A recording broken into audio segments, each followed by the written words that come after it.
Welcome, welcome.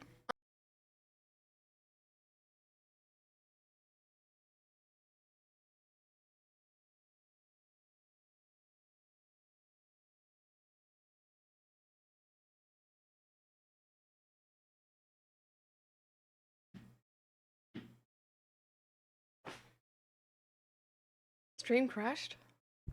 No. No, right? Wait. Did the stream crash? Hello?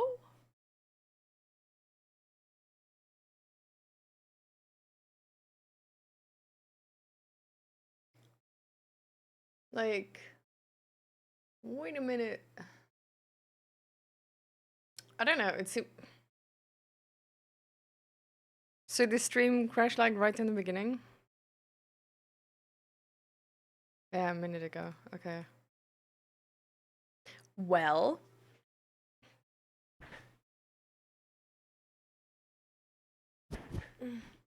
at least we're back now.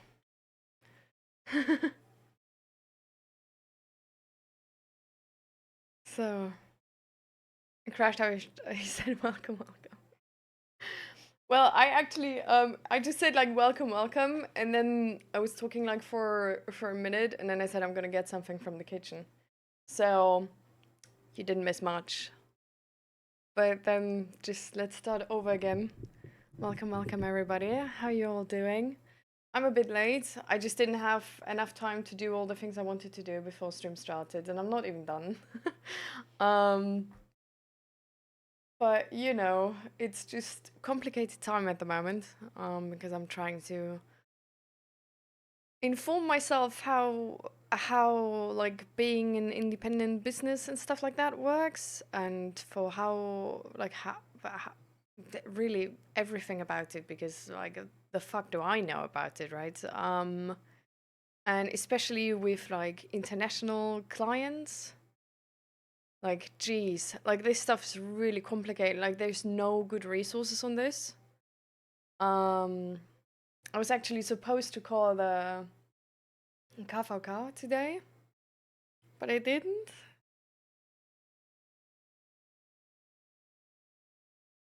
Um,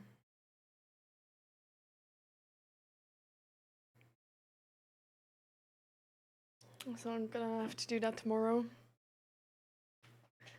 Um, and then yeah, and then I just petted the cat too long in the beginning. Really, it was like I was just laying in bed like for super long because the cat was so cute. And then when I stood up and I noticed like all the things I had to do, it was like, oh fuck, like that's gonna take forever. Like I'm never gonna be done on time. Like I'm never gonna be on time for the stream. And I really tried. Like I was like showering like super quick and everything.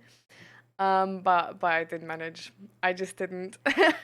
And then it was like 12, or like when did I send the message? I think it was like 1 minute before 12 or something. And I still, yeah, it was 1 minute before 12 and I was in the kitchen. I didn't have any food yet. I had like no makeup and anything. Like I honestly I didn't put much makeup on, like as you can see, but because I was like, okay, I need to, like, it's gonna have to be quick, like minimum routine. But you know, it works.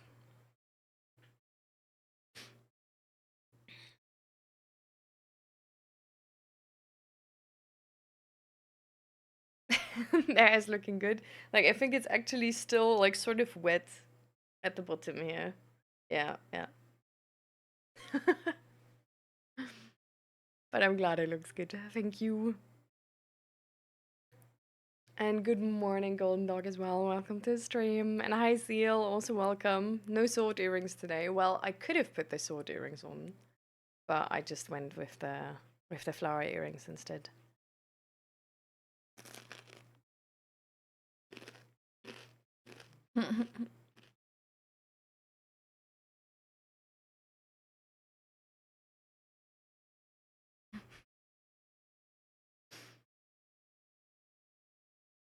Thank you, thank you, thank you for the 15 stream streak. Mm. I mean, that doesn't sound good. Why do you think that, Zio? What's going on? And the weather is good. It's warm but not hot. So, weather's approved here. The Irish fish, welcome, welcome. How you doing? Oh my god, what is that icon though? The unicorn Tachanka. That looks so cute.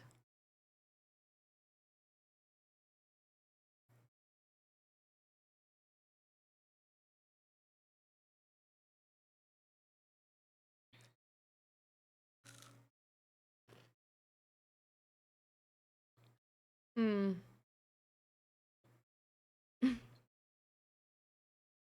You spend another 250 euros on D&D stuff? Ooh. I mean, I understand though, Zeal, you know?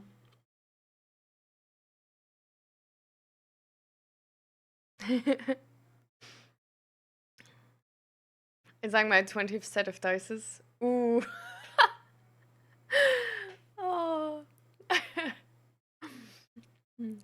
And you haven't even seen my dice yet.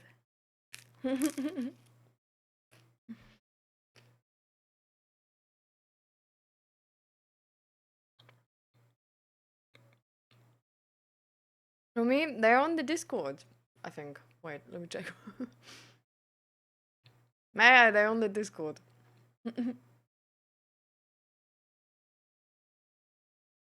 It's like, otherwise I would have to get up and get them, you know, and I still have to eat the food. Yeah, be jealous of it. Only I have it. I am very jealous of it.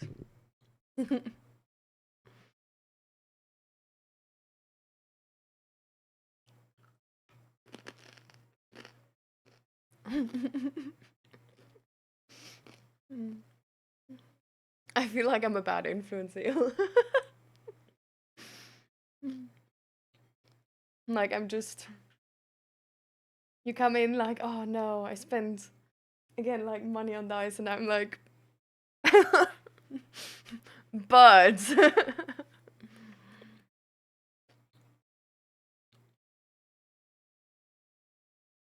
look at my wares.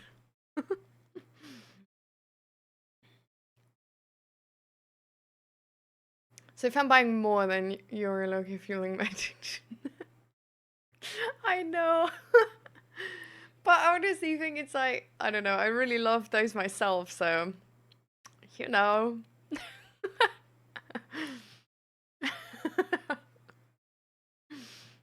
I mean, if you do think it's an actual problem, you know, let me know. And then we can actually talk about how to go about that on a more serious note. And hi, Smoking Sheets, so welcome, welcome. How you doing? What are we eating? It's literally just bread with butter and salt. Remember, like, I didn't have time. Yeah. My lady, do you mind if I ask you a question? No, not at all. Go for it. I mean, you know, with that starting point, you can ask me anything, really.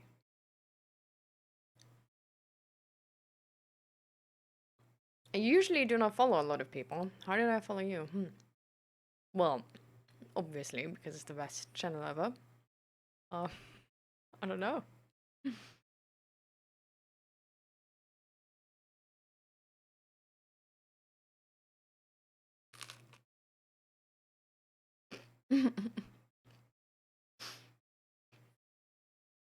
I'm glad you approve of the flooring, Penguin. And welcome, welcome. And yeah, sorry guys, I still have to like finish the food. But right after I'm like fully there, and also with like not full mouth. So if that's like annoying somebody, I can understand. Just come back in like 10 minutes.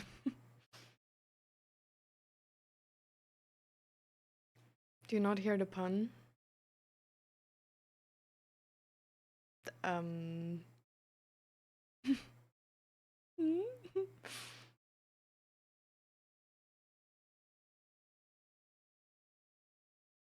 You call that toast over here? Like it like here we call, well, here it's not accurate really, but in Germany, Toast and bread are two different things, you know? Like they're like this is bread, like the way it looks, the dough it is, you know? And toast is like this like quad, yeah, it's not really a quad, but you know. But sort of this like quad shaped, usually like lower quality bread.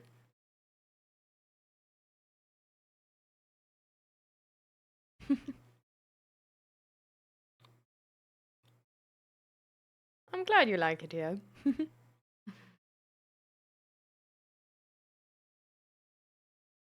Good for you, Zeal. I mean, you know, at the end of the day, you also need to enjoy the money you make. Oh, the look at my wares, yeah.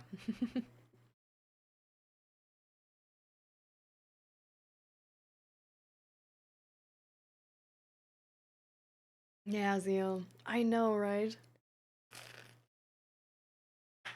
Like, I'm starting to be like an old person on Twitch. It's scary, honestly.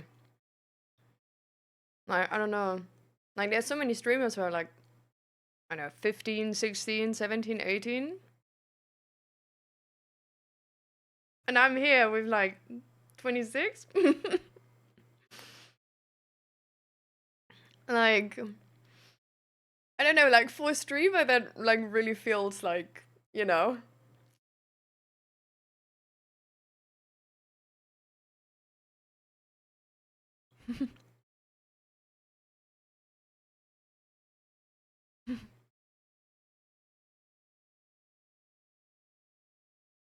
Oh, grumpy. Are you already like slipping? And that there's like a saying, I don't know if it works in English actually, so now it's getting weird, but um in Germany, if somebody is like, you know, like sm- yeah, exactly. Like, how would you describe that? Like, if somebody is like really, you know, like sweet talking you, they're called Schleimer. And what that essentially means, it's like a noun made out of a verb, and the verb is sliming to slime. Like,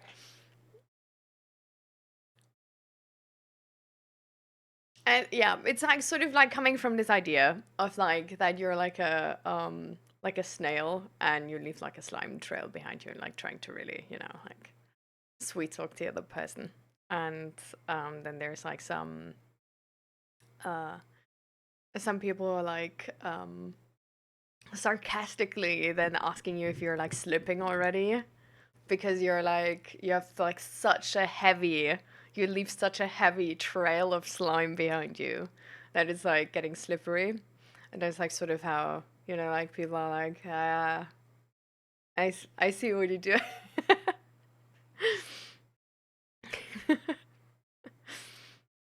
So I don't know if that's a thing in English actually. Is that a thing in English? Like, is there anything like close to that analogy or something? Or is that just like so weird to English people now? What part of Germany? I was living in Bavaria, like below Munich somewhere. If you're old, I'm ancient. Ancient. No, I'm not saying like I'm old, old. I'm saying for Twitch streamers, I think I'm like sort of like getting old. You know what? You know what I mean? Because like I don't know, like, they're all so young. Naradim Insidiosa, so you wanna tell me you're old? Bitch! Let's not start that conversation. And hi, Lunoven. Welcome, welcome. Sliming? Yeah, I don't know. Is that even a verb in English? Probably not. My message should be a new bio. I mean, it's kind of. That's definitely very cute.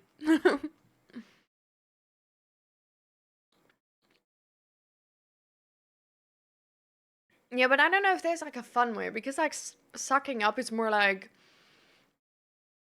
I feel like people use it in like a sort of pissed off way.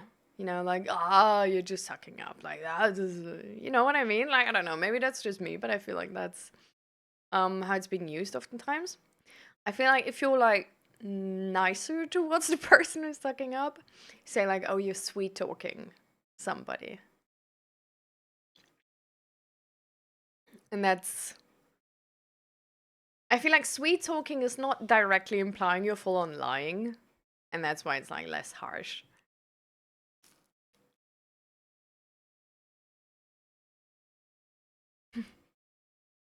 I'm not playing though. Zach is just, I'm being asked so many times about this keyboard. Like it makes me start like maybe I should play keyboard. Like keyboard is apparently like socially at least like very highly regarded. Or you should make a sign rather saying like Zach's keyboard. Now it's the time to show your natural talent. I have absolutely no natural talent whatsoever.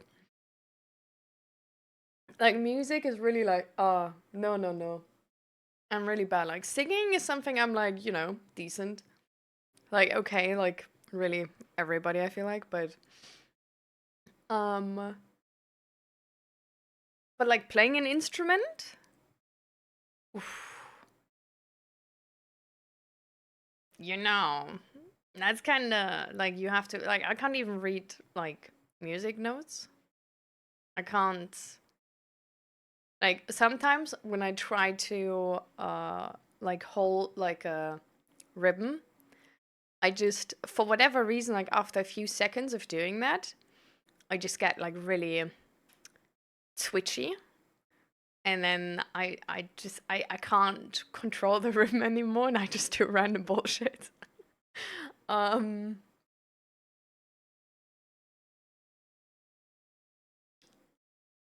and apart from that it's really like this like some music people can hear if a tone is like not like it should be. I can't. I definitely can't. And how you did? Welcome, welcome. Purple Barkler alarm, another term for the heat wave warning we had. Oh. What type of heat wave warning did you have? Like, should I know about it?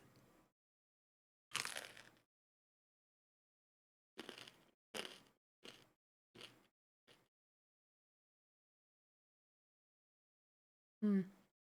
All right, Lunoven. Take care of the little one. But thank you for being here.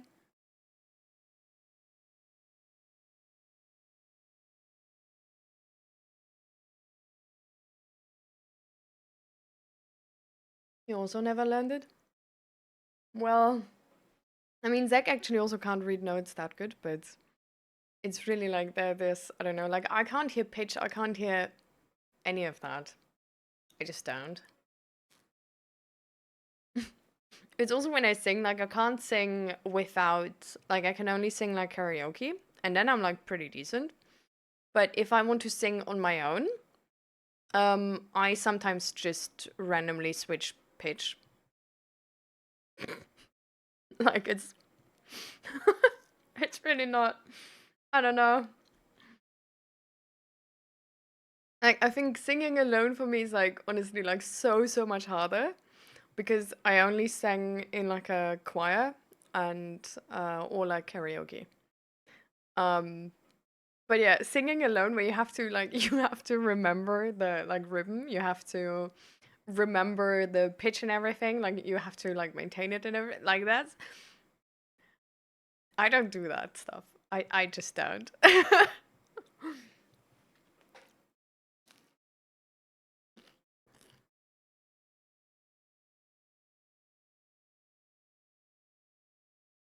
Yeah, exactly, Grumpy.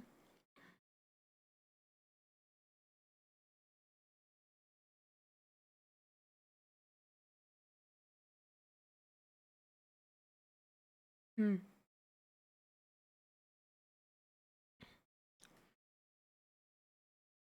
So I'm just gonna ban Dylan because the only messages he ever sends are literally like if I can hypnotize him, um, or if I can do a hair flip, and that's really it. And he's been here already like 4 times. Like there's like 6 messages, and all of them are these messages.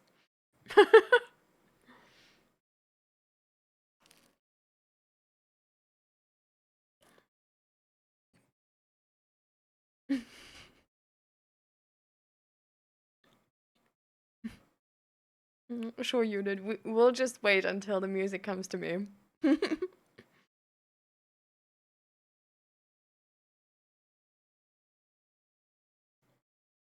No way, Zeal. Oh my god, I need to see that though.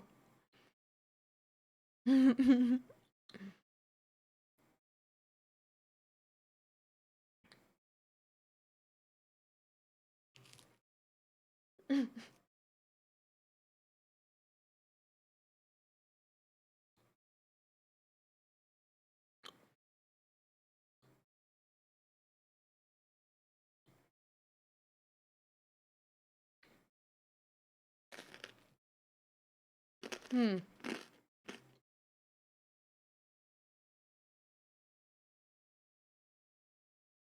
I mean, I do guess that like playing on the piano is like a bit more like mathematical or like logical because like you say you can just like press the right key. But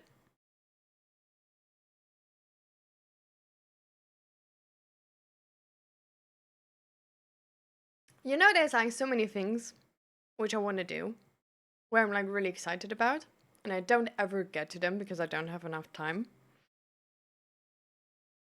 And there is playing keyboard.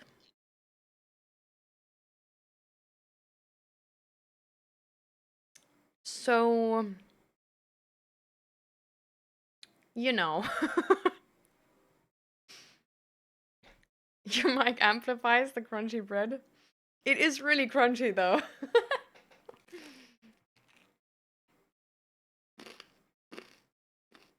Mm. Technically, I don't have a compressor or anything on it.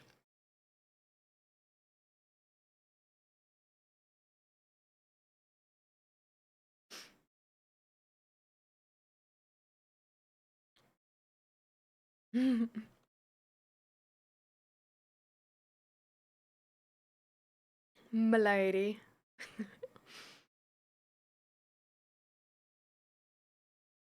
I wish I had more time getting up at 6:30 and getting home at 19 is rough. How many hours are that? Like, what?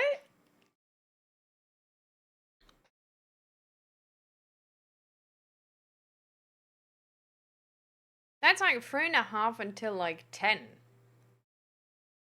And then 9 more.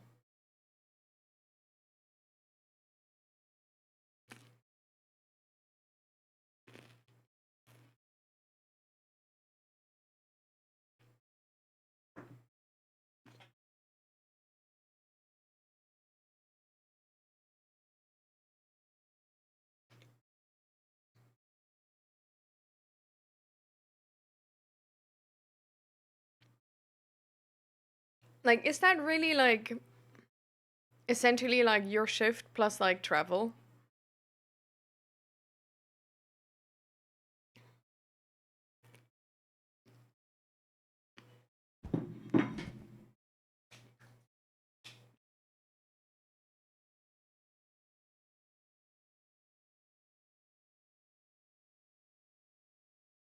Hmm.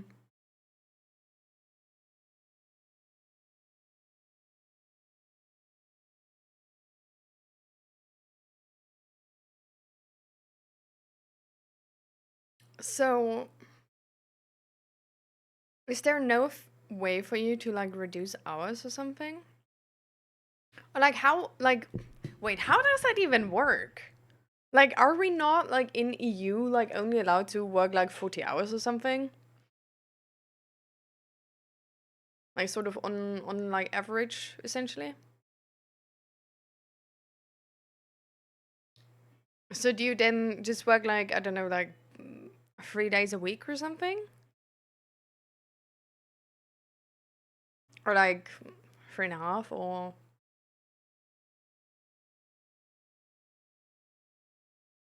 because it really sounds like you don't. It really sounds like you work like 5 hours a week for that time. Like that's the vibe I'm getting.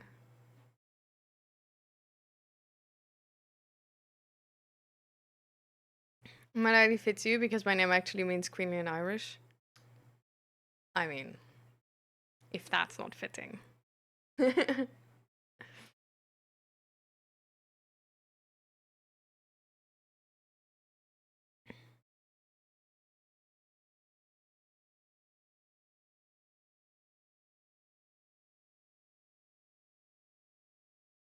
Yeah, same grumpy. Like I feel like singing is so much like just vibe checking and like rhythmic like structure and stuff like that. That's like, you know.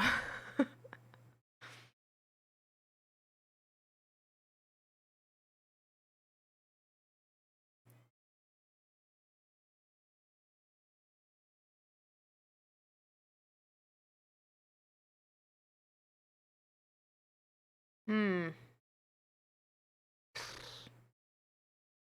That's a lot of like traveling to work. Hmm. Oh, buddy. Is there a way to like move closer to work? Or is that like hell no? I want to be filthy rich, sadly. I'm just filthy.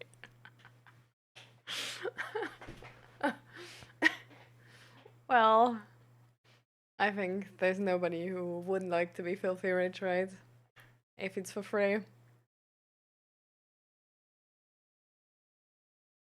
Have you guys seen this like I've seen like a I don't know if it's like actually true or something, but I've seen some like TikTok about that allegedly like Elon Musk tweeted that like he has like all this money but he's still not happy. Where if that's true, I think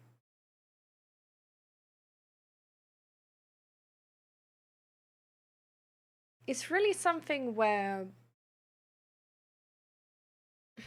okay, how do you say that in like a non-mean way? It's something I like sort of expected, right? Um, but it's really nice to get the like actual perspective of the person that he thinks so himself as well. Um, and I think it's like a very unique position, right? If the like richest man on earth essentially says that like money alone, like not even that amount of money can make him happy. Because like when like I don't know when I say that, you know, like people will be like, yeah, yeah, of course. Like we've heard that like I don't know 20 times from like people. Like it's a very commonly said thing, right? But I think hearing it from the actual like filthy richest person on earth, that hits different. You know what I mean?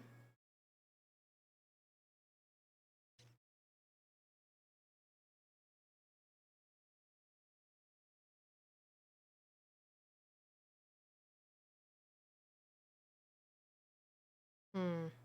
Ah, okay. So your mom lives there as well. I see. I see.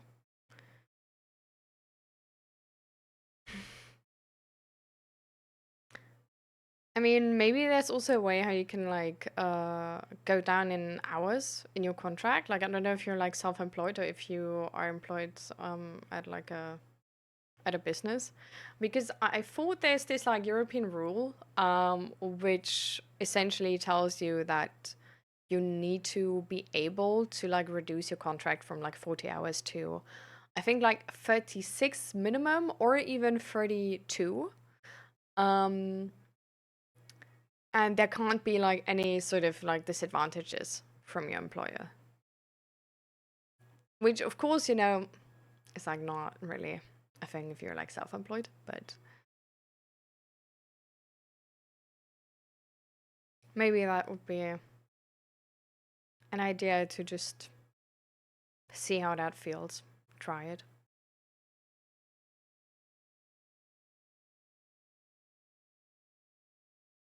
Can't imagine Elon Musk isn't happy. He's such a zen person full of kindness. I know, right? It's, I don't know. In that regard, I would really, in a weird way, I would really like to, like, if I could get like a sort of like a like life coaching position or whatever with like Elon Musk, that would be like not only for the money, like I would honestly, I would do it for free even. But that would be so interesting to see sort of like firsthand how focusing on happiness would change that person. Like how his life would look afterwards, how his life looks right now, what is missing for happiness, even though money isn't one of the things missing. What's in the way of happiness if it's not money?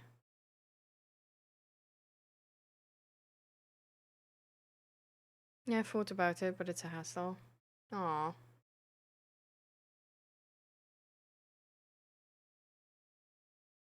Hmm. I can imagine, Zeal. I mean, especially if you woke up so early, like 8:30 is already it's essentially like end of the day. But it's sad that it's such a hassle. Like, do you think maybe if you like, you know, like tell your boss that it's like because of your mom and like because you want to spend more time with her, be there for her more, that they would try and help you and like make the process easier?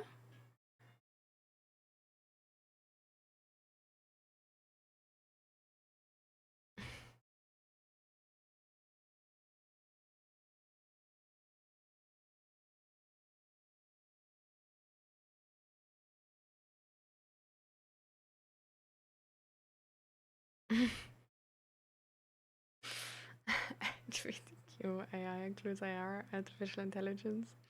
No. No, it's like LGBTQIA, and it doesn't stand for AI or artificial intelligence. Don't worry about it, Bob. That's thankfully not what it means.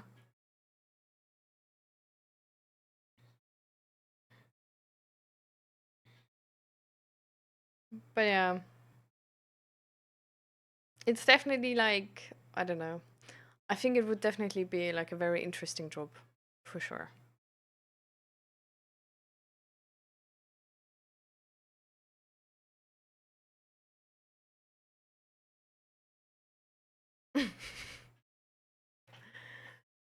Yeah. I wonder what you would learn about his life. It would just be interesting to see how his mind works. Of like a person who got to that point. So,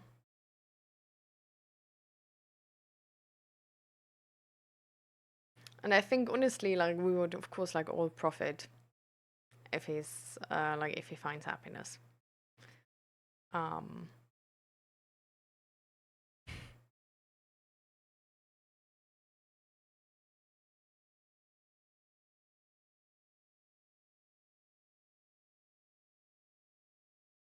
I wonder if he tried therapy already. Like, I wonder if he like never tried therapy, or if he tried therapy and like the therapists were kind of biased because he has all the money and maybe, you know, like didn't have the freedom to like say everything, or he just like switched, for example, when they said anything where he needs to take accountability or something like this. Um, or like just how that's like what really is in the way there? Like why is happiness not available for this person? Because like money alone of course is not giving you happiness, but yeah, like money can buy a therapist. A lot of money can buy a really good therapist. So, you know, what's going on there? But well.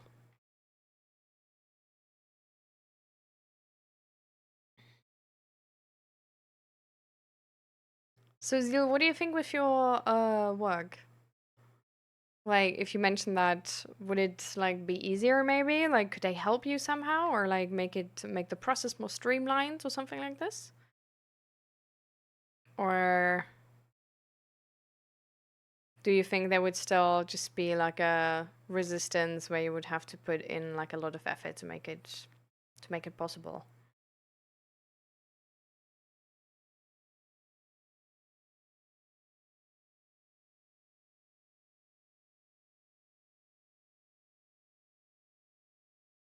Hmm.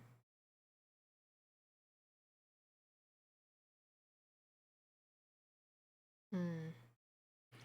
I mean, I of course understand, right? Like including work in sort of like what's going on in your personal life is like a lot of the time like can be like not really beneficial, right? Because for example, you might miss out on like on promotions and stuff like this if you're because it is biasing the person you talk to, right? Like if you tell your boss like I don't know. Oh, I want to have kids, right? Like he's gonna think twice about promoting you.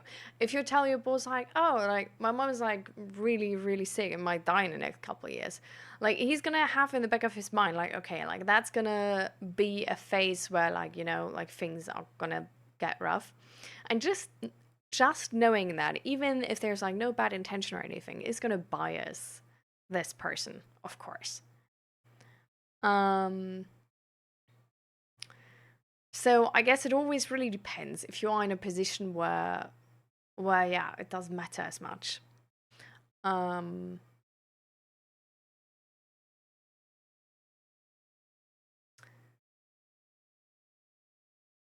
so I think in there's like certain positions where you can. I think it's not always like I wouldn't.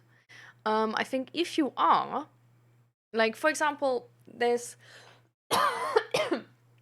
a friend of ours is at the business where Zach is working.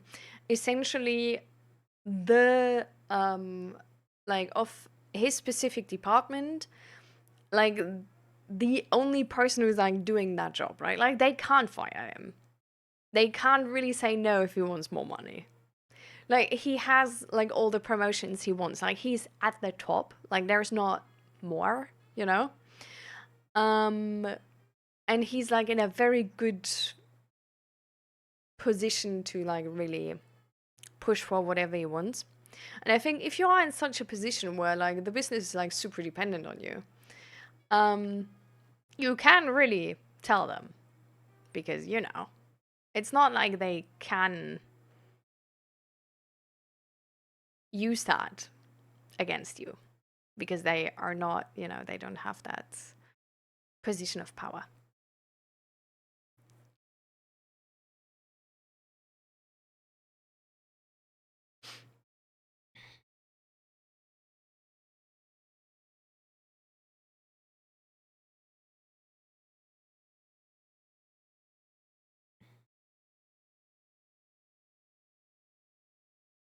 Never ever come people of it, especially if a main part of therapy is critical self-reflection, as ego would cope.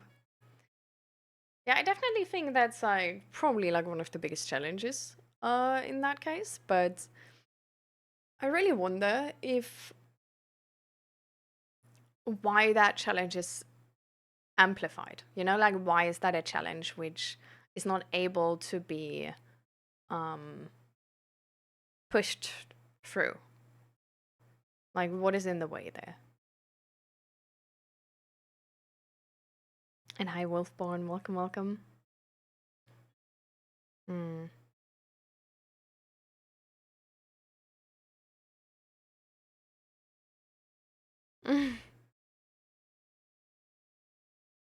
Aw.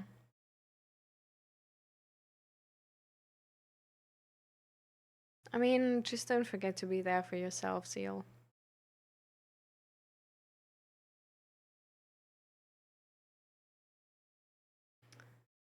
Like, that's like the only part, right? Which is like really important. If you want to help other people, you need to take care of yourself first. Like, if you burn out, like coming back is gonna take so much longer than just reducing hours a bit in the beginning. And I'm not saying like this has to happen or anything. Just be aware of it. I think it's really good to like sort of like know how those signs look and like respect it when you see those symptoms coming up.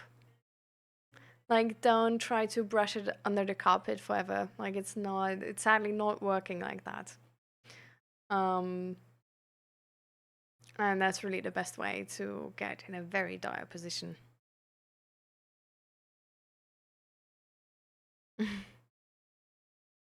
Hmm.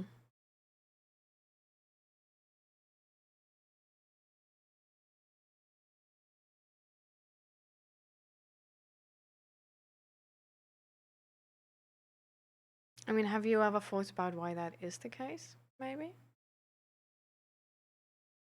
Because patterns like these are definitely real. They're not unchangeable.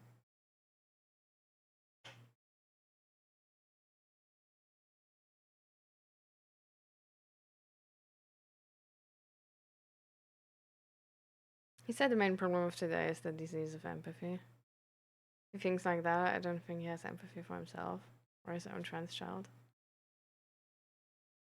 Yeah, but it would still be interesting to see like what's behind that, right?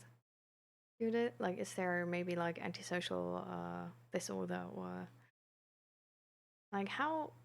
Why? I'm like really, I don't know. I'm obsessed with the nitty gritty, so I would definitely like dig into that.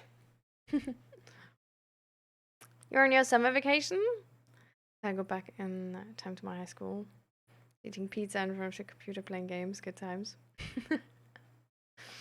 I mean, sometimes we need those like old memories to come and comfort us.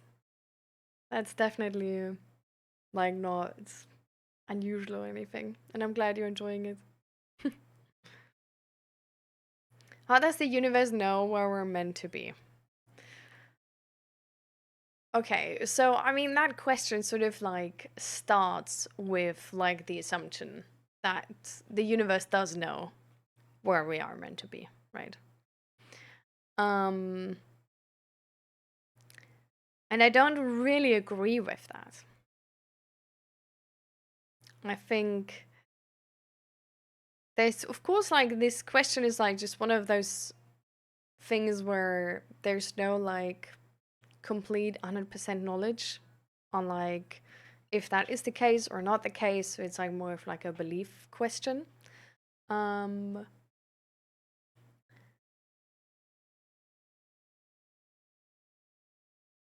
but I personally, I'm very,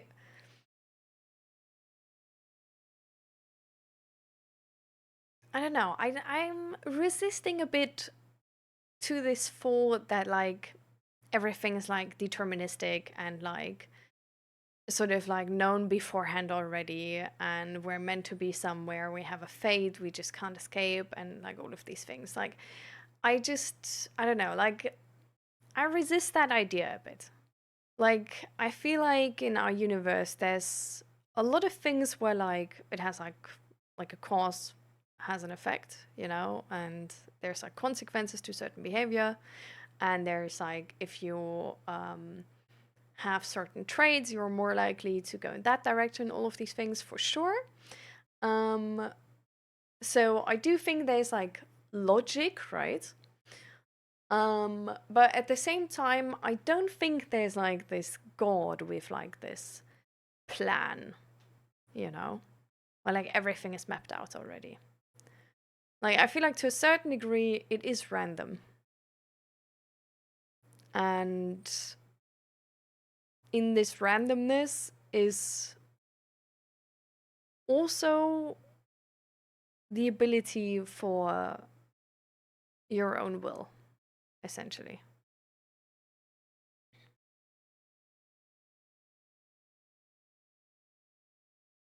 My coping mechanism, making fun of everything. At least I'm not suicidal anymore. I mean, that's good. And I hope, of course, it's gonna stay that way. And you at least would see those signs coming up again and would know not to cross that boundary anymore. What if someone is just done with everything and wants to kill himself? I mean, this stream is not a suicide crisis hotline, right? We're not trained in that regard, and also this, the format of this stream is not useful for this kind of, like, for the kind of support and treatment you need in that moment. So if a person is at that point where these suicidal ideations turned not only from passive to active, but really with maybe already like concrete plans, and even if they are at the point where they're passive still, I think calling a suicide crisis hotline is really important. And if you don't want to call a suicide crisis hotline, there is like so many options you have. Like you can go to a GP, you can go to the emergency services even. So you can essentially you can go to any medical professional, because there's in most systems, at least in our society, we have systems in place which then like sort of try and catch people there and set them onto the right path, lead you to the right services, or have some services in-house already. So your GP should be like trained to respond to this type of situation. Same with the emergency services, or even the police. And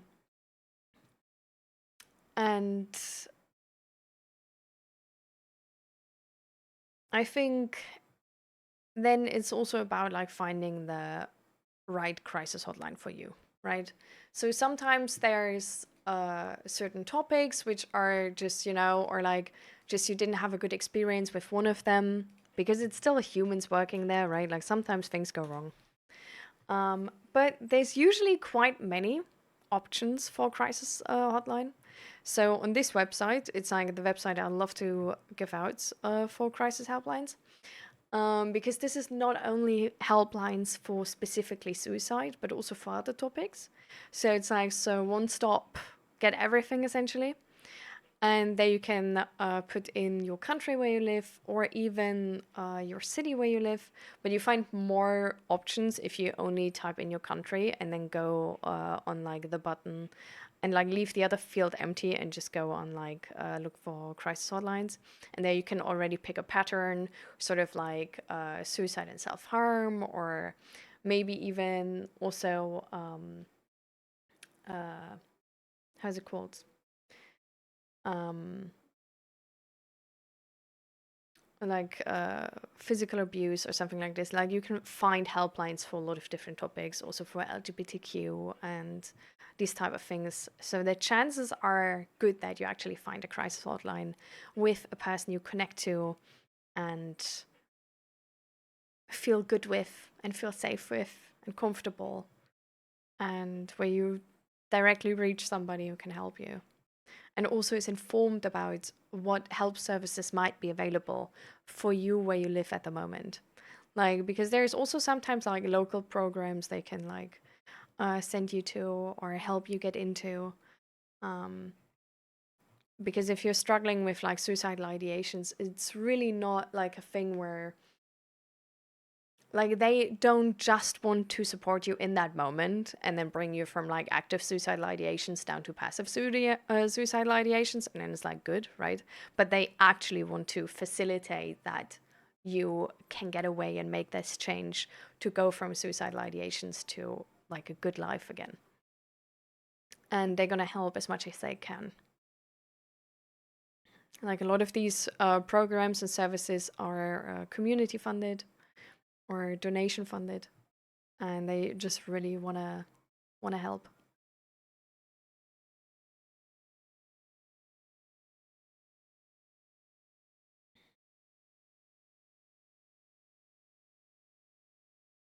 And I guess the other thing which is good to know is that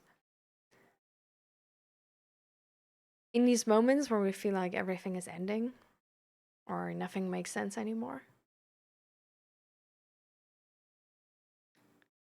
it's good to wait, because it would be a big life decision, right? And with every big life decision, it's always good to wait and see if you don't change your mind. Like, especially for things you can't go back on. And there's also a lot of hope. Even if it's hard for people in that moment to believe in it and really see it. And for some people, it can help. Like, there are certain websites where there's like stories of suicide attempt survivors, where they just sort of explain their life story, like explain what they've been going through and like why they attempted suicide and how their life turned afterwards. And I don't know, for some people, reading something like this can be like very triggering and very like not good to do. For other people, it can be hopeful and can be like, okay, this person went through absolute bullshit in their life, and they actually were able to come out on top and somehow build a life worth living for them, and where they feel like it's, you know, if they can do it, I can do it too.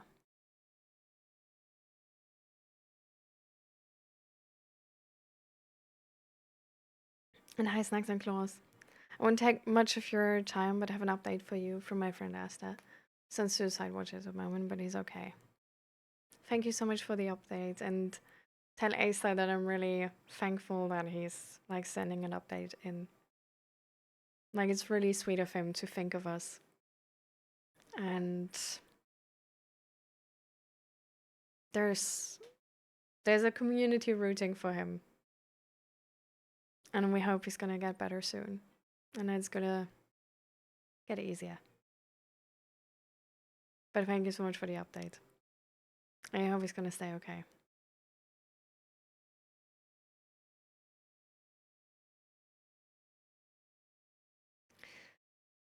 I'm glad he's okay.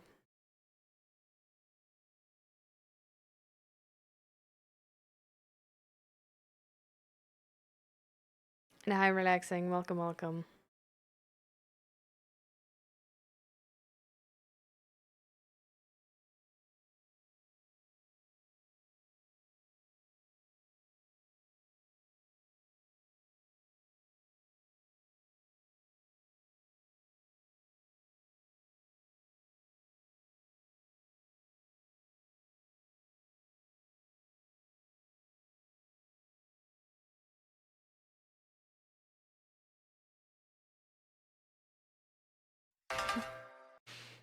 He's trying, but also so stubborn. That sounds like Asta. So how are you doing, Snugs? Like, I take it you're sort of like connected in some way, shape, or form with Asta, and probably in IRL even. So how are you dealing with this? And hi, it's An. Welcome, welcome.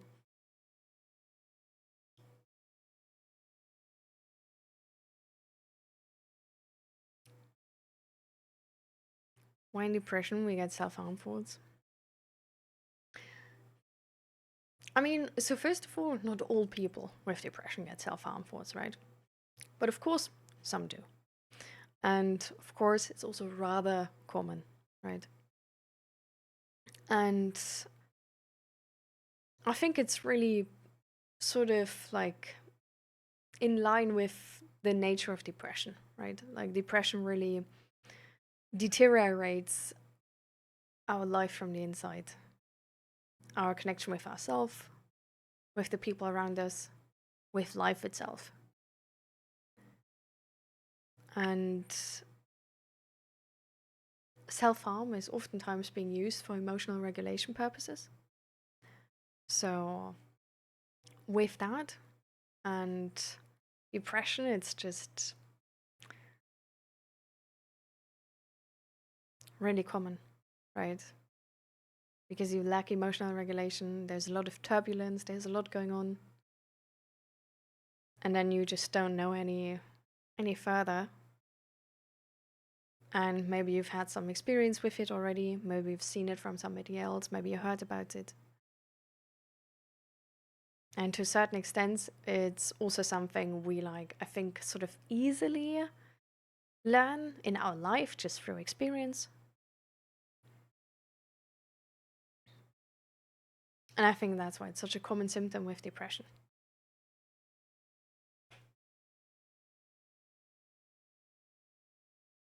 You guys are friends from kindergarten?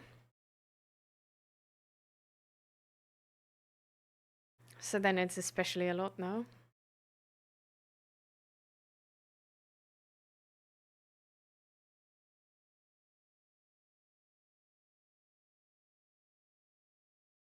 So how do you take care of yourself? Like, I'm hanging there. It's not the first time I found him in this state and before. But every time it's hard to see a friend going through hell and you're unable to help him. I know what you mean.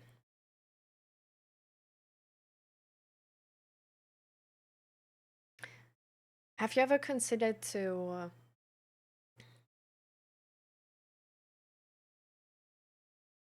sort of talk about this to a certain extent, of course, but talk about this with Asta and just ask him like, hey, like, how can I be there for you? Like, is there a way which is best to you or which feels best to you? Like, which type of support do you appreciate most or is most useful for you? Because I really want to help you.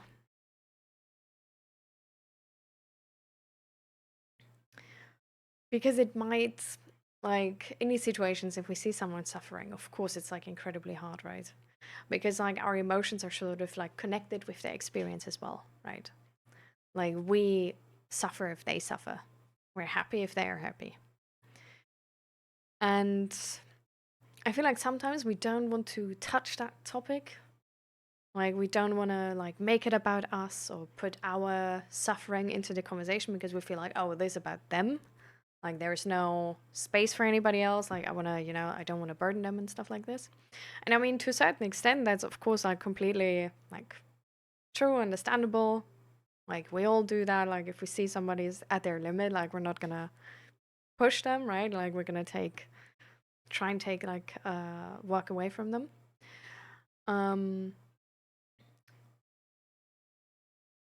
But sometimes it can be really nice actually for them as well to know that we are with them, to know that we suffer as well because we feel their pain, and to know that we want to be there for them and that they will sort of help us if they ask for support.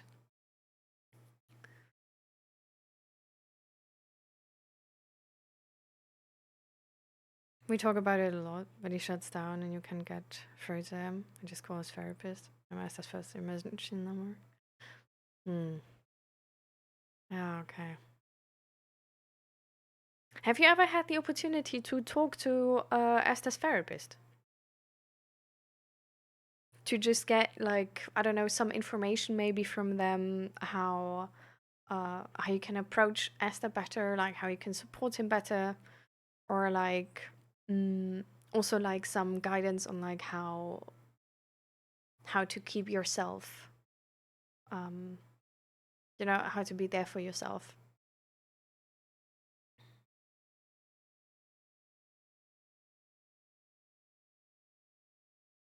Why did I start mental health talk?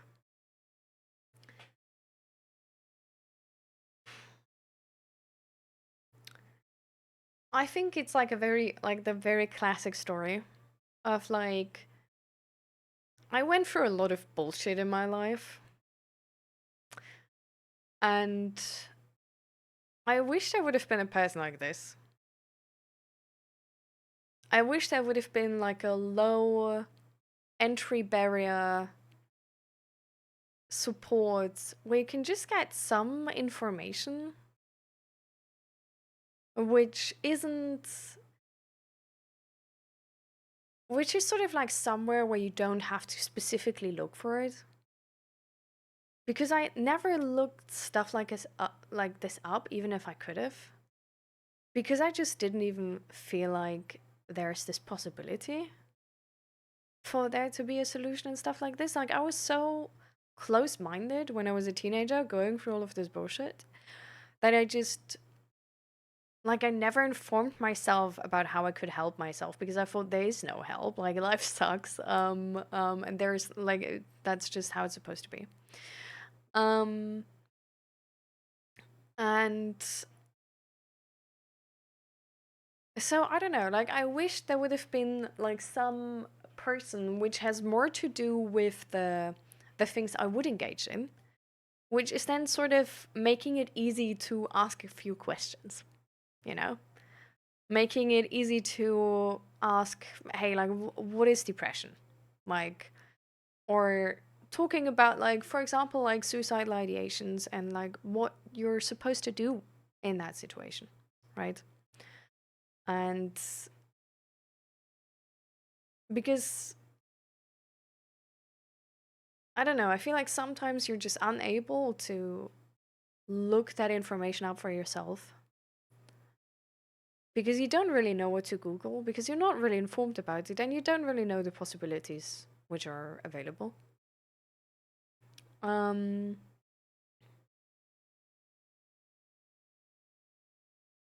and I feel like reading like an article is also something where like if you don't know already that you need that specific help and that specific advice, like I wouldn't have done it probably. Like the best education I got from awareness services was from the starting point of essentially like pop science videos are. You know, like pop science videos are like they're not like full science videos, but you learn a bit. But you watch them because they're interesting. And they are more specific. Like you don't just like, like randomly watch them. They're definitely stuff which is like sort of like useless knowledge for like anybody who doesn't actually like does those things. But they're like cool enough that you watch them for entertainment and interesting enough for that. And I feel, I don't know. Yeah, I just wanted to have a place where people can talk about stuff, ask questions, and not feel alone with their struggles. Because I feel like from what I've learned and what I've went through, one of the major things was feeling isolated with what I'm going through. And that really broke me to a certain extent. Like it really was one of the hardest things to get over. Because it felt like what isolation does in that moment, right, is it's not only making it like hard to talk to others about it because you feel like okay, nobody will understand me, like they can't help me, nobody else is going through something like this, so it makes it hard to get help. But on the other hand, it also really makes it hard to accept what you're going through Because if you feel like, oh, I'm the only person going for something like this, or on the other hand, you feel like, oh, everybody's going for something like this, help is also going to be harder, right? Because, like, either you think, like, you are personally chosen to be fucked over in this life, and then it's hard to get over it because that's a big unfairness and like a big feeling you have to deal with. Or you are on that side where, like, okay, everybody's getting fucked, life just sucks. And then there's probably like very like not much this idea of like it can get better, right? Because you're like everybody's suffering. Like nobody is better. So it can't really get better. Um so I think it's really like also like a big sort of topic is like just breaking that isolation. To make getting help a possibility.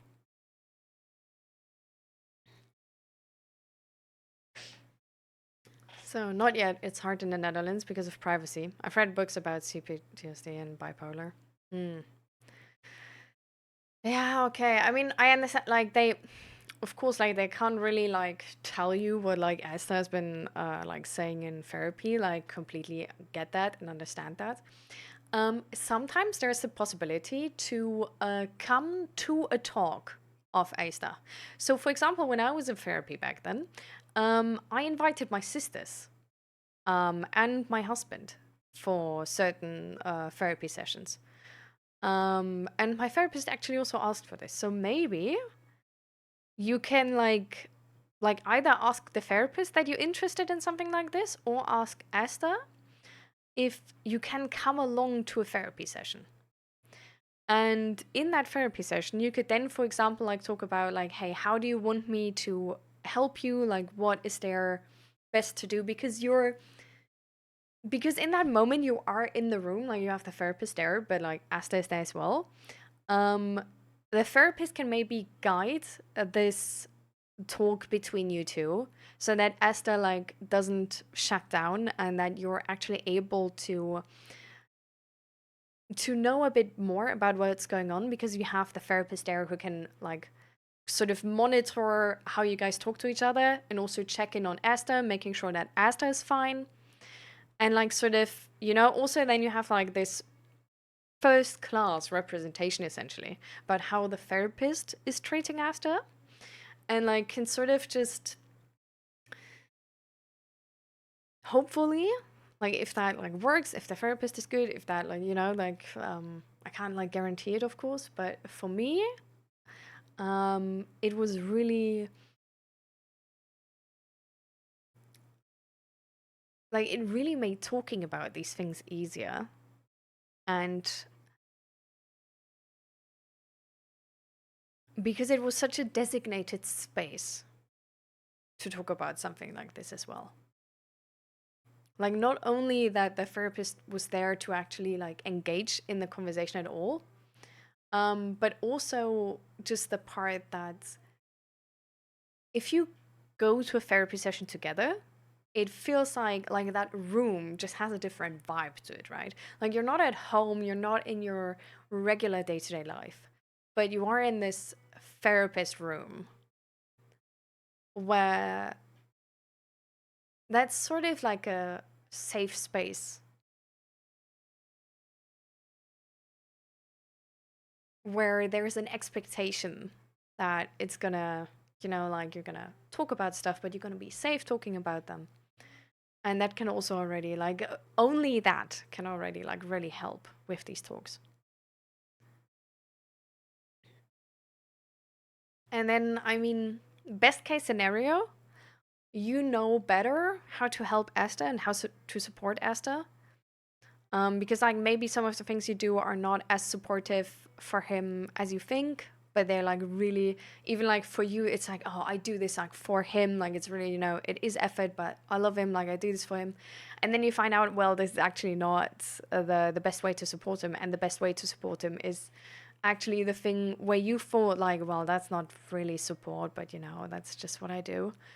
um and maybe you find out that's the most comforting to him actually, or you just are able to break the ice in that conversation, and then like further conversations about these topics are going to be easy as well. And maybe there's going to be like even like sort of like a base level of trust where then ASTA is going to be able to reach out to you a bit easier or something.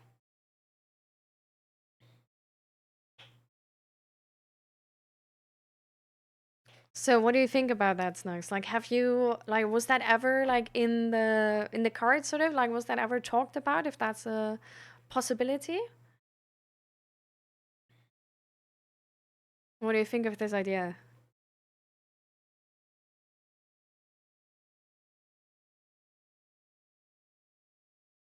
Can you say depression is the way your body perseveres what it can by hypertension? Is that why we often sleep more when we feel rather depressed perchance? Hmm.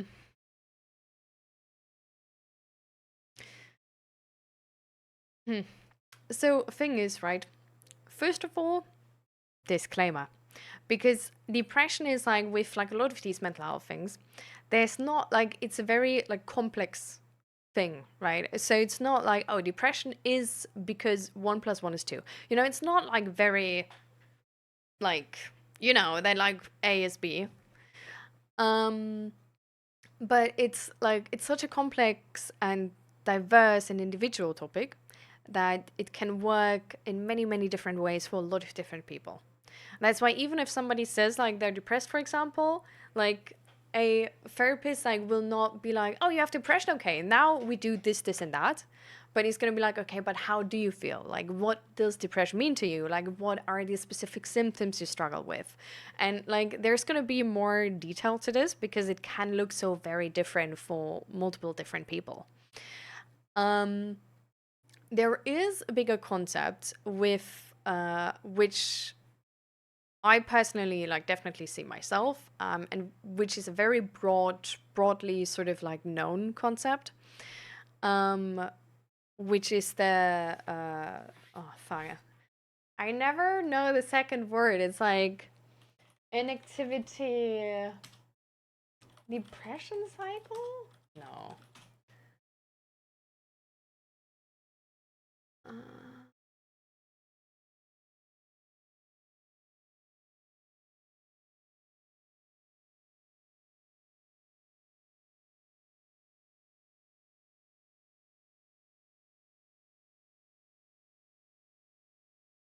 hmm.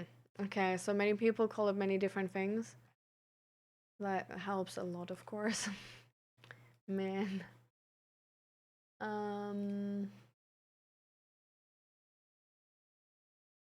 Yeah, some people just say the vicious cycle of depression or depression cycle or an activity depression cycle.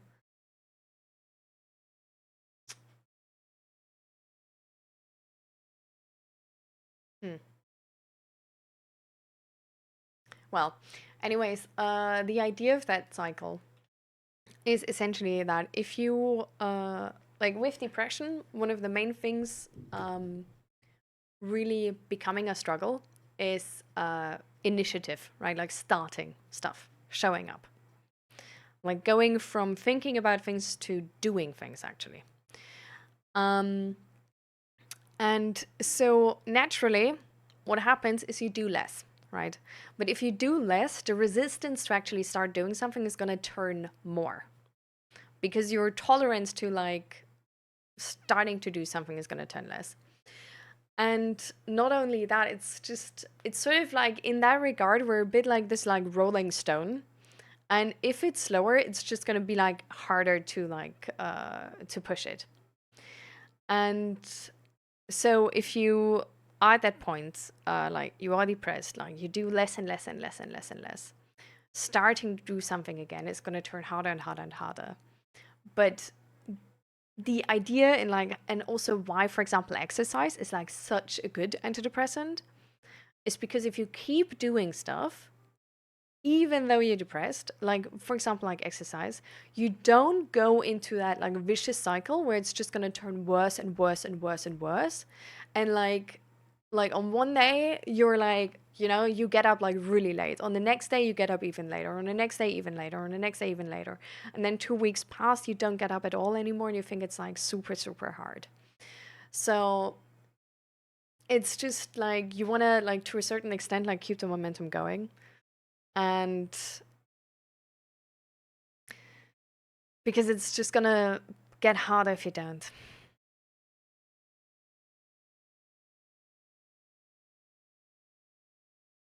I talk very less, like I barely talk with anyone. I feel like in the future I'm not gonna be able to speak permanently like a deaf person. Hmm. Why is that relaxing? Like, why do you talk less with people?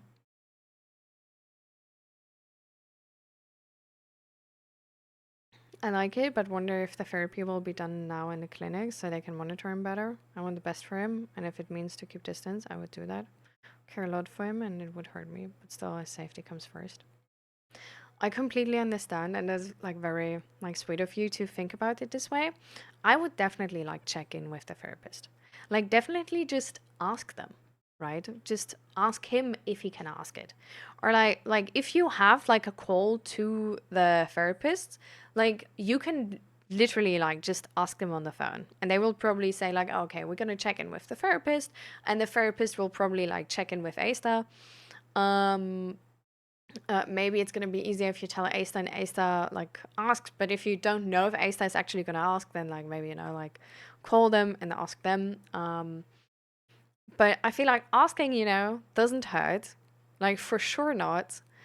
And you know, it might help. And if they think like, oh, I don't think this is good or whatever, like they will explain you probably like why, or like, well, to a certain degree, right? They don't want to, again, they don't want to share like too much.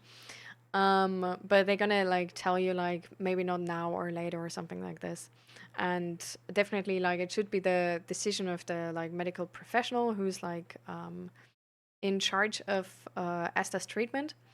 But I would definitely ask it and just offer it and show that you're interested in this and that you would like to be able to help better. And that you were trying to talk about this with him, but it doesn't really work. And that you would be interested to have a session together to see if there's maybe like if together this might work out differently and there might be like really useful things coming out of that talk. Because I think in like usually, right, for most people, having people there who care and who want to support and like having that social circle around you is better than not. Like just sort of like generally on average, right? So it can of course be different that like for Esther in his specific position, that's different and they will let you know. But I think usually it's actually better to have more support around you, to have people more around you, and to not be like isolated and alone with your suffering, because therapy to a certain extent can only be there for you in the scope of therapy, and you still have to live your life apart from that, right? And you can do that better if you have like other people like help you get through the day by day. So definitely ask. And I think that's always a good idea.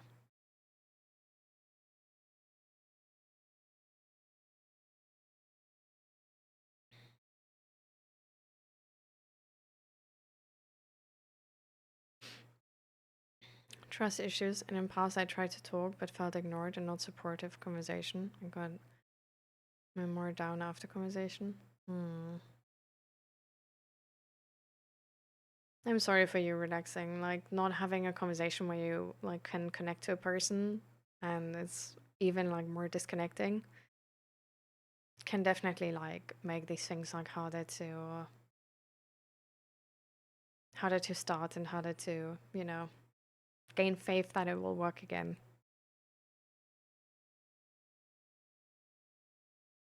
And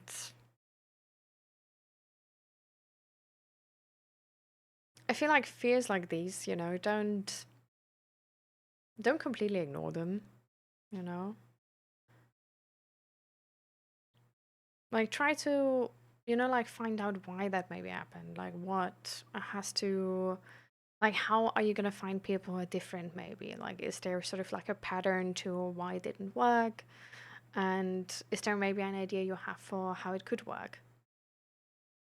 Like, I feel like trying to tackle this issue and like really think about it and, you know, like try a couple of different things, maybe also a couple of different people and like personality, like vibes, you know, it's maybe a good idea to just, you know, it takes time sometimes to find our tribe, so to say.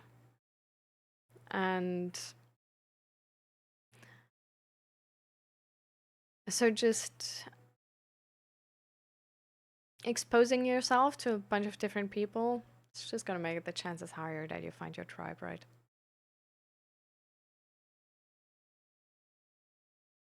And it's okay to, you know, approach it slow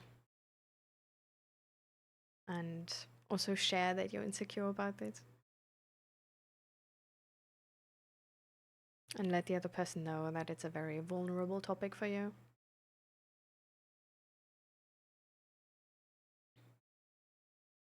Egypt. A message of what lost at all costs. Don't step near it ever. It will ruin every part of you till you're hollow and dead inside. Hmm. Where is that coming from? Is it? Have you struggled in your life with like porn addiction or something like this?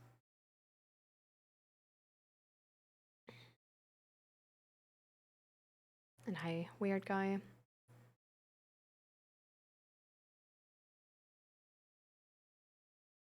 From where did you get that is about Ajit, no? I will wait for now because he's not in the best state. I think you can already let the therapist know. Like whenever you talk to them again and just be like, you would be interested in that, like when the time is right. Because the earlier they know, the more like they have like options to like sort of integrate it, right? And like fit it into their schedule and maybe to a topic or maybe work towards it even. Um, and I think then they just have like more time, right? Because like they have the time to decide like where they want to integrate it, um, instead of having it to do like all spontaneously.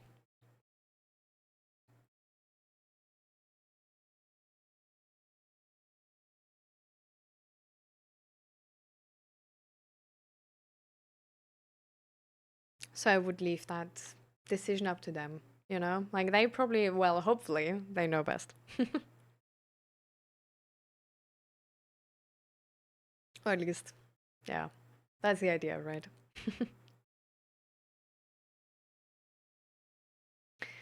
And I really hope it's gonna get well with Asta. It's gonna get better.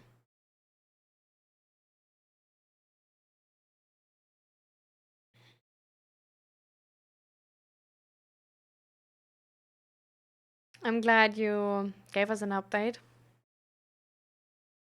and just know that, you know, like we're also here for you.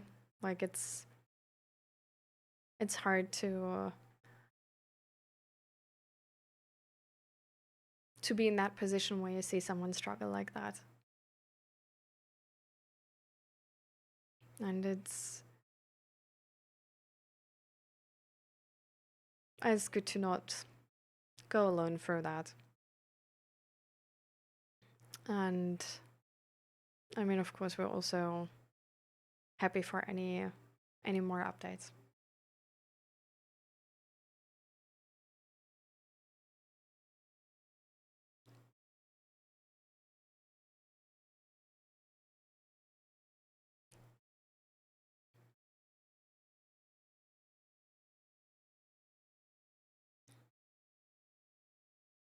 But I have faith in Asta.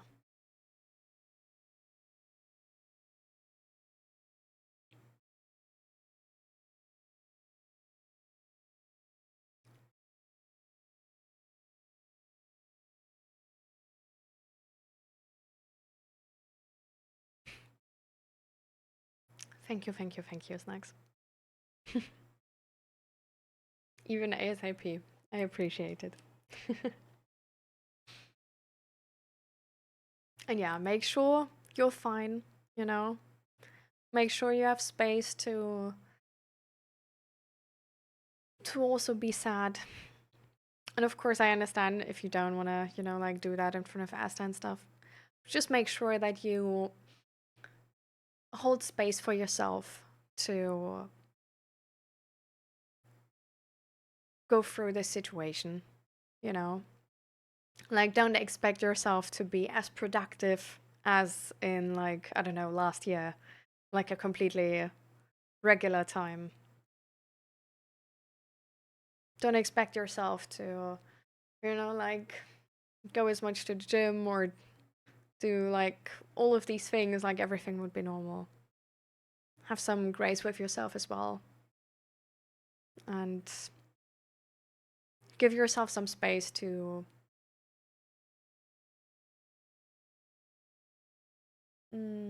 how to phrase that in English the best? To acknowledge that this is hard and is a tough time.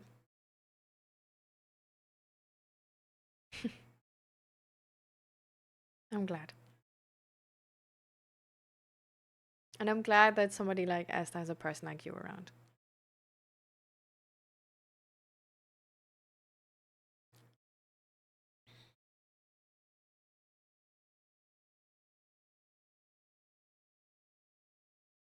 I think it's not even vulnerable. I don't take mental health talk as conversation at all. In the past, whenever I tried, whenever a thing happened in my life, they didn't even ask if I'm okay or have meaningful conversation. They just talk like follow their way of life, like pray, follow religiously beliefs, and don't get that type of thoughts in your mind. Like less watch phone, that type of BS, which I totally disagree with them. So I mean, maybe you know that these type of people are then not your tribe. Have you tried to connect with other people, maybe who are like less religious? Like if that's sort of like one of the well, from my side now, that's one of the key identificators about them, right?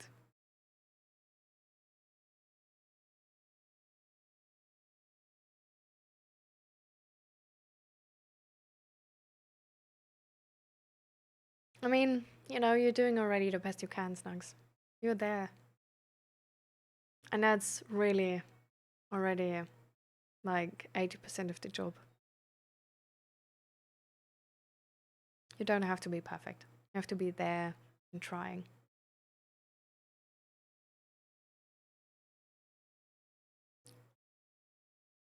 Hello, Aja. Welcome, welcome. All of people I talked are religious. I never found any one person who takes mental health talk.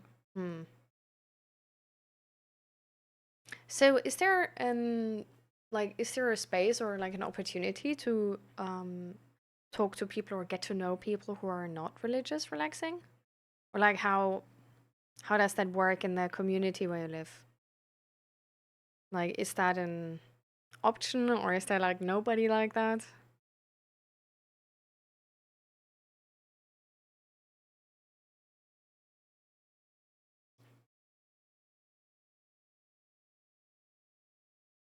There's nobody like that? Hmm. I mean, maybe you can try to find some friends on like Discord or like online, I mean, online there's like certainly enough people who are not religious or like not religious in the way you experienced so far, maybe. And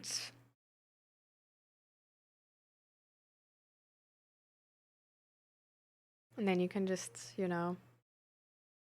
find some online friends and maybe I don't, like maybe they're gonna like visit you or things like those even.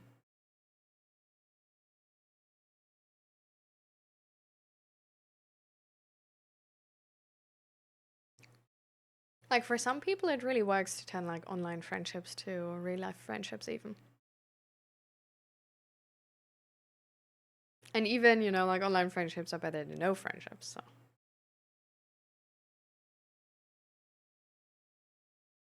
So did you ever try that?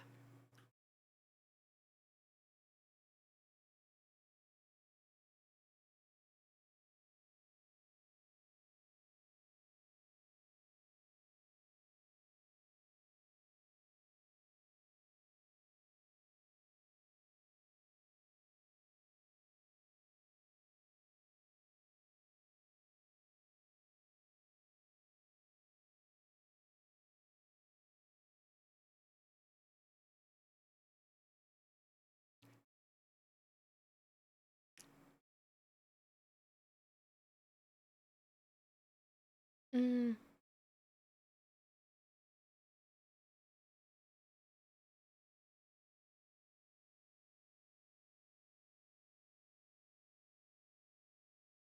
I mean, Asia, you decide what you want to talk about and what you want to share.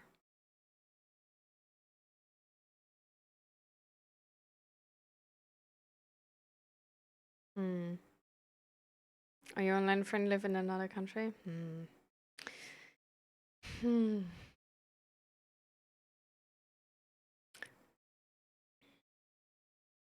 I mean,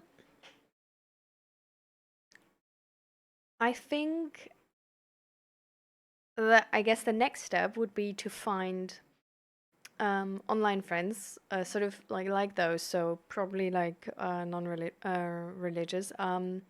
Within your country, right? They don't have to like live in a city where you live, but at least in your country. Um, and I feel like that shouldn't be impossible, right? Like, or at least like so far, like as far as I know, like depending on the country you live in, of course, but as far as I know, there should be people in your country who are not religious, right? Or like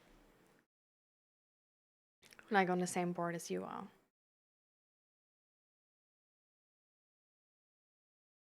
I have to go now. Have an amazing day and stay safe.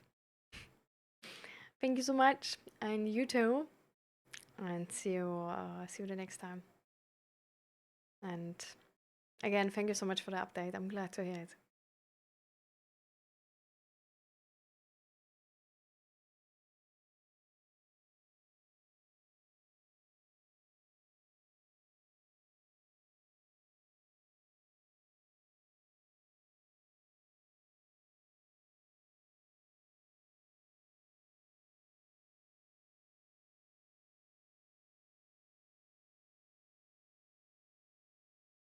Mm. Mm. Asia, do you have a therapist? Like, are you in psychotherapy?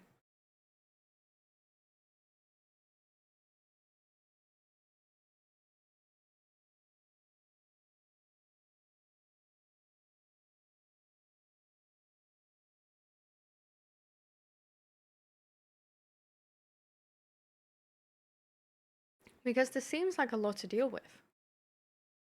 So I would hope that you're not alone with this and have like a medical health professional who's, trying to help you with these struggles.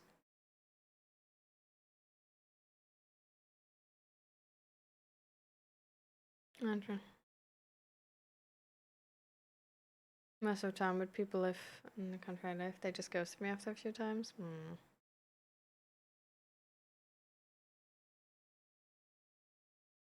I feel like they're gonna ghost me.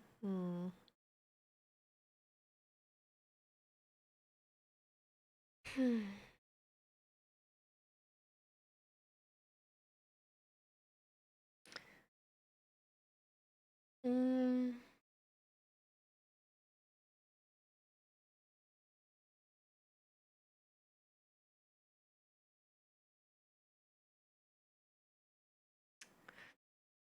How does this sort of like influence how you're approaching like talking to someone online relaxing? Like, do you just not talk to a lot of people because you're like, you know, too afraid they're gonna ghost you that you don't even start the conversation? I do not have a therapist at the moment, too afraid to even talk to someone on the phone. Whenever I communicate, I type. Hmm. I think there's also a therapist with who you can type, um, and just like chat. I feel like there is like I'm not entirely sure, but I think on BetterHelp there's also such an option. Um,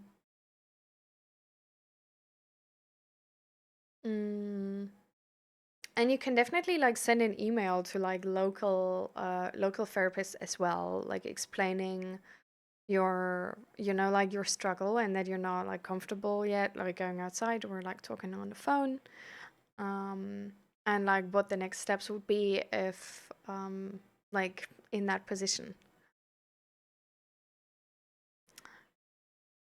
because I think really like if you have like like anxiety and panic attacks daily and you can't leave your house because of severe agoraphobia, then I personally would really advise you to seek out like a professional therapist, because this majorly impacts your life.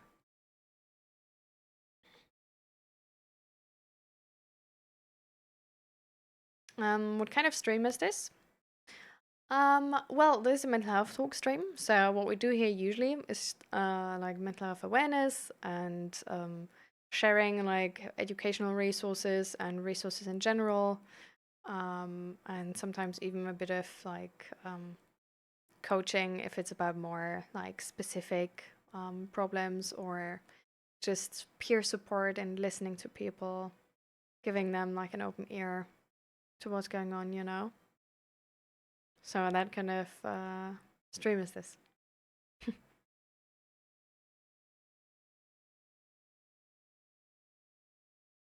Going on for a few sentences, but after some time, like after a few hours or 3 4 days, they just don't talk or reply or ask me anything, and I feel very rejected by it. Like it's really sad. Hmm.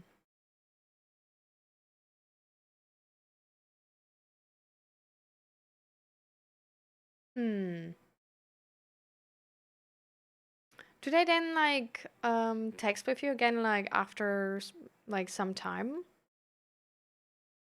Or like do they just like don't reply forever? Relaxing. I didn't know that. I think I'll Google some resources. Yeah, go for it. It's like really, I mean, the therapists around you, right? Like they try and help.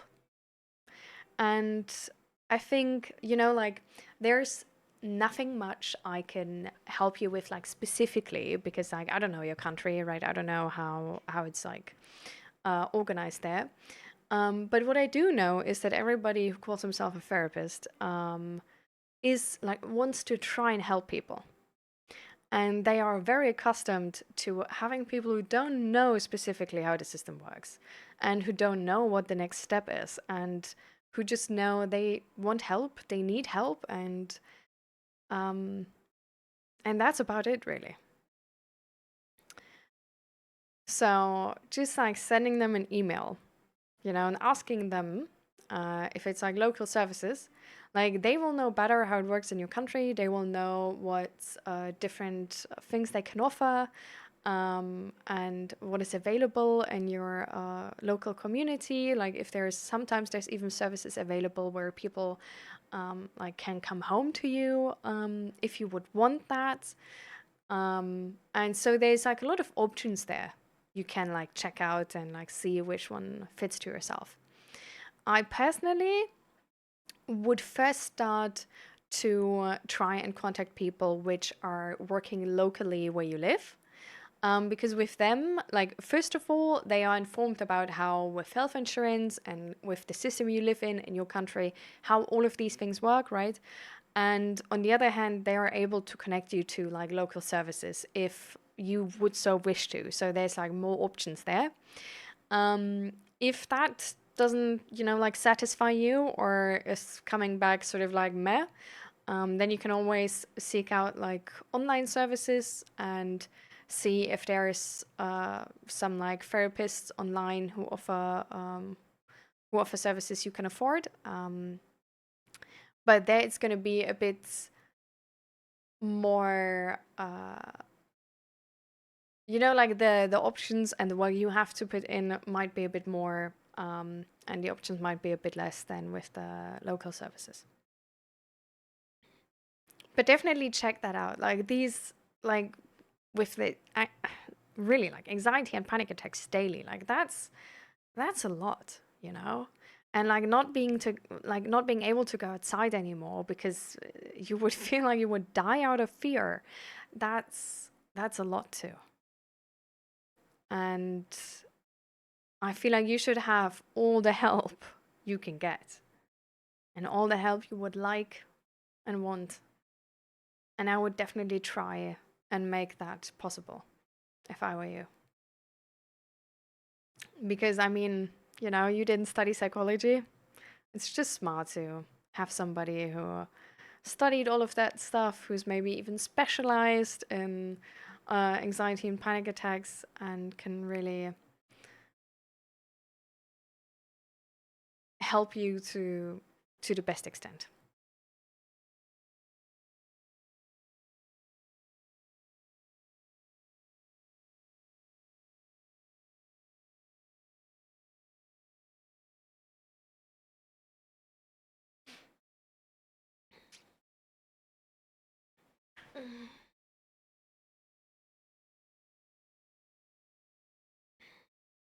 My first therapy session last week, which I'm unsure about, requires CBT or DBT therapy apparently. Slight agoraphobia and performance anxiety, it seems. Hmm.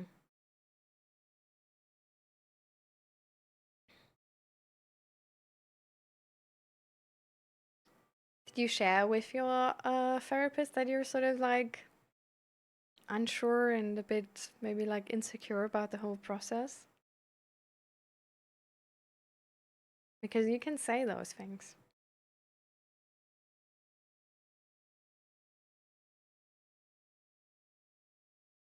Some reply, but not for long, like 3 to 4 after they ghost me, and some they just don't reply at all. Hmm.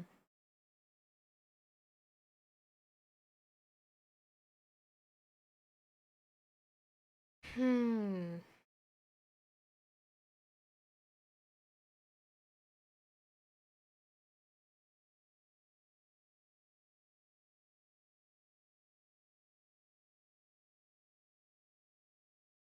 Hmm.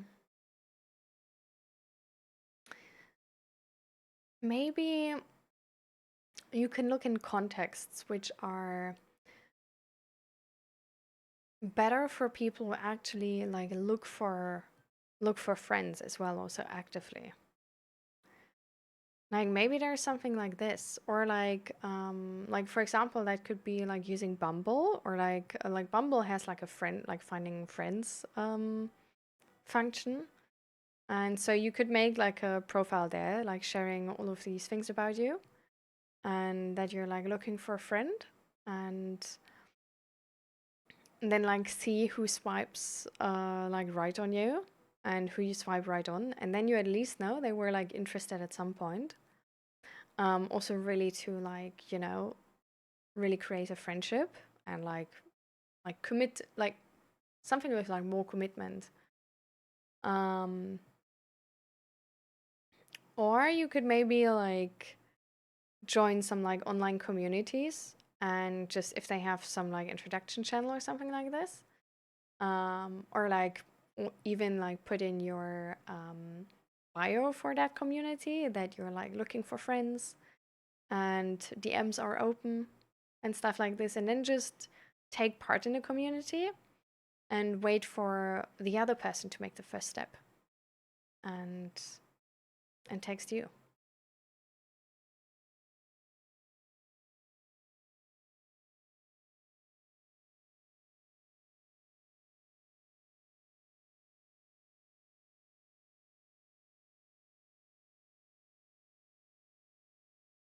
Oh yeah, Meetup for example as well. Oh, okay. I'm gonna copy and paste the message.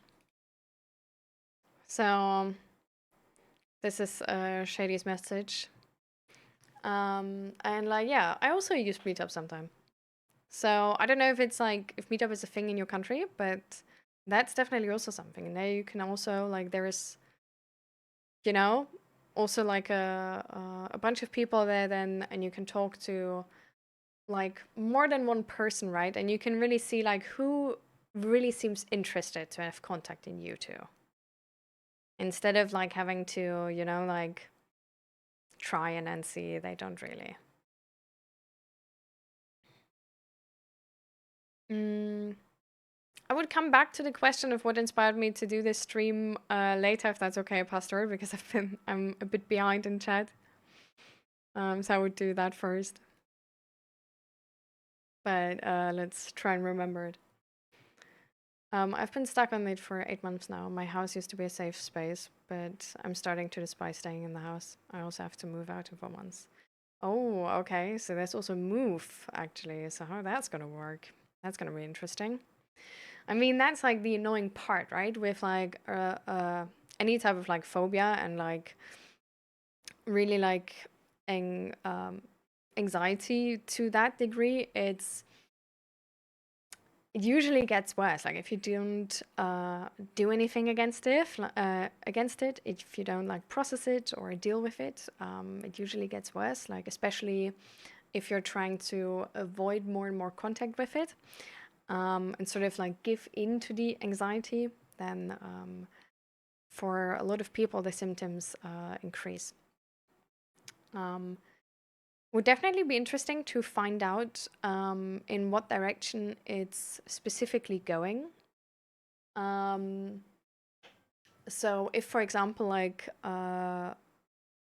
you feel like, I don't know, like have you ever like read an article about like OCD? Because like that might also be interesting to like just read through it, see how you see yourself in that, and like just read up on your symptoms essentially, and have like official like articles. Like one really good resource I like is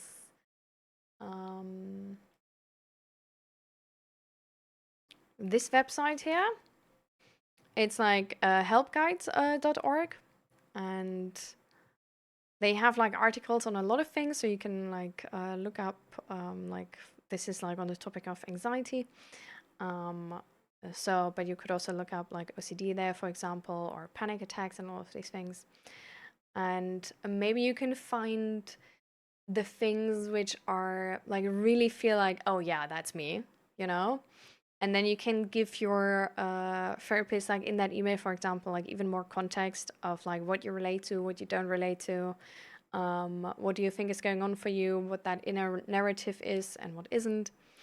But apart from that, like don't worry about it. If you send them an email and they like agree to like sort of like help you and engage in the treatment, like they will of course like also go in depth that with you, so you don't have to do like all the work on your own. And if you don't feel like ready for it, if you don't understand it or unsure about it, like don't worry about it. They will check that out with you too. It might just be like good for yourself as well to like inform yourself there and just to learn more about yourself as well.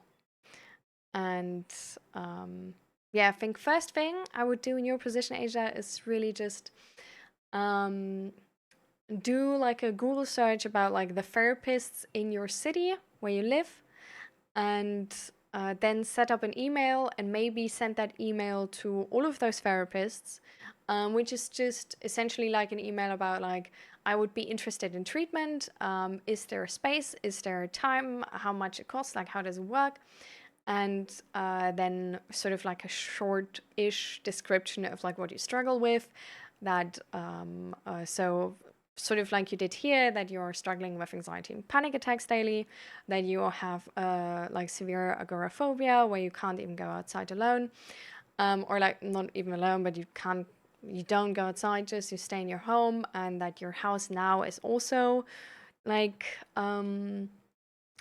well, not as like doesn't feel as safe anymore as before, and then you also have a move coming up in 4 months, and then they will like help with this, and then you've been like stuck on this for like 8 months, and then just see what comes back, if they like what they sent back from like who says like where you get like which offers, right? And like if they, you can also ask like how does it work with health insurance, like is that going to cover it or not? And is there like even I would also definitely say that like calling people on the phone is something where you don't really feel comfortable with at the moment, and so how treatment would look and how that could potentially work or what they would offer to make it work. And then just see what comes back. And they might have like, like if you didn't mention something there they want to know, they will ask you for it. But I think in the beginning it's like really important to just like, like don't put like too much effort in it. Have like this rough outline, have this one email, send this to like all of the therapists in the regions, or like in your city, so that you just weed out the therapists who don't even have time for another client, right? And to know like, okay, like when would the treatment with them start? Like, are we talking like 6 months or are we talking next week, and to just get a picture about this. And then once you have those answers, if you only get like answers like most of them are full and that one person is like, oh, in 6 months, but then you would have to like show up here or something, then you can check out resources like like BetterHelp or like these kind of things. Like there's a lot of like online therapy options as well.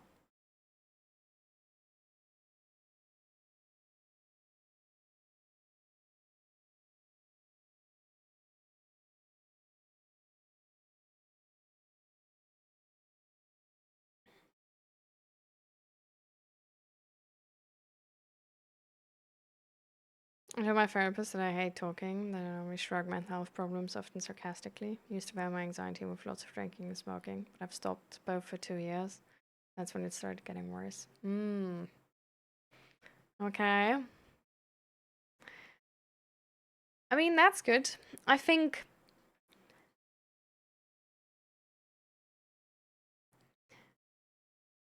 if you're sort of coming from that direction to therapy where you're more like, like, like do I want to do I need do I, I think it can be really helpful to voice to your therapist if you're not really convinced by something. Like if therapy goes into a direction for you when you feel like, oh, this is like this talking bullshit they do in the movies, and like, I think voicing frustrations like these and voicing that resistance and that you're sort of like on the inside, you think like, but why are we asking all these questions? Like, how will this help me? Like, I don't understand.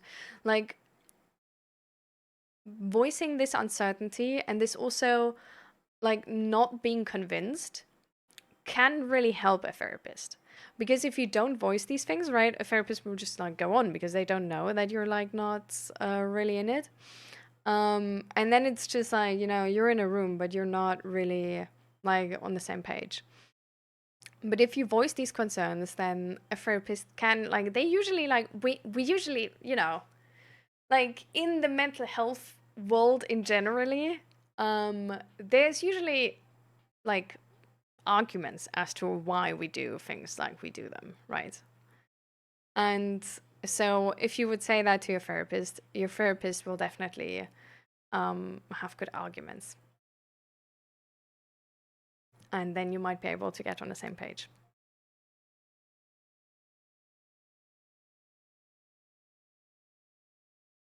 Yeah, don't worry, Shady. And thank you for the idea, by the way.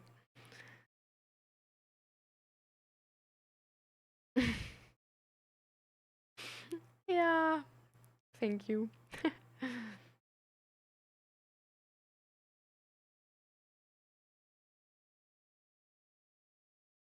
Can planning your wedding as a good idea for speed dating or like U-Haul role playing? It's typical for the lesbian community. Damn. I mean, I think it's always good to talk about what goals in the future you have. I don't think that's dumb, especially with speed dating, right? Like in speed dating, it's like sort of about as quickly as possible, seeing if there is like compatibility. So talking about your goals in the future, how, I don't know, in 5 years you think your life is going to be or your relationship is going to be, or what type of dream relationship you would have, I think is smart. Because even if they don't like they don't have to perfectly align, right? But if they don't at all align, you definitely can be like, okay, next, you know?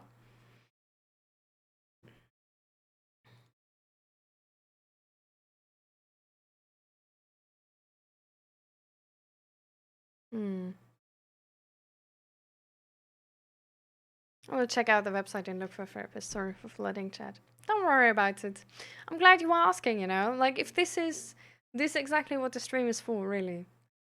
Like, it is meant to be like this low entry barrier thing to a bit of information to just, you know, give you the resources you might need to seek out help. Like, I'm not a therapist myself. I'm not that, like, even if I were, like, this stream is definitely not the format to do that. There's a reason why therapy is like one on one.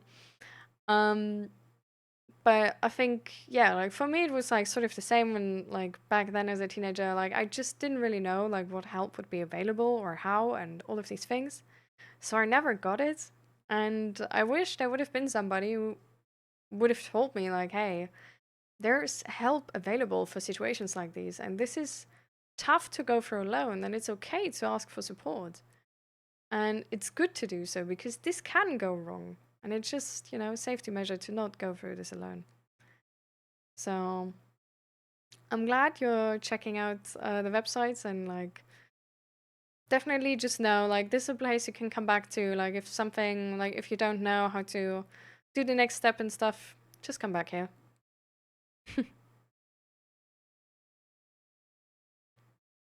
Why is repeating a cycle easier than taking little actions towards change?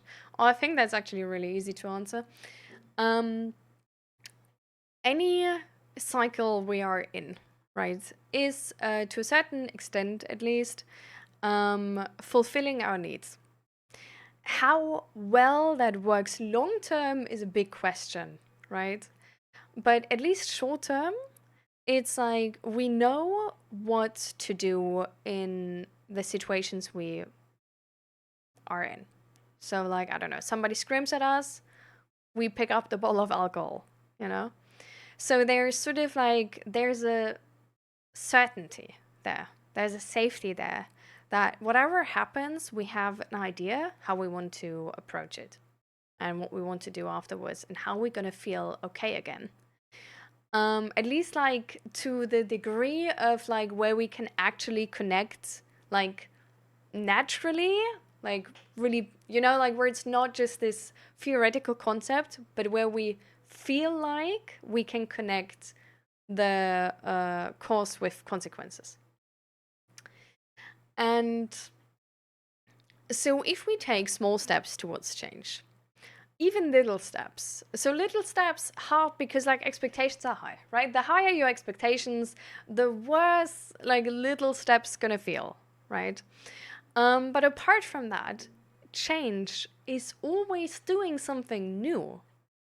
Change is doing something where like if we change our habits, if we change our day-to-day life, we don't really know what's going to happen. We don't really know how this is going to turn out, how this works, if it will work in any situation, if it will successfully make us feel the way we want to feel. Like we don't know how the thing we're going to do is going to influence us specifically. Like we don't have as much experience with it, right? Because it's new, it's a change.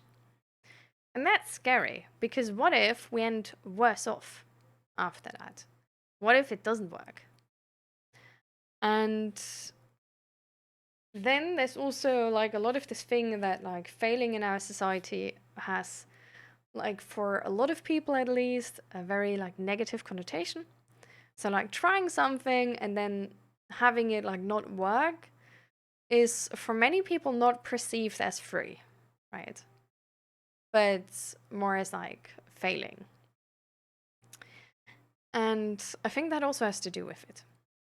But biggest thing I would say is just we do something new and we don't know how it's going to be. Like it's not we're like it's easier to commit to things where we know the outcome because it just feels safer. So doing things, even small things where we don't necessarily know the outcome or how it's going to end up, That's kind of hard, you know? That takes confidence that even if it doesn't work out, we're going to be fine.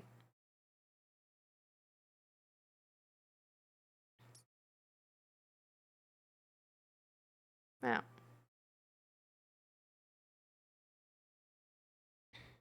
I was way innocent and this kind of naive little old me. I'm polite now, but back then I was polite to people who didn't deserve it. Hmm.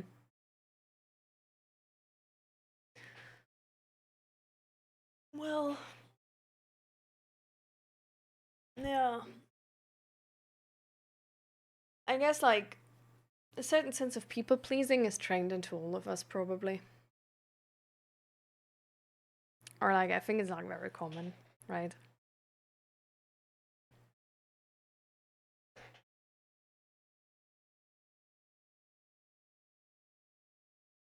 But yeah. Fluffy, how you doing, by the way?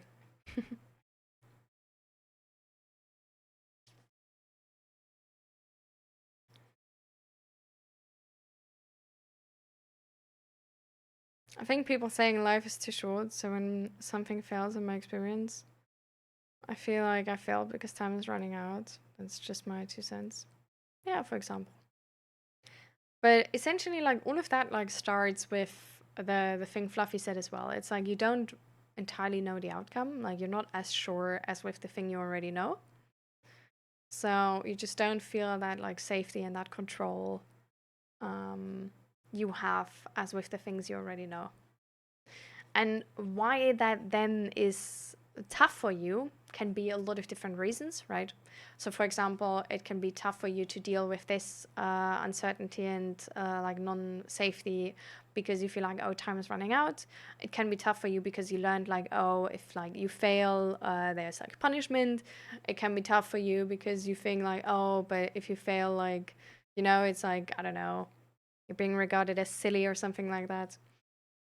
Like there can be like many explanations, but I think the bottom of it, like really the root idea, is just that it's less safety and control because we don't entirely know. Like we're not as certain about the outcome as we are about the outcome of the thing we already know, and that's worth a lot.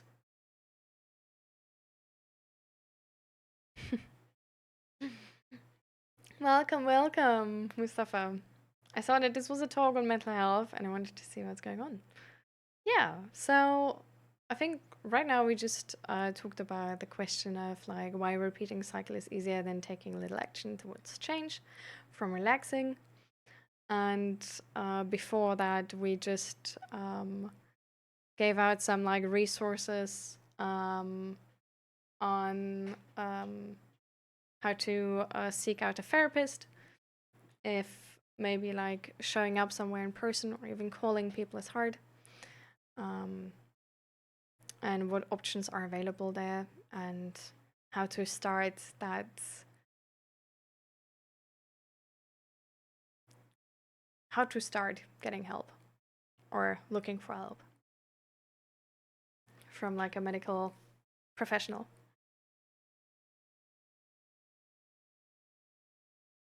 Sure, go for it.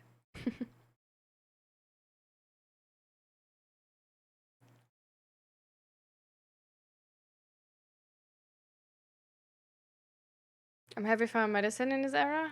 That's how I feel. That would take too much time. Oh, okay, that doesn't sound too good. But I hope you're good now already. We can definitely make a one-on-one sometime. For sure. I would be happy to. Okay, work coming up. I see, I see. I mean, maybe we also find some time for League in the next couple of days. Hi, Roots. Welcome, welcome. How you doing?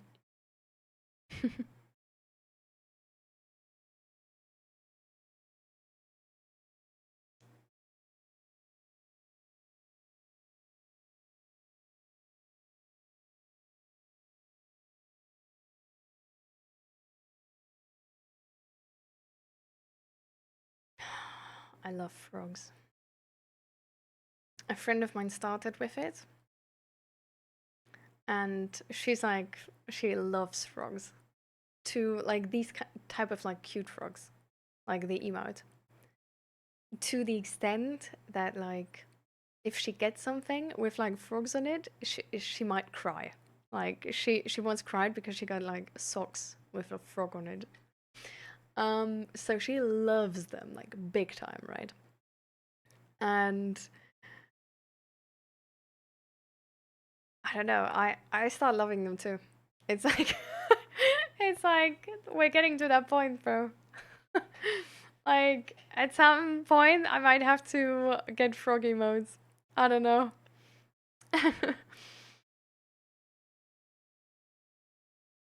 But I'm glad you're doing okay. Um I'm doing kind of good well, but also it's stressful right now. I'm like trying to figure out a lot of things for my like professional future, let's say. Um there are a lot of options and a lot of questions. So for me, the entire past weeks have been trying to find out about tax laws and about the different versions of becoming independent and about when you need to be independent and when you don't and how these rules work and I so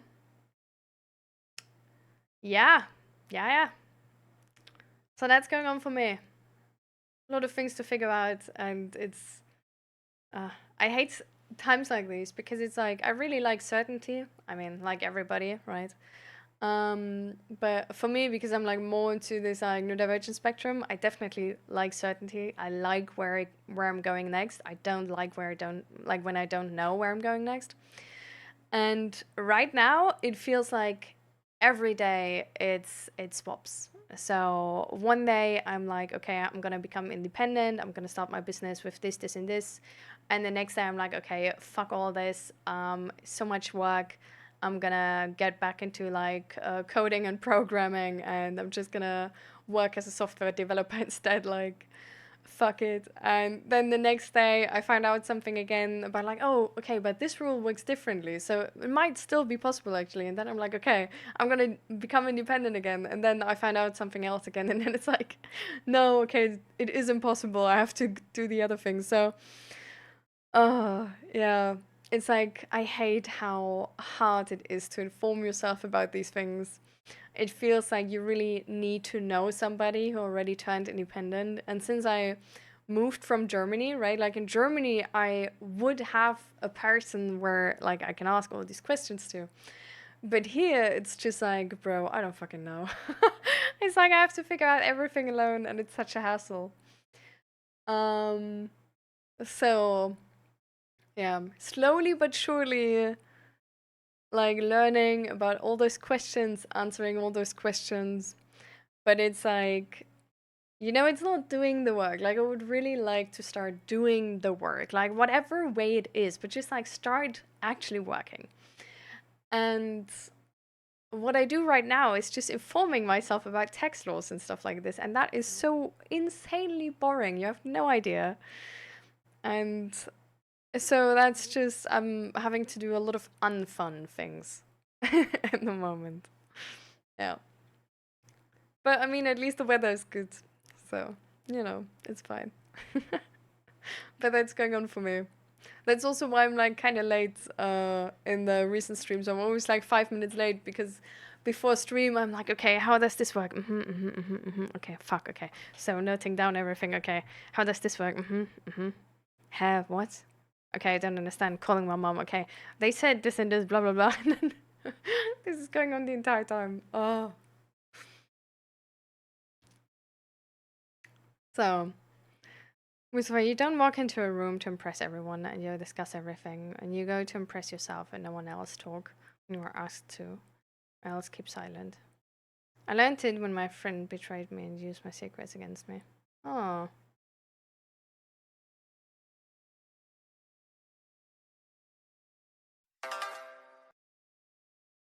I'm really sorry.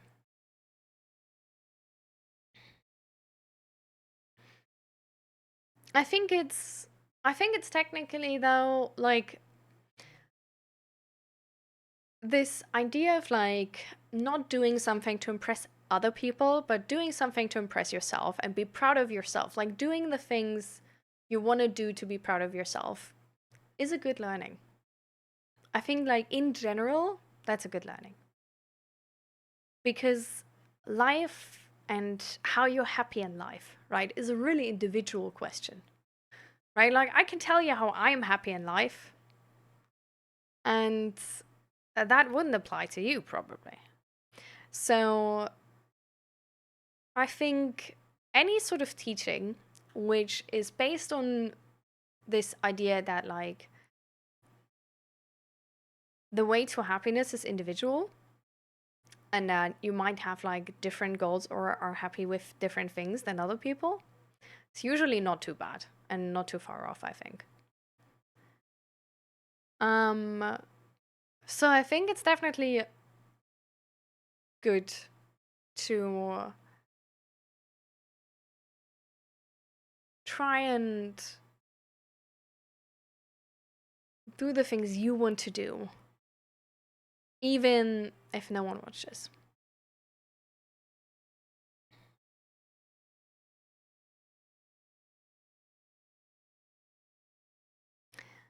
I'm not sure how you mean the no one else talks when you're asked to, or else keep silent.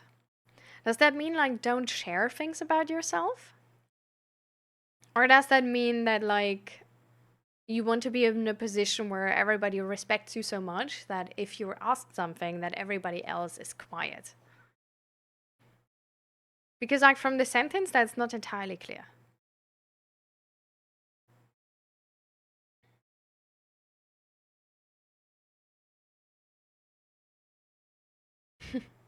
Always welcome and thank you for the follow.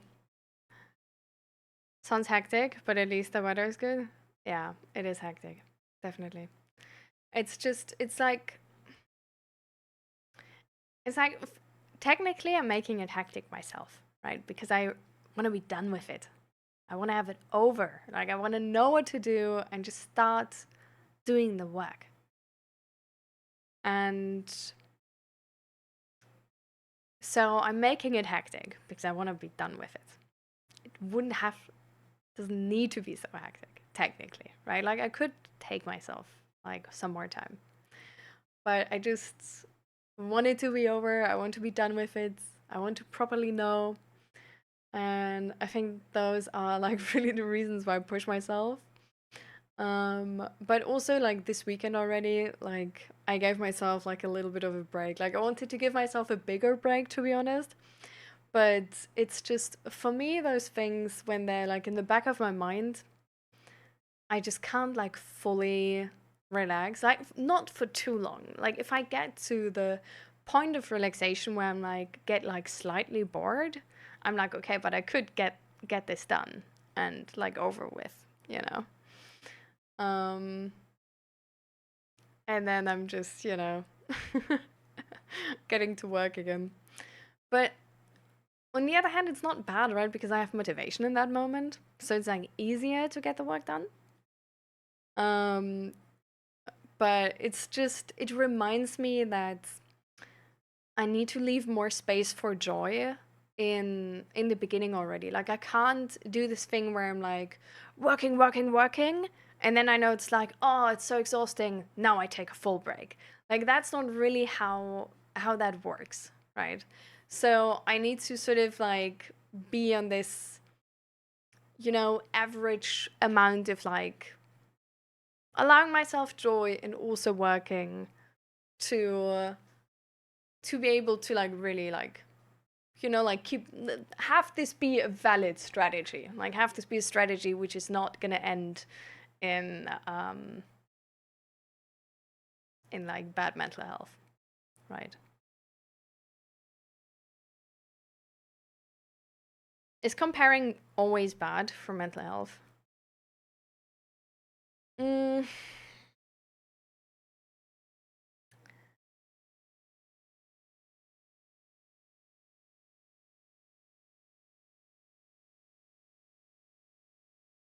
I think it really depends on what it means for you. But for a lot of people, it means putting themselves down and not being happy with the achievements they made. So I think if you would have to make a generalization, I think it's fair to say, like, comparing is always bad. But on an individual level, I think sometimes comparing is just what it is, right? It's like essentially like getting more information because you compare like two things and like find out the difference. But it really depends on like what you use it for. And if you use it for, you know, if you're like on social media and you notice that like you sort of like passively compare yourself to everybody there and notice that you're turning like unhappier with your own life because you don't have that social media life, then it's having a bad influence, right? If you use it to sort of compare to, I don't know, to last week, right? Your mental health state, and then are able to, okay, so it's actually, so my mental health is doing worse this week than last week. Why could that be? What is the difference between those 2 weeks? Oh, I was more on my phone or something. Or, oh, I was, had this like bad experience with this and this. Or, oh, I didn't like exercise at all and was only at home and like really had like a very, you know, like not healthy lifestyle. Or I just put like a basic hygiene on the back burner and stuff like this. I think then a comparison is really the thing which makes you able to learn, right? Because it's comparing two different states and trying to find out what's the difference and put consequences and the cost of these consequences together and try and understand this. And I think that's very like useful, right?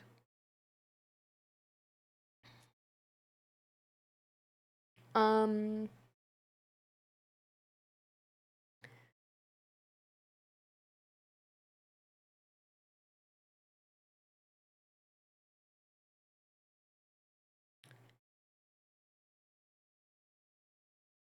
so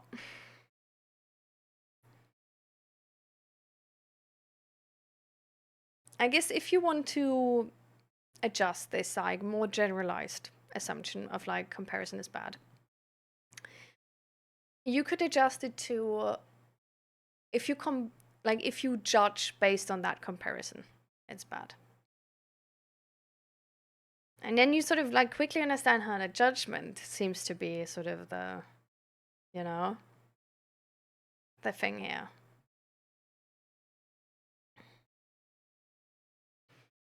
Like you can like look at your life, look at somebody else's life, and then be like, I kind of like, it looks like I like that life more.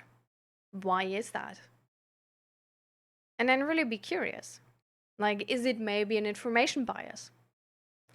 Because I don't know, that life is the life of an influencer. You don't know their bad times, you only see their good times. Of course, it looks better than your life, right? It's not an accurate representation of their life either. Like, it's a fake representation. Obviously, it looks better. It's like watching a movie and then being like, oh, the people in the movie have a better life than me. Like, yeah, can happen if you compare yourself to just fake circumstances. Um,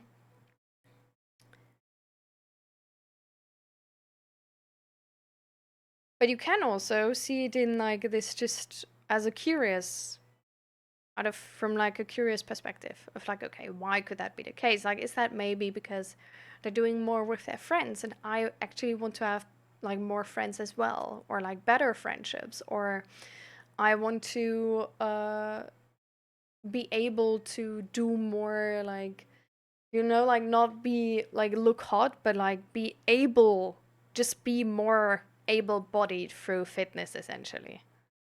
Like be able to go for a run when I want to, be able to spontaneously go to the gym with a friend, and these kind of things. So I think it really depends on what type of meaning you attach to it.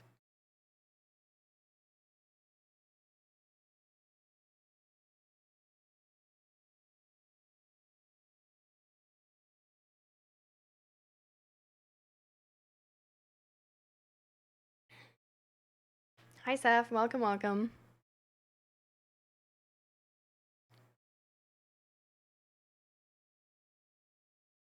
Got a quick question. Can undergoing a one-time procedure injection of ketamine do anything meaningful for someone in fairly long-lasting depression? Oh, I have no idea about that. I'm really sorry. Like, that's something you would have to ask a medical health professional who's probably like specialized in the topic at least.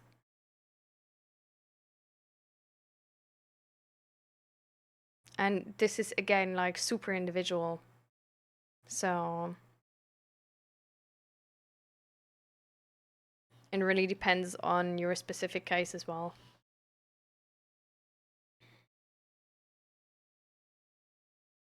I usually prefer to compare weather conditions and air quality. Yeah. It's sort of like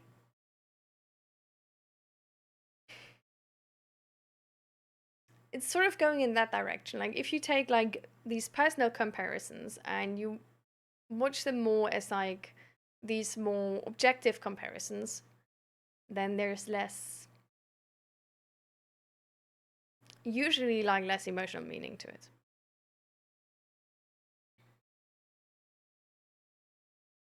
Someone I know is now in that step of the multi-year depression. A latest idea from a doc to try. I mean, if you're sort of like wondering if that like makes sense or not, it's always valid to get a second opinion from a different doctor. And I think if you're, like if you feel like I don't know if like the potential side effects are like like worth it, or like you have doubts, then like for sure, like seek out a second opinion or even a third.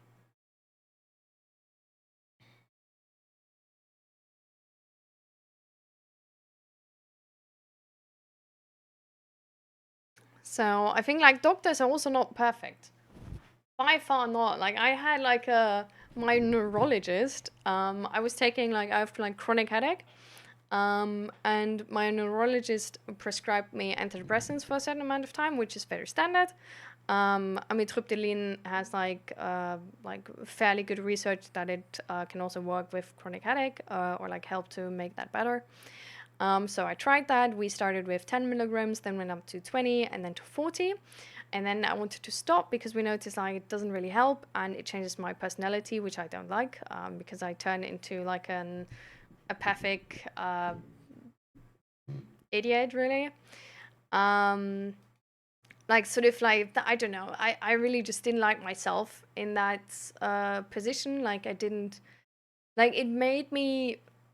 I feel like it made it like worse. Like I was also like in mental health treatment at the time, also actually with depression, but it didn't feel better. It just felt like like maybe the lows were like not as low, sure, but there were no highs at all. Like for me, like there was no moment where I felt like okay, this is worth living for. But it was all like meh. So like to me it was really like no question at all to be like okay, I don't like if this is not helping with my headache, like definitely instantly I'm gonna just stop with it. And well, I then like actually really instantly stopped because my neurologist literally said you can go down within 1 day to 20 milligrams and then on the next day to 0 milligrams. That is not advised. That can leave long-term side effects.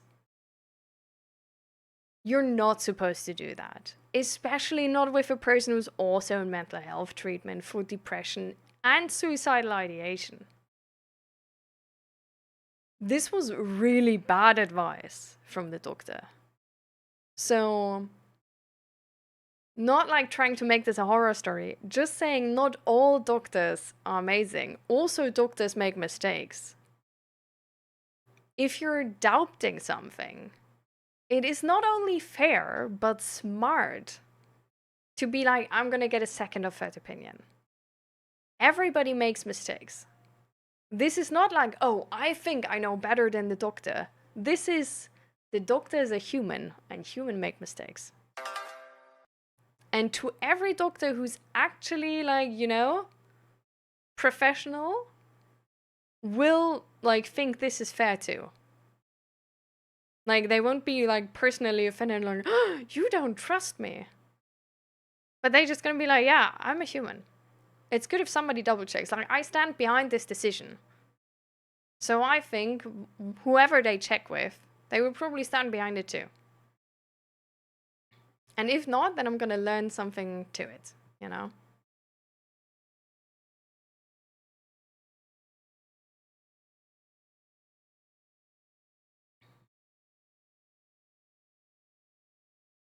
Is maladaptive daydreaming an addiction like substance addiction or like state of mind?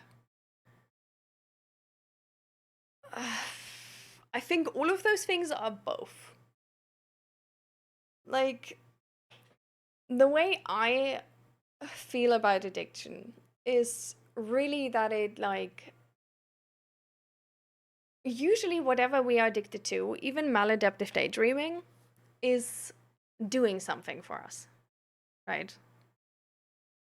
So maladaptive daydreaming is, for example, sort of like an escape from like negative emotions associated with real life, oftentimes.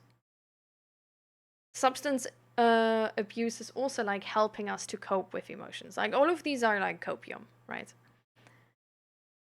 And I think that always has to do with like bodily influences and mental influences.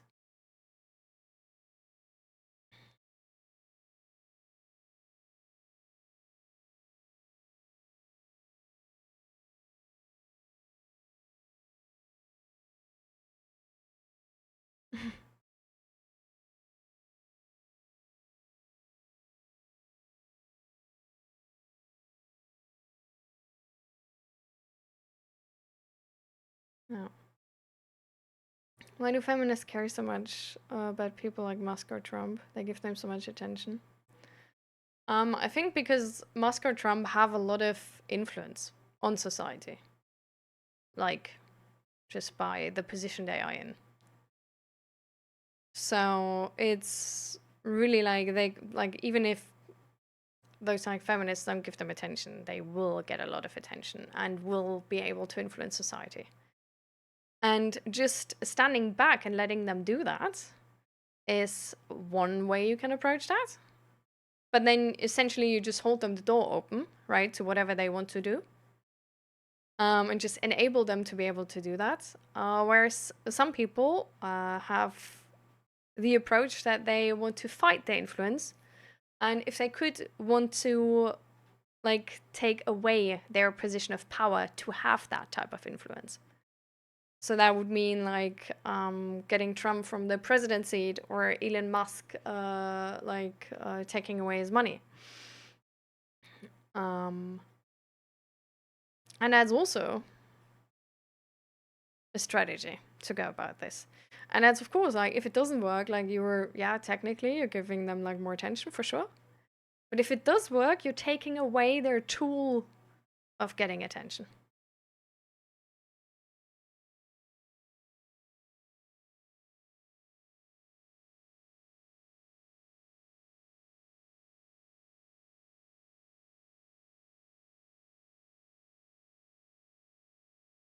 Yeah, definitely. I agree here with Jubu as well. Like, there's like, the world is really complex, and there's a lot of conflicting interests. So, and there's so many biases people have as well, right? So I think getting like second or third opinions, anyways, always positive. And hi, brownies, welcome, welcome. And hi, Indy, welcome, welcome.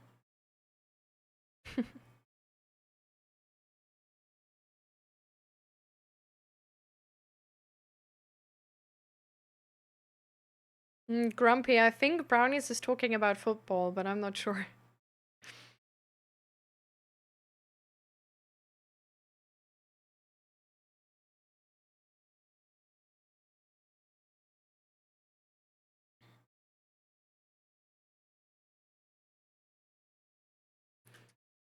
But yeah, I mean, so also with the like,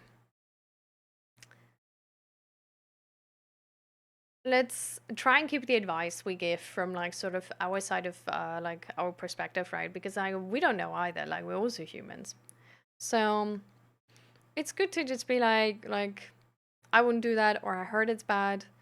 But I think if Bose like really wants to, like have have a good amount of like information to make a based decision on, it's like really get like second and third opinions from other medical professionals, and maybe read up about it yourself as well. On the influence of like ketamine on like a long-term depression, I don't have a fitting article per se, I think. But I'm sure that if you like, I don't know, like Google, you will find some good sources, maybe from the American Psychological Association, um, or things like these, like just or like some universities or something like that. But also then I wouldn't like focus on like one article alone. I would go through some of them to see how they think about it. All right. Thank you, Fluffy. See you next time. I hope work is not gonna be too bad. Try to have fun.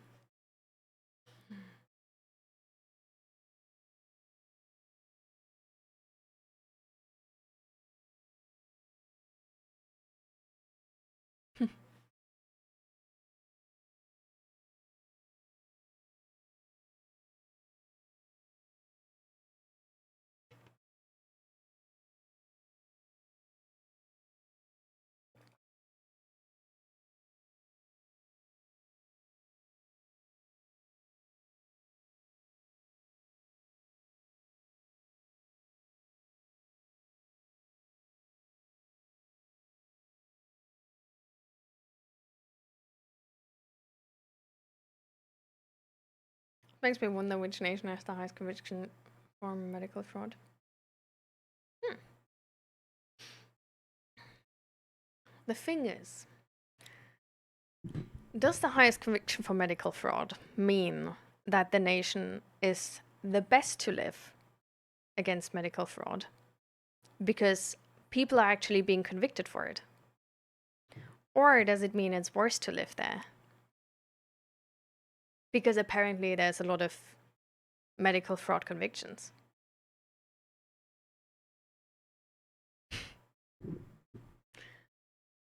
Like, even with statistics like these, like, they can go sideways so often. Like, it really, like, it depends so much on the system. Oh, but let's stretch. Like Ramona's told us to. It's always smart to stretch if you're sitting for a long time. And technically, apparently, my husband did like a sort of like an educational presentation about the effects of sitting, and allegedly you're supposed to every 25 minutes move your body for like 5 minutes to like offset the negative effects of sitting for prolonged periods of time. Whereas like every 25 minutes, I'm not gonna get anything done. Like I'm just gonna die from sitting. Oh. Like imagine every 25 minutes. Just like for 5 minutes, like getting up, like not like I would not. How do you even get anything done?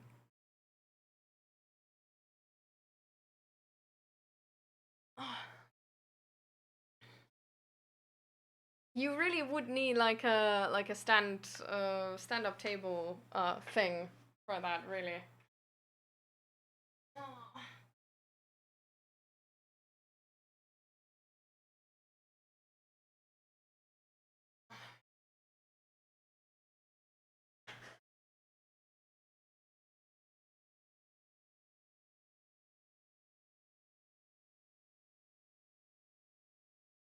Ironically speaking, medical fraud, like from countries like Japan, reflects the opposite.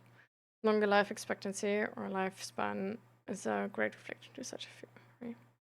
Yeah.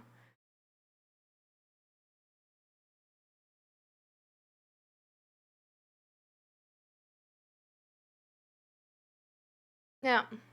There's definitely some other statistics we can use to sort of like try and paint a picture about this. But for example, the Netherlands are apparently really high ranked in terms of like how good the health system is, because the life expectancy is so high. The thing is, I personally think that the health system here in the Netherlands is absolute garbage. Um, there's so much malpractice from what I've experienced or heard from direct friends, like not like the friend of a friend of a friend, but direct friends, like their experience as well. That's there's more medical fraud than like not really. And you can be absolutely happy if you never have to speak to a doctor or like never are like, dependent on them actually doing their job well. Um, and still they are so high ranked because they live so long. So then you can argue, okay, is the health system then actually good just because they live so long? Well, you don't have that one-on-one, like one-to-one correlation. If you look at for example, the just regular sort of habits people have here, they drive by, like they cycle a lot, like to work, to school, all of those things. Like a lot of the teenagers are doing active sports and are like the most people I think with the gym memberships are probably people like around like 18 and something like that. So like the people here do really like to compared to Germany, way more sport from my perception. Like there's all these hockey girls and football boys and like the volleyball is like also really common. They have so many like sport clubs where people play, and it's like I don't know.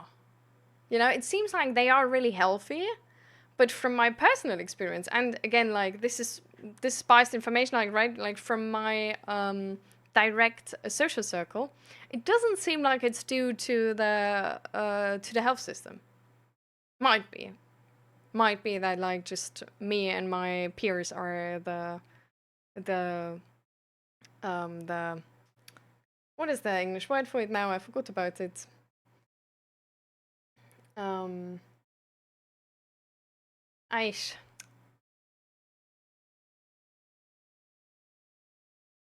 Are the exclusion of the rule? Is that an English saying? I know it's a German one. I don't know. But, like, are not, like, part of, like, where just the edge cases. Um, but it can also be that it's just due to the lifestyle and the health system is just garbage still. But people just don't die. It can also be that, for example, like for young people, they don't invest a lot of resources.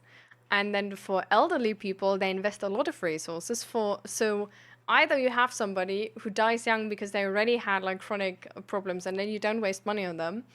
And then on the people who do live at least to a certain amount of time, you invest money in that they live that time longer because they're like a good, like a good investment of money. Like that can also be a case. Like, I don't know, like there's a lot of, like, it's very complex. So you can't like really define the cause to this so easily. But it's really interesting.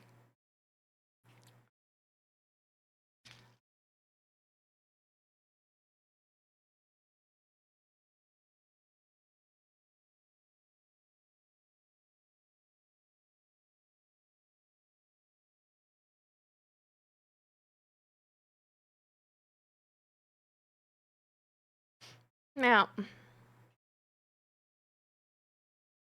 First confusing bill I got was 600 euro health insurance fine or something from not having signed a contract for health insurance on side income. I mean, that's honestly like kind of fair though, because like usually, like I'm really sorry you you have that, but thing is, like you probably don't come from like a country like the Netherlands or Germany, right?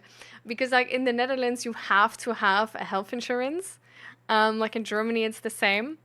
So if you don't like sign a contract, if you have income, you're like fined for that. But the health insurance in itself is actually kind of low in price. Like it's like I don't know, usually around like 150 euros per month or something, which is compared to Germany again, completely different house number. Completely different house number. Germany can be so expensive in terms of health insurance.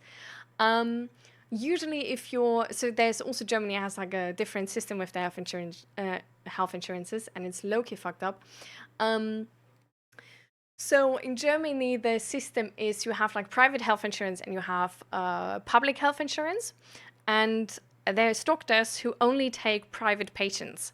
So essentially, what the system sadly does is there is good health insurance, which is the sort of the for the rich, you know, which is private health insurance, and then you also go to the private doctors, you get better care and all of these things because people get more money from you if something happens, and it's more expensive like it's more of like a fixed amount you pay, and that fixed amount is like way more expensive than the general health insurance. It's about like I don't know, like you can, it's like 1,000 plus or something for an adult. Um, and if you go to the general health insurance, you're gonna start with something like 300 per month or something. But it's like percentual based on your income. So like once you earn a lot, you don't want to be in that public health insurance anymore, but you want in a private health insurance because there you pay less because it's like fixed and not based on your income, right? Versus if you're poor, you want to be in the public health insurance because it's based on your income, so you pay less there. And you can't afford the private one. So essentially, what it means is the rich people save money on health insurance and get better health insurance, while the poor people still pay quite like more than in the Netherlands for the basic health insurance, but don't get really good health insurance. On the other hand, you have the Netherlands where the whole system is technically privatized, but with prices from the government. So everybody has to get like a private health insurance, but it's like all one system. There's only private health insurances. All of them are like the prices are sort of like limited. So you pay like roughly like 150 a month, which is again like so much cheaper than in Germany. And there's like the differences between the health insurances are usually only like what contracts they have with which hospitals and stuff like this. And or like with what medications and pharma and all of these things. And if they have like sort of like extra things you can like book onto the thing, like I don't know, 6 free appointments with the physio or something per year. And that's honestly not too bad, I think. Apart from the fact that like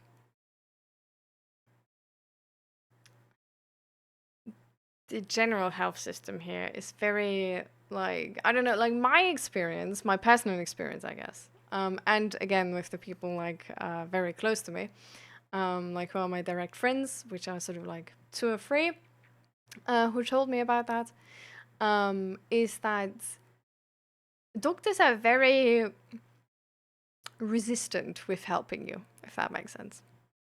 So for me, for example, with my chronic headaches, I had to like low-key beg for like an MRI being made, and then like to like see a neurologist, and then also like once I was asked the question like what do you want me to do? Where I was like, you're a doctor, like just like make me healthy, like you know this stuff, not I don't know. Um, And of course, like the classic thing about the Dutch healthcare system is like that paracetamol is our one medication which fixes all. And that's low-key true. Like wherever you go, whatever you have, like the doctors will tell you, like, have you tried paracetamol? Um, but it is apparently also like a pretty good starting point overall. Um, so yeah, I don't know. Apparently the healthcare is like way worse than in Peru, for example. A friend of mine said. And apparently way worse than in Namibia as well. But that's all I know. That's all the comparisons I've heard of from people.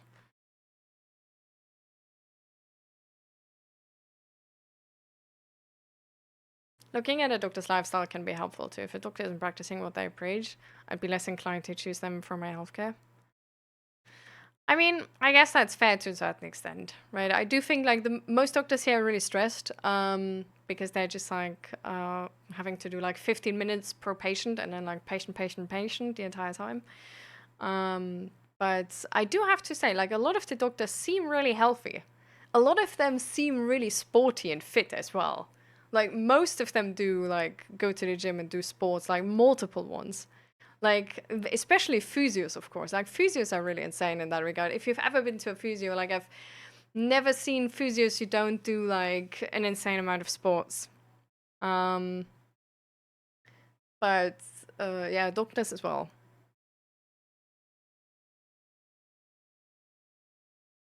In the country I live in, if you are a parent, your workplace will cover your health insurance and your kids by law. That's really nice. Like in Germany, like your workplace pays some of the health insurance, but not all of it. If a person isolates themselves for too long, what would happen? There's a really nice article I have on loneliness, and the effects of loneliness. So I think if you're interested in that, can I like, well, I'm just gonna post it. It's this one.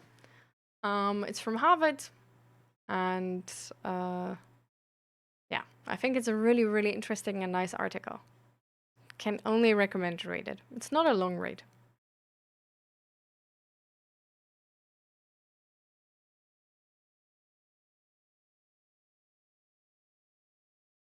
Did you finally figure out what causes the headaches? Tension?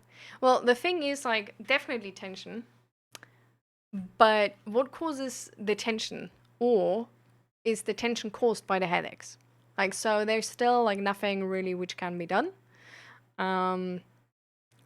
Tomorrow, actually, I'm gonna get, like, migraine Botox. Um, so I'm gonna get Botox. um, and like it's a very common sort of treatment for migraine because it's like relaxing the nerves essentially. And if you have like chronic pain, like the nerves are usually like really like like agitated, and by just calming them down like forcefully, you can sort of alleviate some of the symptoms usually. I'm also taking like I think like hypertension medicine right now. I'm not sure about, like, she told me I approved. Now I take it since months. And so I'm taking that and then the migraine Botox as well. And we hope both of those combined are going to do something. But we don't know, and we will see.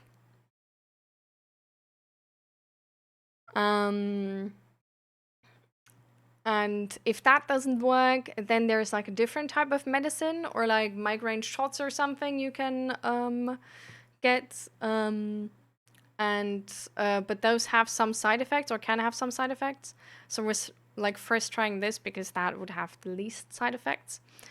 But yeah, it's all like a very like a long, slow process of figuring this out. Because like this type of medicine, I take it now since like half a year. And because we first checked if it's going to work on its own and like up the dosage. And now, or like, wait, no, it's not since half a year. Wait, no. Or is it actually? I don't know. It's definitely months. It's definitely months already. And now we were like, okay, like this on its own, it's not gonna do the trick. So we're gonna. Here I started. Yeah, I started in January. Yeah, yeah. Okay, so I am taking it since half a year. Um, and now we're gonna combine it with the Botox and hope that's gonna help. But we'll see.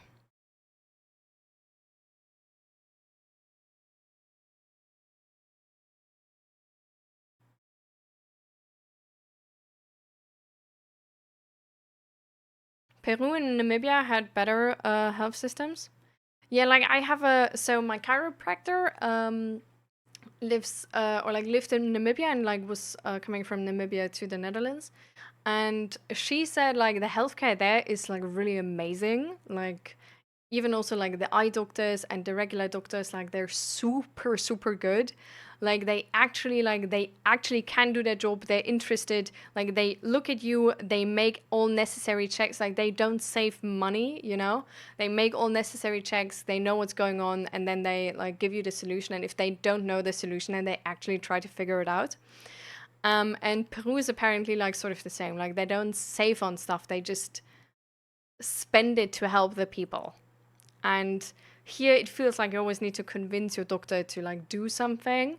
And even if you would go there, tell them you have chronic headache and all of these things, if you wouldn't ask for something to help, they would just be like, okay, that sucks. And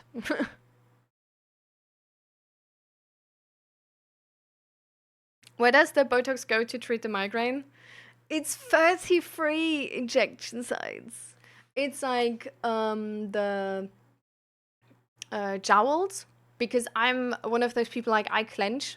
So it starts here, and then like here, like in the forehead, like there, and I don't know, here, like multiple, and here, then like the jowls there, then like I don't know, like somewhere on the head, like here, like multiple, and then like in the neck here as well, and like upper shoulder or whatever. Yeah. But I had it once before and it doesn't look too crazy. Like I can still, hang on, you know, like I feel personally it didn't show. Like you could still like have like all amount of face expressions. Like it doesn't really.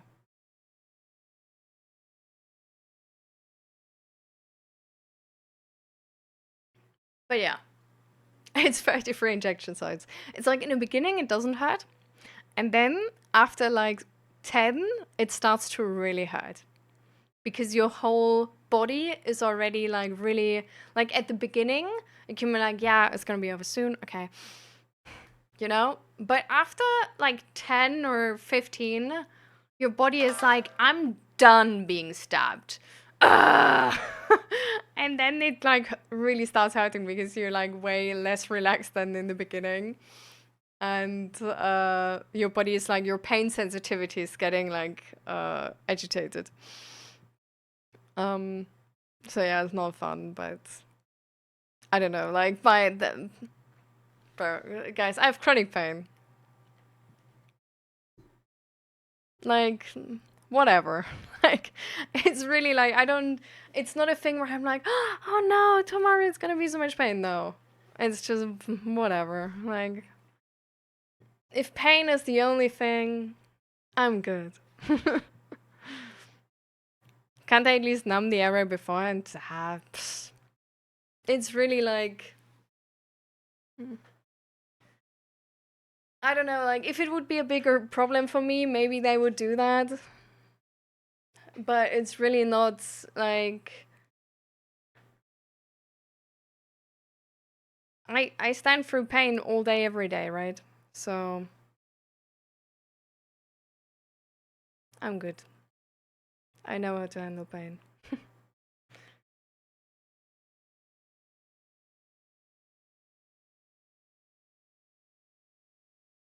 I have a question, but I don't know if we're in a spotlight. We're not in a spotlight right now. We're just talking about everything. We'll be looking 15 again in no time. Oh, thankfully not. To be fair though, I actually looked really similar to back when I was 15. I don't know.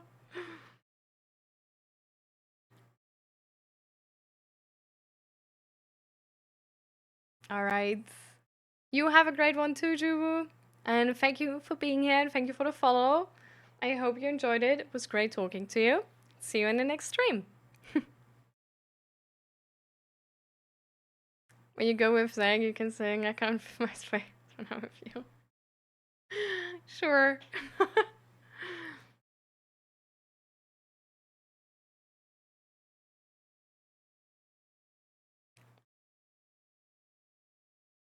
Yeah, I mean, also like Botox is like kind of deep, right? So it's like I don't know if like numbing cream would even really like do it. But the Botox itself is numbing, so that's when love growing up was and still is conditional. How can I feel capable?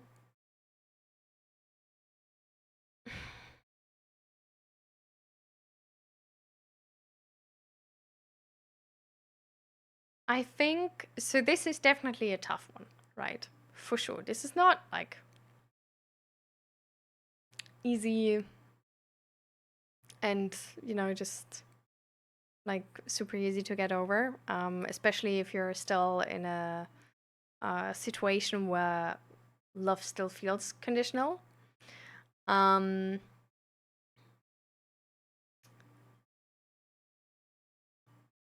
I think the first step is trying to make it not conditional for yourself. Sort of like, don't like try to change it in your personal context. And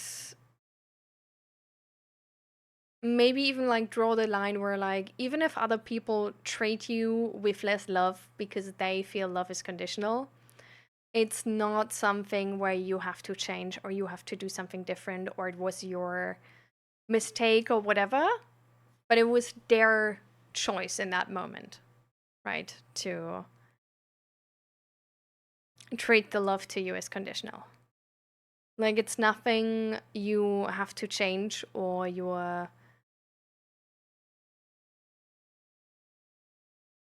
like it's not really your fault that you're being loved less in that moment.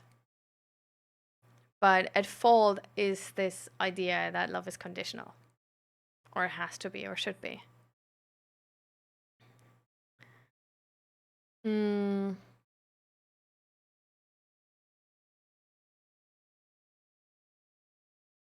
But to be frank, it is hard to change these contexts and change these beliefs if you are still living with them in your close circumstances.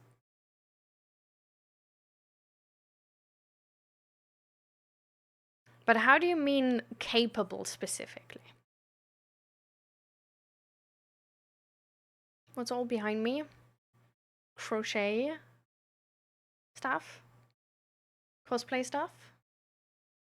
Gym stuff? Past gaming related, D&D related things?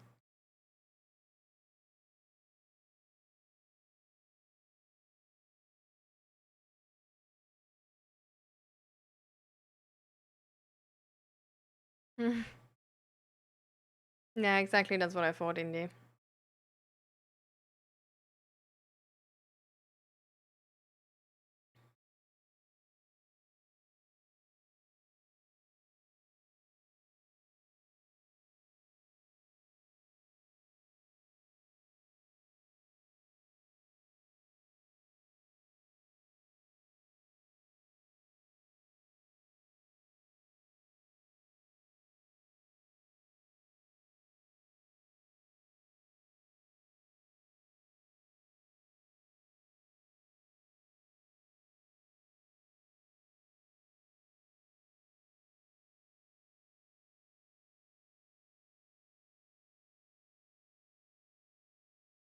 I'm interested to hear how that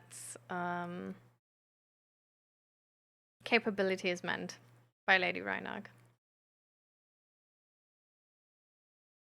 And oh yeah, by the way, also if you have like different questions already when you say like you're a bit confused still, then just let me know if those as well. Then I can answer to both things directly.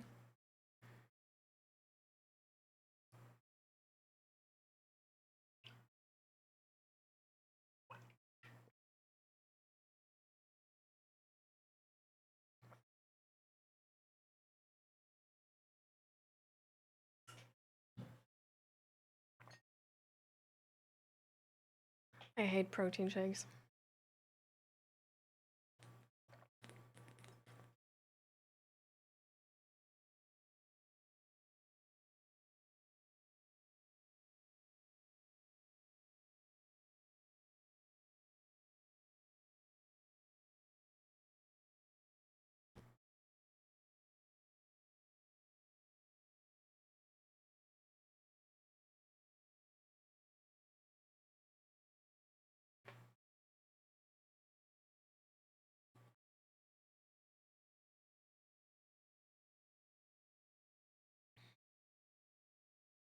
Welcome.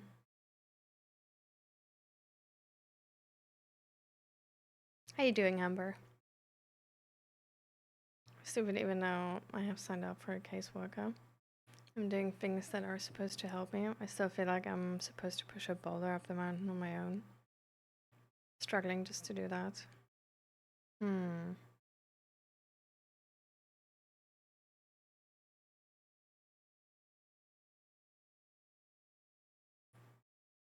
So why is that? Like, do you still feel like do you not feel supported by the caseworker? Or like the help you get is not really helping you? Or is it because of something else?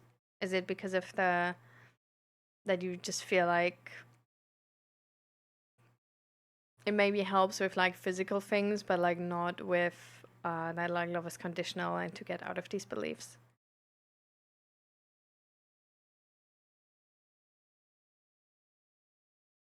Could you swap it for a regular milkshake powder? Or are you doing the protein one for the health benefits? I'm doing protein one for the health benefits. Because I eat like mostly vegetarian, I just try to make sure I have enough protein as well.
I just feel like I'm useless if I can't do things which relates to the love being conditional.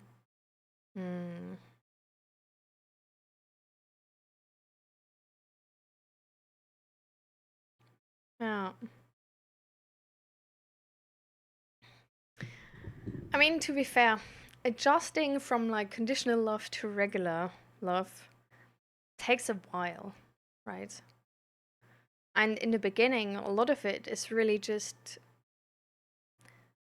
tolerating this feeling that it still feels like you're not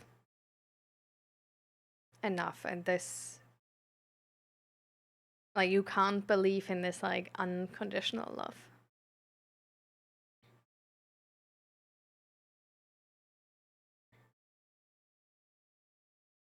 And giving this emotional meaning time to settle.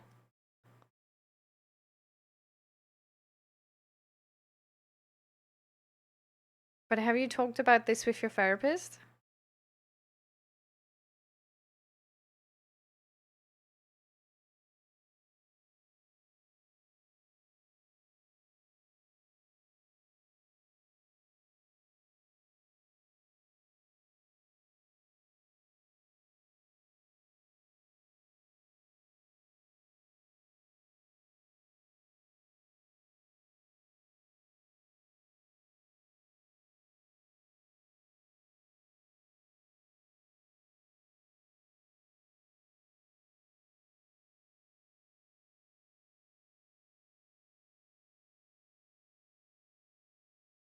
Hmm.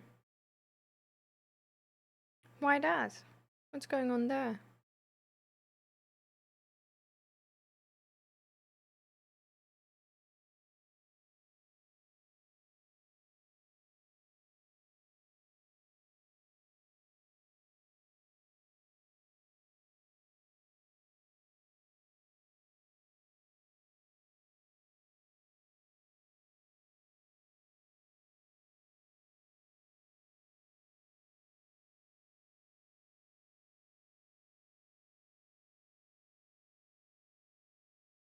With the protein bars, they're just more expensive in the, you know.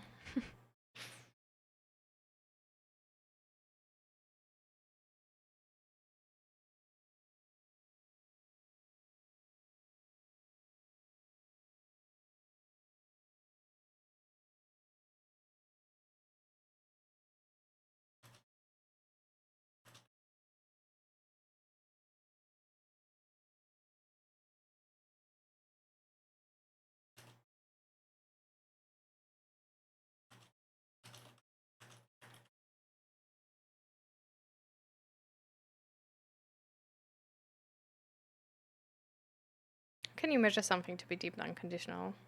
And you define something as unconditional? Is it an infinite amount of love, or is it a very strong bond?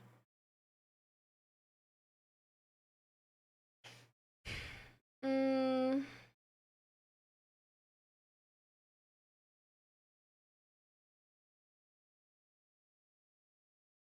hmm.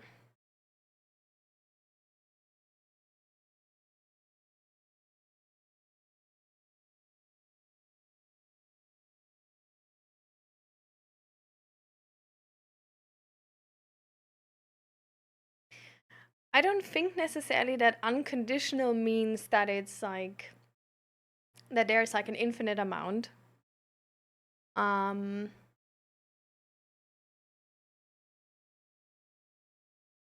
I think it's more like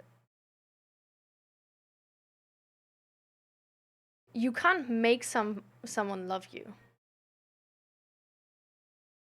you know?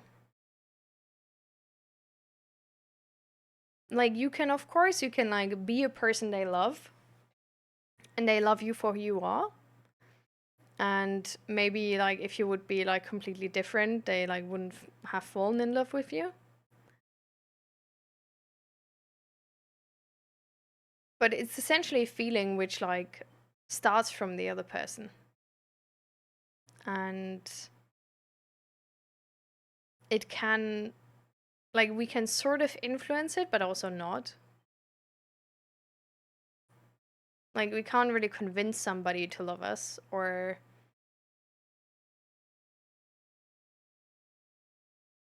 and people can fall out of love on their own as well. So, I don't know. I think unconditional, I would not put it as like, I don't know, you will forever and ever be loved, and like sort of like it's infinite in terms of like it can never stop. Um, I would just focus on the it's not bound to conditions. Like you don't lose it just because you, I don't know, like don't bring flowers. Like you don't lose it because you make a mistake once, you know?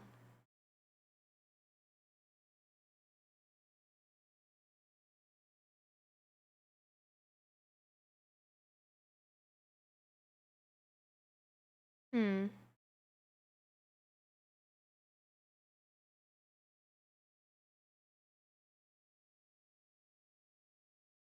Mm.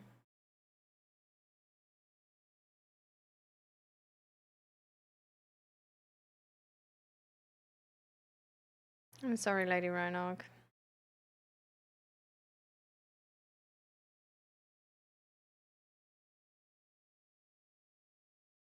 Did you share with them that it feels like they're blaming you for what happened?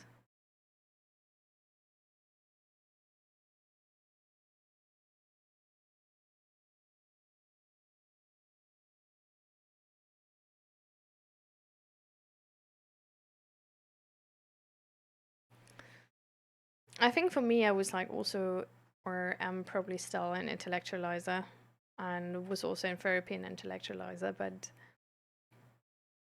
I really felt therapy is great because it taught me that the problems I have, I can't intellectualize them away.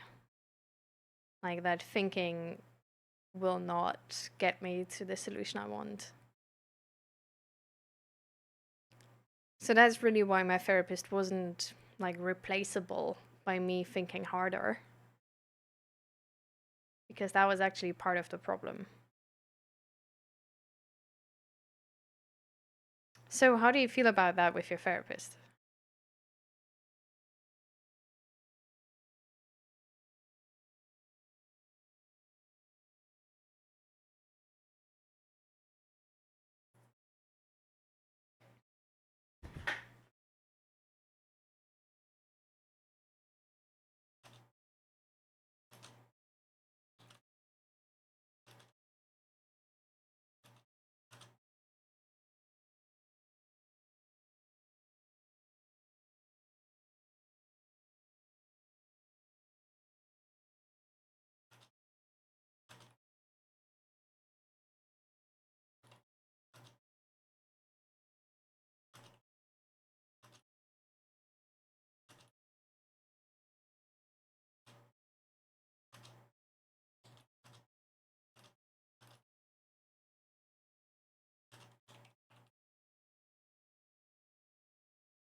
Sorry, I have to text in mods at the moment.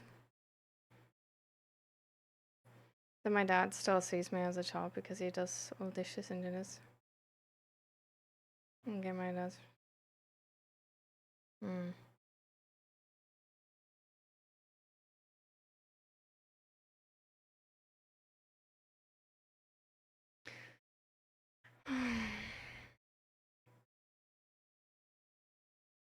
Hmm.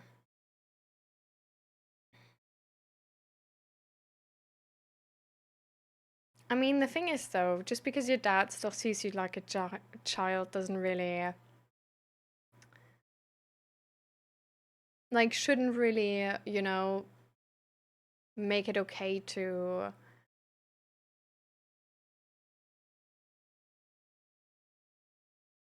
completely, like, disregard, like, your feelings or what you want and all of these things. So, how is your dad seeing you as a child an excuse for the behavior going on and the childhood trauma? Hmm. I'm sorry for you, Lenovo.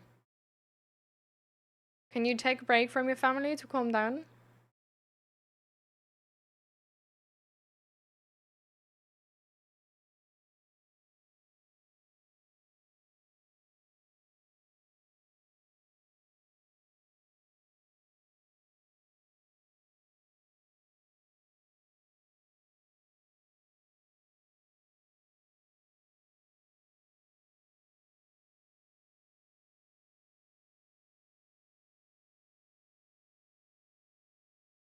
You've got them 72. That's a lot of eggs.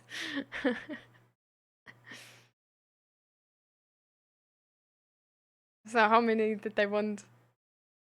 Like 10 or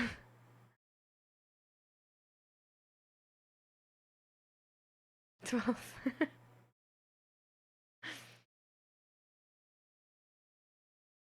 So what now?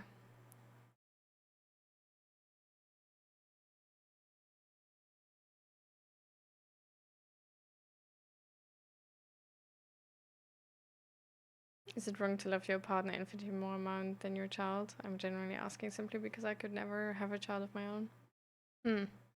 I think from what I know, a lot of parents who like have a strong bond to their children, like their child is more important to them than the partner. Just because there's more of like a more of this protective idea. But I think it's like sort of, I don't know if it's like loving more is like a hard question, I think. But it's like a different kind of love where like I think just because a child is in this vulnerable position, as a parent you're like, if you really like, you know,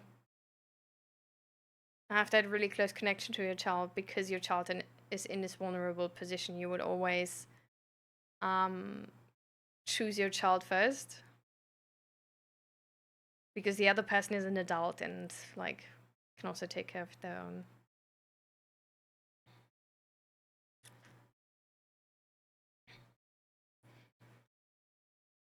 Could you repeat your question?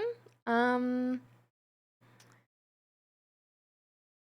the question was like, how for them, like in that logic, is being a child uh excusing the treatment, or like I'm not like that involved yet, but the treatment your dad has for you, or like the childhood trauma. Because I feel like generally, right, like we also like we love our children, we love and we want to treat them well, right? So how is being like, oh, you're still a child, the excuse for that's why you're treated poorly?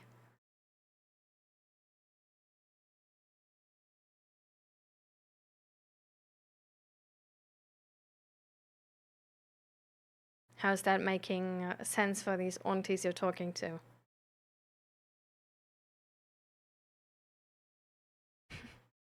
Don't worry, Nulov.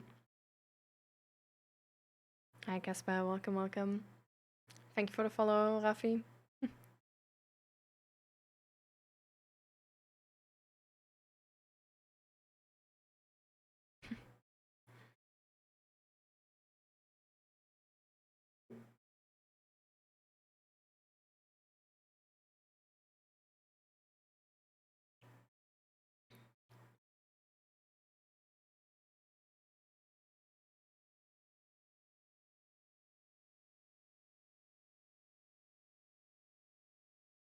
So, how's your family driving you insane, Lunov, by the way? Like, is there like a problem we should talk about?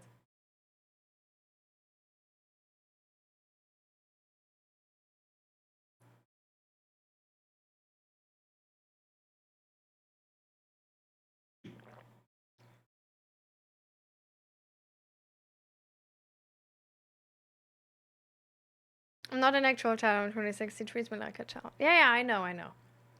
That's not the question. The question is, even if their opinion is correct that he still sees you as a child, how is that like there's It seems like, so from what, because you didn't like, you weren't specific, right? So like, I'm just gonna like, this is all like very sort of like theoretical. But from what I gained is you talk to them about the childhood trauma and how your dad is mistreating you.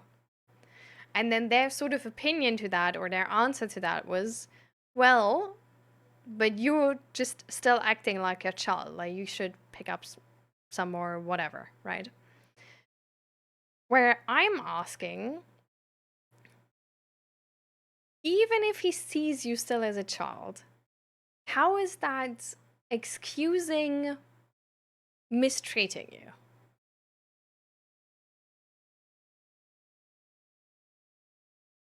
How does that logic work in that regard? So, is there like another miscommunication where they also don't see it or like understand that this feels like mistreatment for you? And that's already the point where like the perspectives change?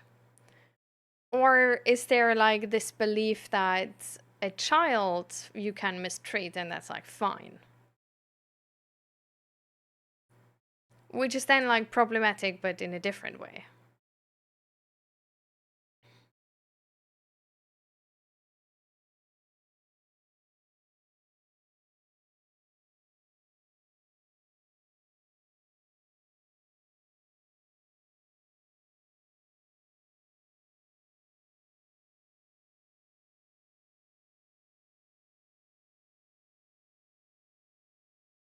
Hmm.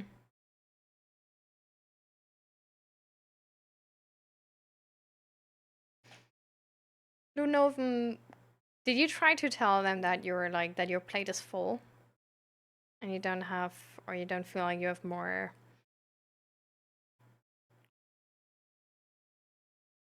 like the space for their requests, and if they can figure it out on their own?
Hmm. Just complain that I'm not helping out when I've done everything they ask on top of looking to my own because they complain if I don't. I'm just losing battle. Hmm.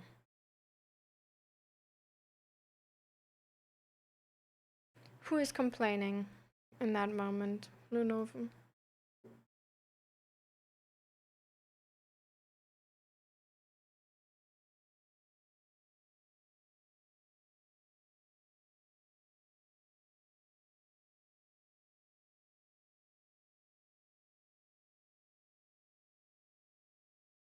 Hmm.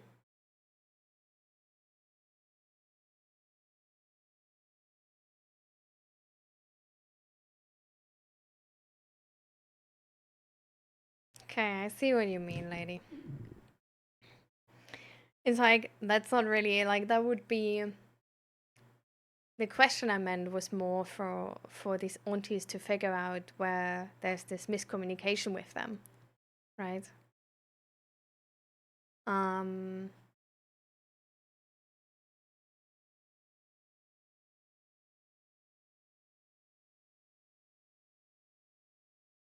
I completely agree with you that it doesn't excuse the behavior. That's why I don't understand the opinion there. Mm,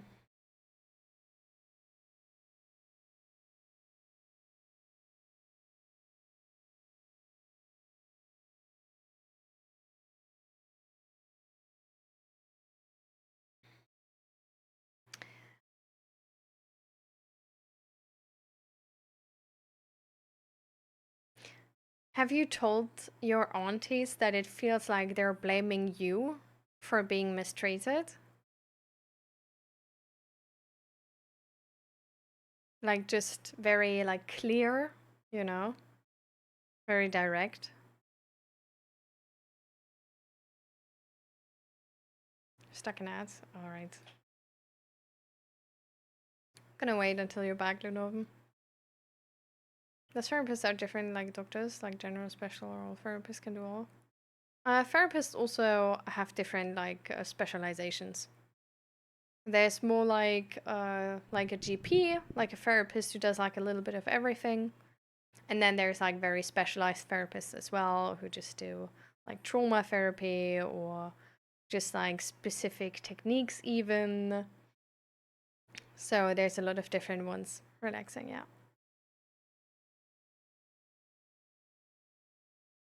I feel like I'm already a burden and like I'm the problem, so I don't want to sink the boat at this point. Hmm.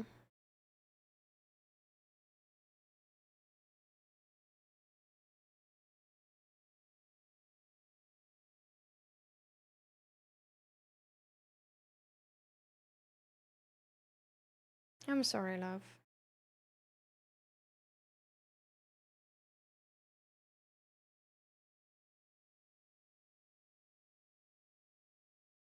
Maybe you can.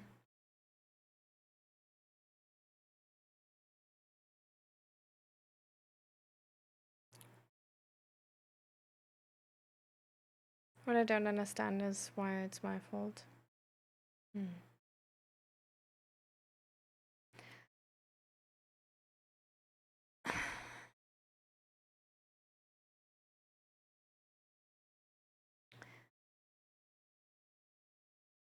Communication is hard, right?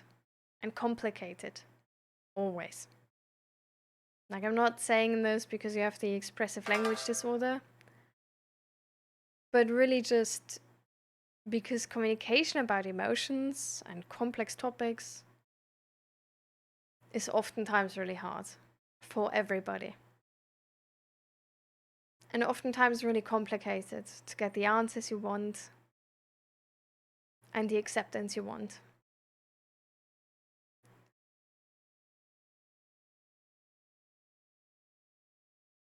So even now, I wouldn't even be sure that your aunts think that it's only your fault. Even though they said it like this.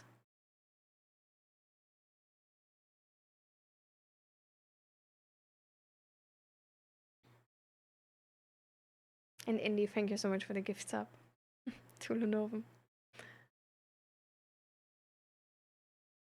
But yeah, even though they said it like this, I don't think this needs to be what they mean. Oftentimes, especially within family dynamics, people just try and keep the peace and the harmony. When you go to your aunties and you share about how unhappy you are with your dad and the treatment, they're probably maybe just trying to keep the harmony by saying like, hey, but you know, like he's not all too bad and it's not only his fault. And like trying to just mesh it together again, however possible.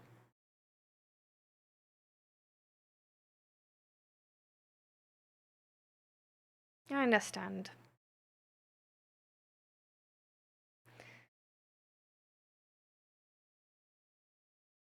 Sometimes within family, if we tried communication and nothing worked, it can help to try a very different communication. And more in terms of like a needs communication. So don't explain what you like or why you need XYZ or what is going on, but just like for example, instead of saying like, oh, like today's day was really hard and like going into depth about all this, just being like, I need a hug. Because sometimes within family, it can be really hard to bridge that gap. And, it's just, you can always try something different later on when you have more energy, when situations are better. But it can be easier to start with those very like simple communications of needs. Like to really break it down to the directest, simplest terms you can.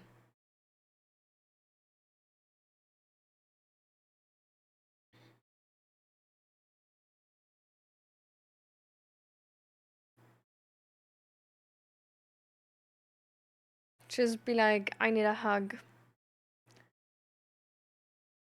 Please don't talk to me like I'm a kid.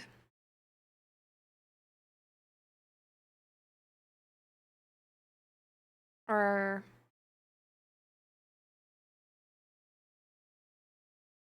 things like these.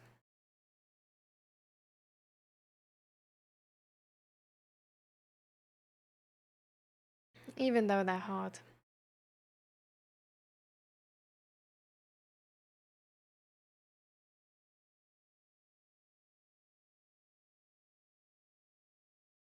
Hugs are really important.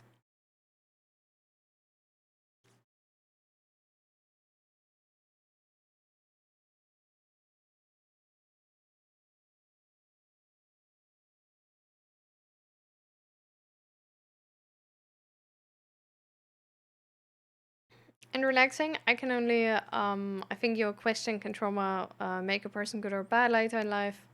I'm like completely on the side with indie, like it really depends on like what you make out of it.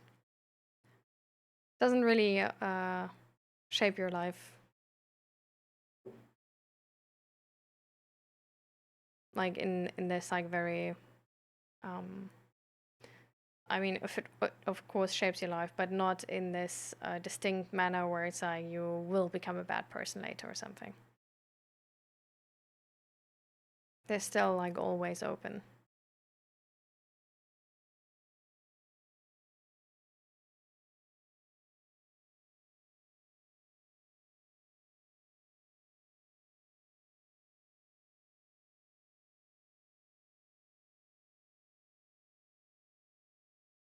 What did you want to hear from your aunties, Lady Reinag?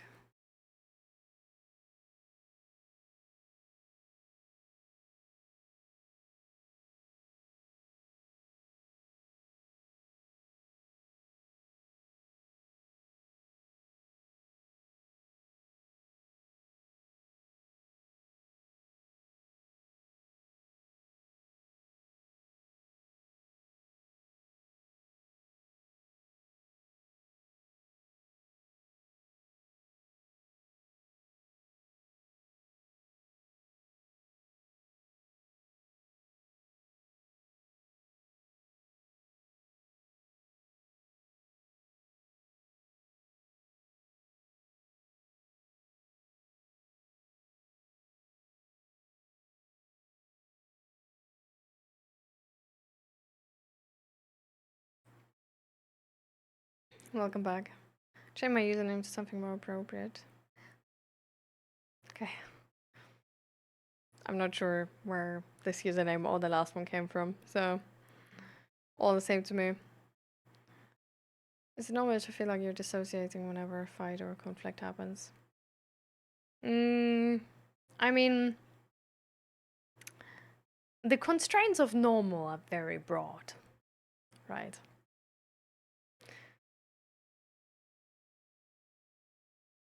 I think it's not really about whether it's normal in society, and more about is it okay for you or not? Like, do you want to change that or not? Are you suffering under that or not? And if you're suffering under that or want to change that, I think seeking out like a coach or a psychologist can be amazing. If it has to do with like bigger problems, more complex problems, it's definitely a psychologist over just a coach.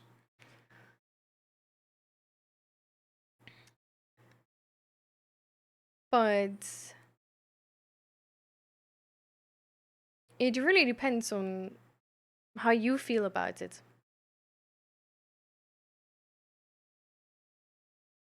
And there's been like just asking yourself if something is normal is actually like a really bad standard to find out how you're gonna be happy in your life. Because at certain points in time, it was, for example, normal that people hit their wives at home. Is that good because of that? Hell no, of course not. It was normal though. It was also normal that kids were hit at home. Then thankfully we changed some laws. Got a bit smarter, you know. But yeah, so just seeing something as normal is not a good question to ask yourself. If it doesn't feel good to you, if it feels like you want to change it, you don't like it, try and change it. Try to seek out the services which will help you to change it.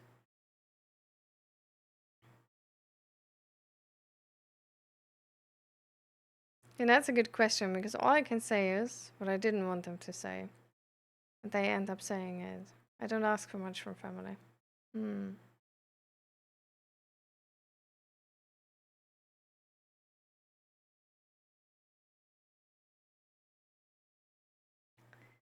I think if you don't know what you wanted to hear, but you didn't want to hear that they sort of like tell you to do more, maybe a good starting question could have been,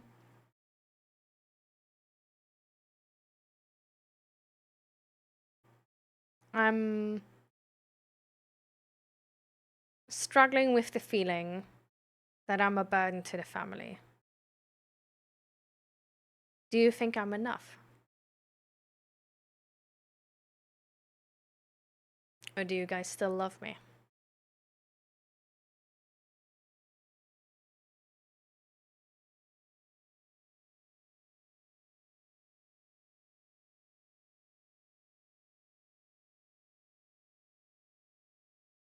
Because, funnily enough, I'm gonna pick up a book.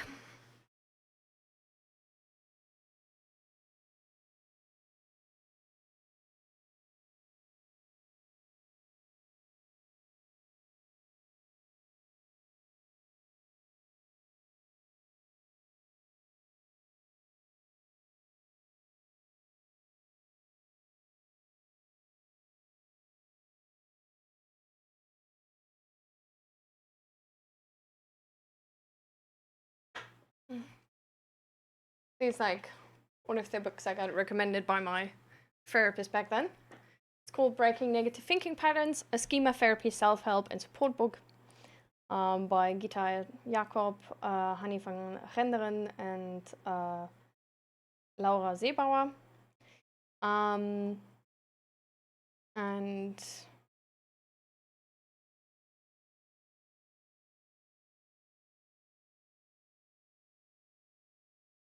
let me see if I can find the. Wait. Ah, So, um,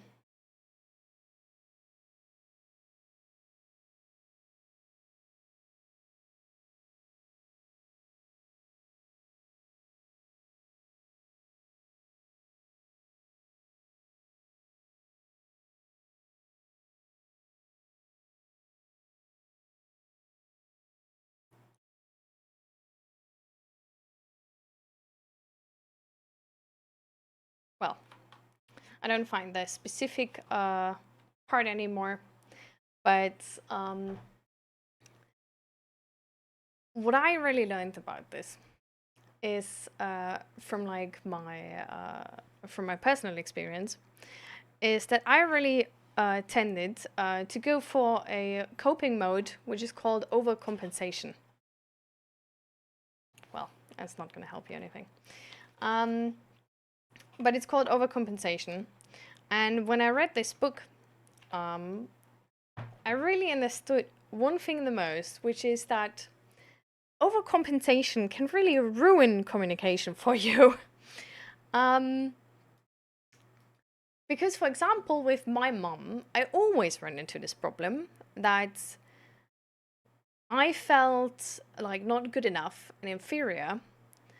And so whenever I communicated with her, I overcompensated in the communication. So I tried in the communication to really put myself in a good light and, like put the point on like how much I do, and then I checked all this out and like all of these things, right? And what my mum then always did is like push back on this and giving me exactly the opinion I didn't want to hear of like, well, you could do more, or that other person like did do this and that or whatever. And so I always got the opinion that I didn't want in the beginning. And I don't know why, but when I read this book, it really clicked for me that, especially if you have people around you which want you to be sort of on a stable, um, like stable sort of worldview, right? They will, if you overcompensate, and with that overcompensation, sort of put too much emphasis on one side, they will naturally put their focus on the other side because they want you to get a sort of like broad picture which is leveled and balanced. And if you put the focus on that side, they're gonna put the focus on that side to balance your picture. It doesn't even mean that they only think that, but it means what they see is that you only notice that and that you miss the picture of this. And that's why they will focus on this picture. And once you don't overcompensate in these talks anymore and actually give like a sort of like a, like either you focus on that or like give a balanced version, they don't like overcompensate into the other direction to make you see the whole picture anymore.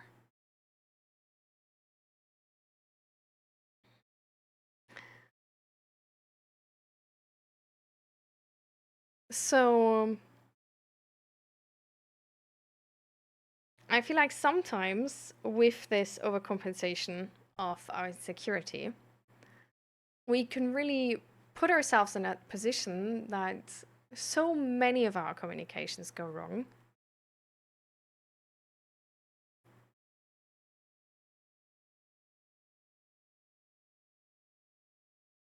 Only because the other people actually just want us to have a leveled picture of the situation.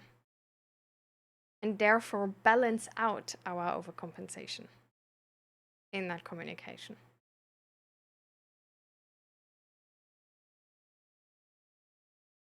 And that's genuinely really annoying.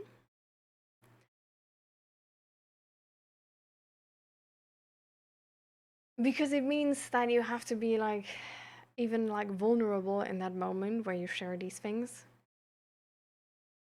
Or even be so vulnerable that you share your insecurity.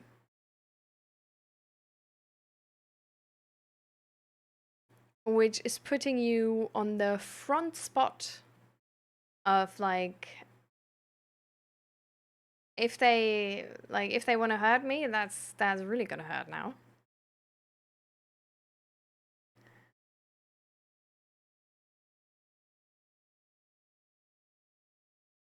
But oftentimes, if we do it like this, a lot more of the communications we have actually go kind of well, and we actually get the answers we want instead of the answers we feared.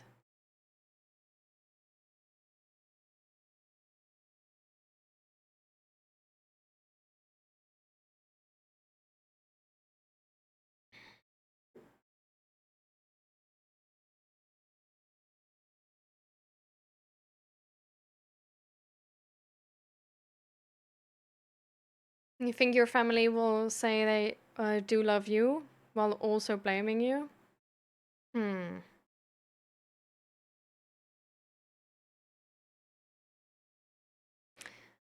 Have you ever had a session with your like with your dad or your auntie or like somebody of your family together with you in your therapy? Because sometimes like therapists do these kind of things, like if you request it. Usually it's more of like a system therapy approach, but it can really help, like especially if you're like really closely tied to your system right now. And you need to change certain dynamics in that system because there is maybe some dependency or you just really want to make it work. And there's not that option that you're like just moving out or something like this. Um, and that could be really useful potentially.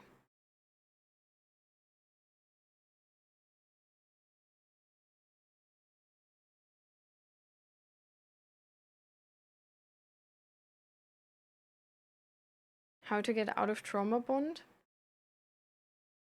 I mean, therapy is a good way. But what trauma bond specifically relaxing?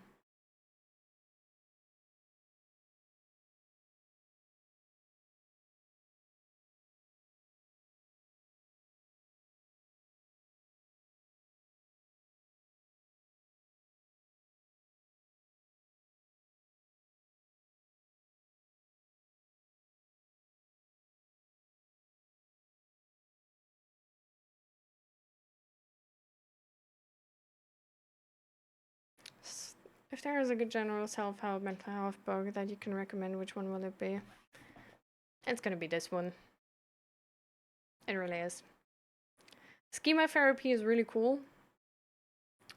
And this one is written by three incredibly skilled psychologists.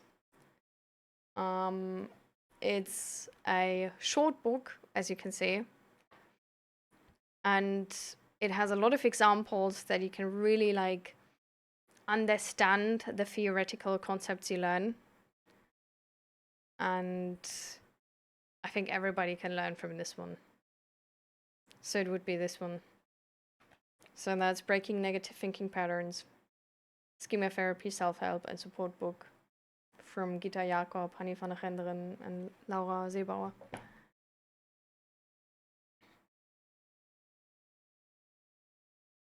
Not since I was in mental health services as a child.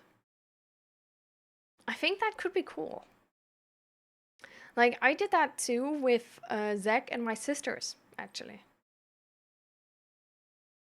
And I don't know, like, I would have done it with my mom as well, like, if it would have been, like, easily possible, but, like, you know. My sisters were here more often than my mom, so it didn't really work.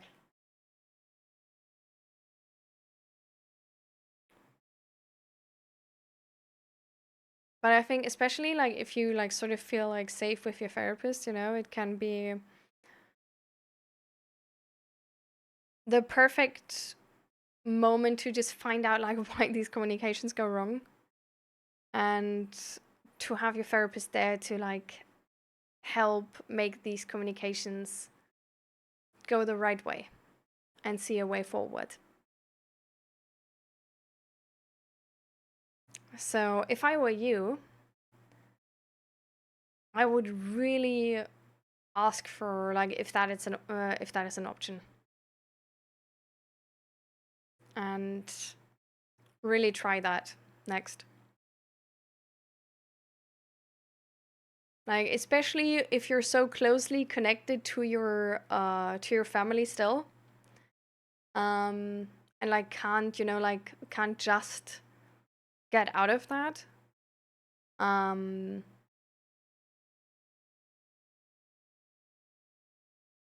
I think it would be really, really helpful to help really make your system a bit more peaceful than just help you work yourself.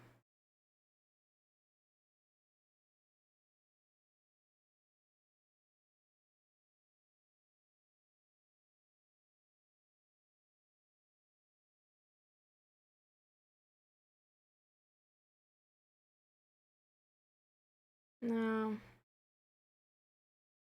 I mean, Adagio, that's really makes sense with the way you've been brought up, right? Takes some. It takes bravery to challenge those old beliefs.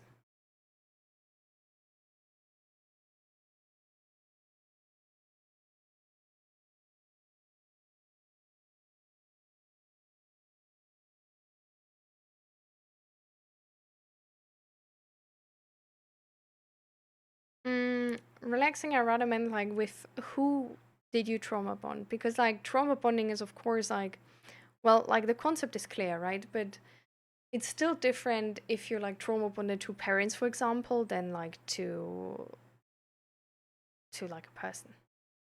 You can just like, like if you're like dependent on those people for more than just, like having an apartment together, then that's of course also on top of everything still. Hmm. Biological family. Mm, as far as I'm concerned, I'm not too in the topic of trauma bonding, but as far as I'm concerned, trauma bonding is like, I'm not sure if you actually mean trauma bonding. Okay, no, okay. It can also mean actually the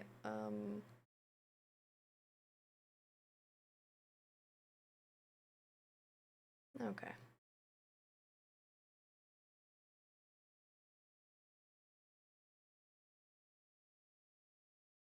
Okay, no, it can definitely also be with the abuser. For me, like trauma bonding, the first idea I rather had was more like that you go through trauma with somebody else and bond with that person through the trauma you've been going through together. But yeah, it can also like be like very like the trauma is within the relationship essentially. But yeah, I mean the best way is always distance. But if you're like with family, like yeah, exactly. Like this is like really hard. So then I mean like therapy is the first step, right? Like some professional help. And thank you, Caspar.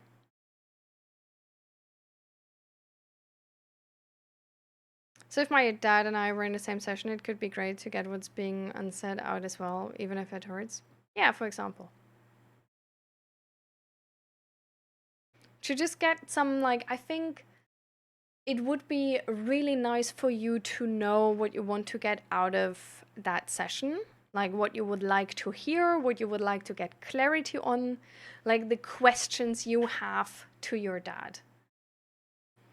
So I think it would be good to journal about it beforehand and not go into this being like, this is the whole, like, like biography I want to like tell to my dad, but more go into this with there's certain questions you have or things you want to know. Like, for example, do you still love me? Am I a burden to you? Do you hate me? Like these kind of things? Or are you sorry for what you did? Like, am I safe with you? I think if you start from that direction, the it's like clearer what the goal is. Um,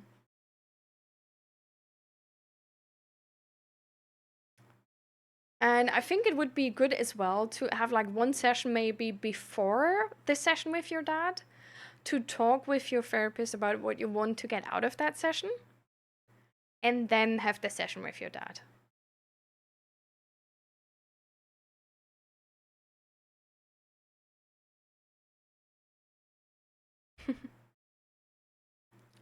With these books, by the way, there's like a website I always recommend. It's like World of Books. Um,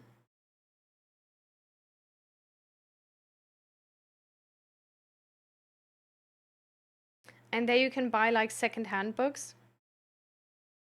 Hmm. Okay, I can't open it through this. But there you can buy secondhand books because there's a bunch of the books you need are just available secondhand, and then you pay like a fraction of the price. And you know, like usually you read a book once or twice, and then it's just standing there collecting dust. So, and I mean, you can read books like I remember in school, like we had books which were like 20 years old. You know, like you can read books like so many times and uh, still use them. So I always love to buy secondhand since I've seen that website. And hi, bud, welcome, welcome. I'm doing good. How are you?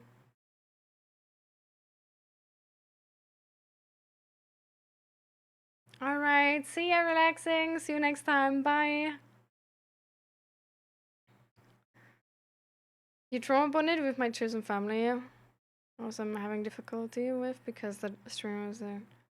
Strong stream. All different topic. Replying to relaxing questions. Ah.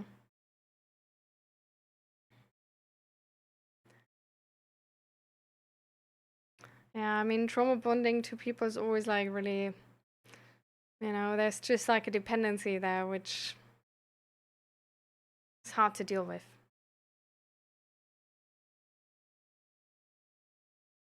Perfect, Lady Reinhardt. All right, do that.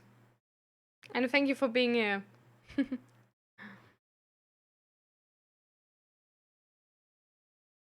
Perfect, Caspar. If you want more book recommendations, there's like in my resources, I have a lot of article recommendations, also book recommendations, recipe, like a lot of websites which is just perfect, like really underrated in the internet or hard to find, even though they're amazing. Your girlfriend broke up with me yesterday. Since then, no contact. Hmm.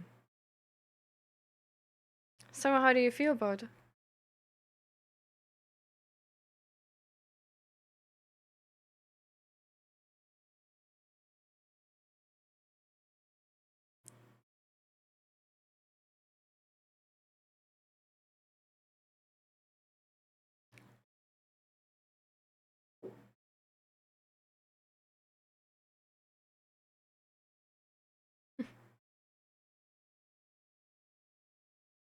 Feel terrible. I don't know where my thoughts are. I can imagine.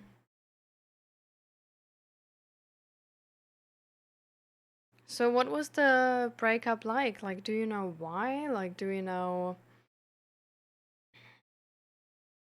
like, how are your thoughts on this? Like, were you able to gain any sort of like clarity on this situation, or are you just like super confused with what's going on and are still sort of like in this shock moment of like, what is even happening? Like, is this even real?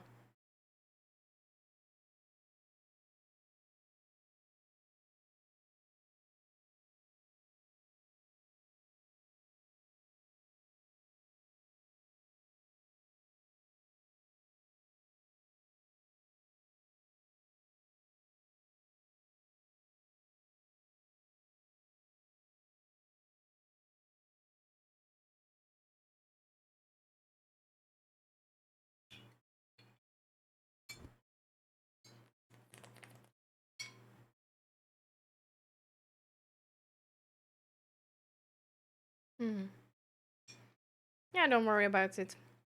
If you don't know a word, like absolutely not, you can also type it in English. I'm from Germany too. Just the stream is English, so of course like typing in English mainly is like best. But if you just like completely don't understand something, um, or like like just can't remember the word for shit, then just say it in German. I'm gonna try and translate it then. And the reason for the breakup is you. We talked several times and I didn't change. Hmm.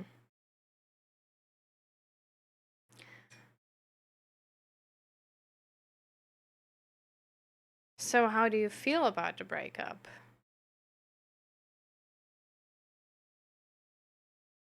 How do you feel about not changing? Like, did you try and change? Or is this sort of like the natural consequence and you're like, well, like it sucks now, but at the same time I didn't want to change and, you know.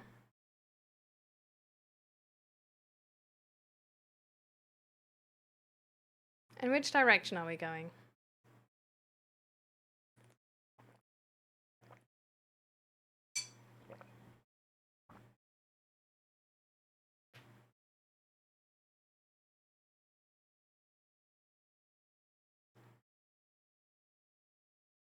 Okay. Yeah. I'm gonna try and translate it for you guys. I'm just gonna quickly head on the toilet while you're typing your long text. You can have time. I'm gonna be back in a second.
Sorry, it's getting so warm here. I'm dying. So I'm just gonna quickly out.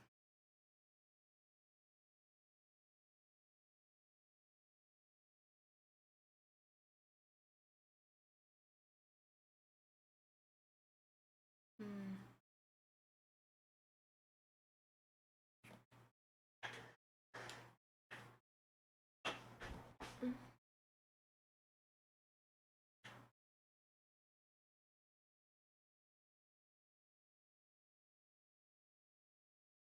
All right, I'm gonna try and translate that for you guys. So the thing is that I didn't respect her like space and boundaries. I made up lies to spend more time with her. If she wanted like space and, you know, like rest and all of that, then I still went after her and stress her out and put her under pressure. And on top of that, her mother died 2 months ago.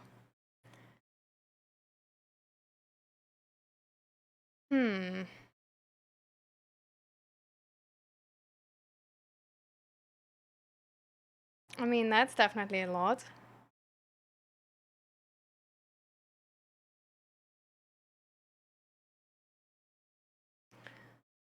So, how much time did you have to change? There's more? Alright. You can go for it if you want.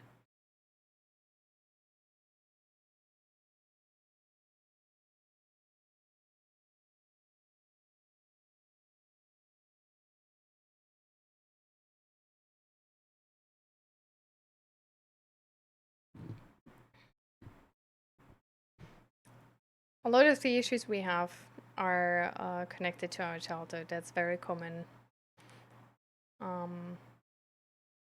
So you guys are not alone.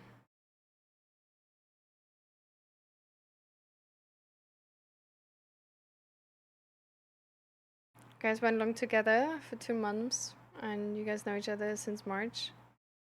Hmm.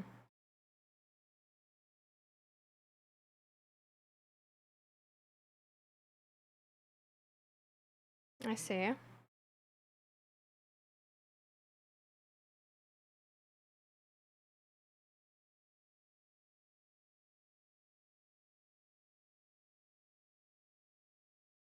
So what are your thoughts on this?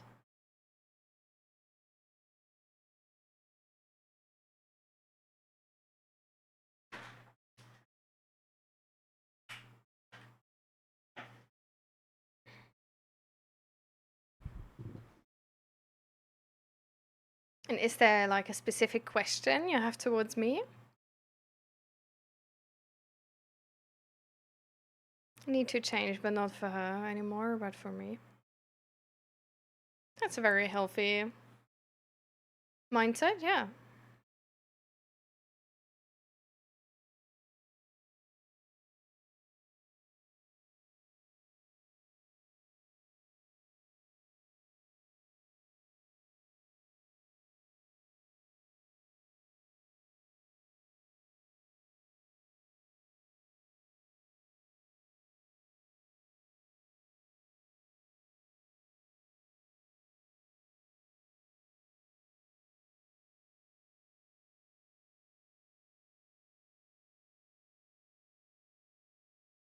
So how can we help here?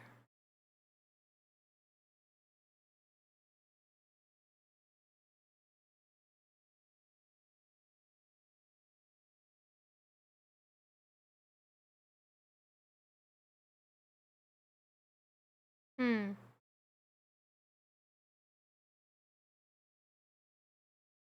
I think if you have like anxiety and panic attacks, then seeking out like professional help, like a therapist, is really good. That's definitely a lot. Like in any case, like even if she wouldn't have broken up, right? Like if we're going through like major mental health struggles, that's a lot on our partners, right? Like a person who is like mentally unstable is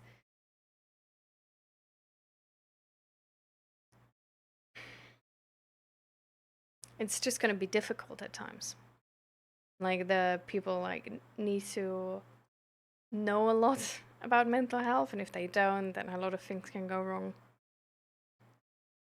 And they have to take care of their own mental health as well. Yes, but I hoped you would do it together, you know. I get that. I mean, the thing is, right, that if she lost her mom like 2 months ago, she's probably going through a really rough patch herself. And probably like holding on like as long as she can, right? But in moments like these where we are in such a special situation, right? It's just there's not as much tolerance we have. We can't give as much as we usually can. So, especially in moments like these, our boundaries, our space, it matters so much more than in regular situations.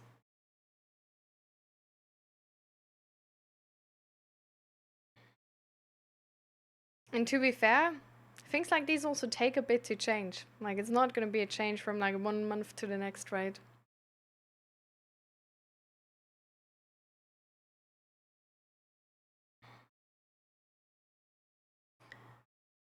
So, hmm,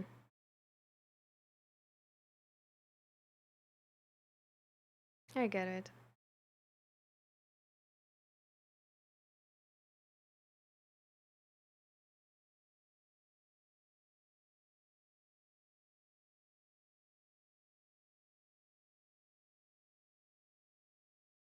So, how do you think we can help here?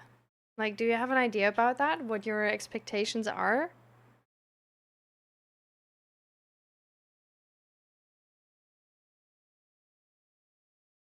just so we have like a general direction.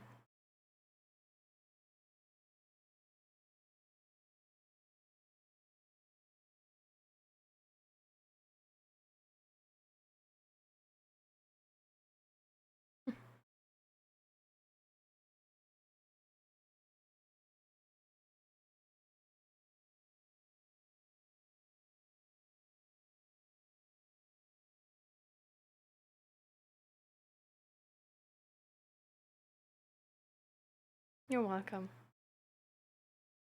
I understand that your feelings are like a roller coaster. I mean, especially, you know, if you're really dealing with like anxiety and panic attacks, losing somebody, even if they're not dead, of course. But it can be hard, especially if they have fulfilled such a big role for you, right?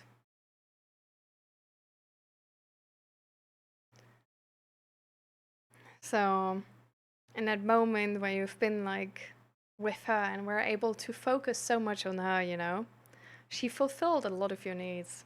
So that's what you essentially feel right now. Like now, you're alone again. And that dependency you built up in these few months now is really coming back. So, you know, it's gonna still hard, and it's still gonna be adjustment. Um, but it's gonna balance out again. So don't think this is gonna be forever. Like, it's gonna be a roller coaster now for sure. And you're in for a few more rides. But it's gonna balance out again. And if you sign up for therapy and find a good therapist, and definitely, like, if you have, if you find a therapist where you feel like, I don't really feel the vibe at all, like, don't be scared to, like, switch therapists. But if you find a therapist where you match well and, like, put in the work, like, there's gonna be a place for you in the future where you don't have that anxiety and panic disorder anymore, or where it's just way more manageable for your own. And you actually don't need a partner who's fulfilling all of your needs for you, because you're going to be able to fulfill a lot of these needs for yourself. And you're going to be able to support your partner instead as well.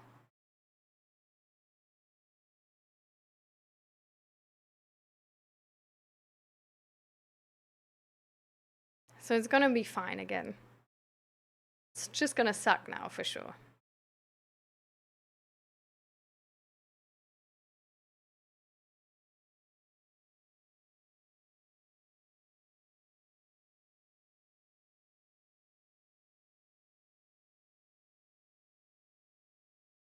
I mean, that's amazing. That's already like half the work. Like, honestly, like the way you're like self-aware, like you're able to acknowledge that you cross boundaries, you're able to acknowledge that there was like what behavior was not okay from you, like you're able to acknowledge your own struggles and that you're struggling with anxiety and panic,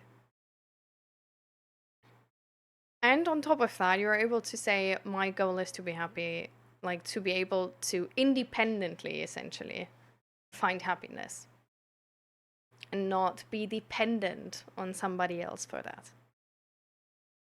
And that's really good starting points, trust me. Like starting with that into therapy, and even being able to say like I do need therapy and I'm gonna seek it out. That's a really good start. Like that's really half the work already.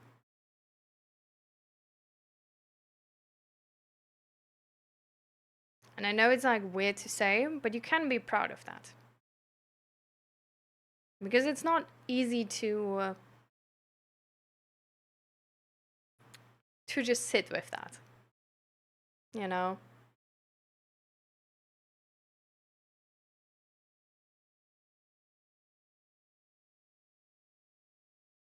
And that's okay. And hi, for welcome, welcome. Yeah.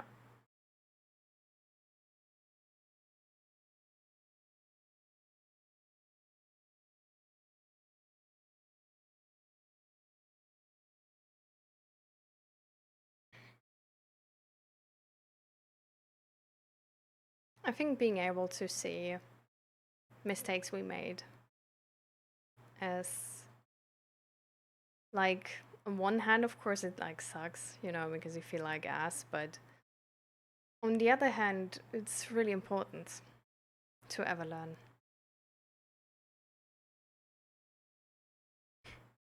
And honestly, not being angry on your partner and being able to listen to these things is amazing. Like, that's amazing, like, for you, like, personally.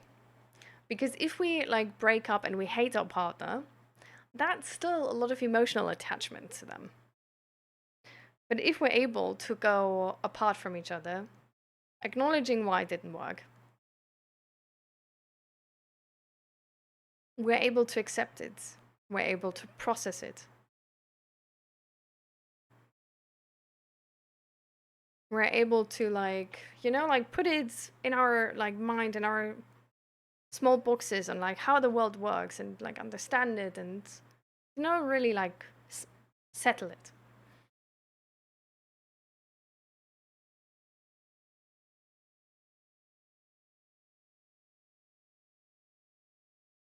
All right, Grumpy, see you later. Going for regression therapy for love? All right, nice.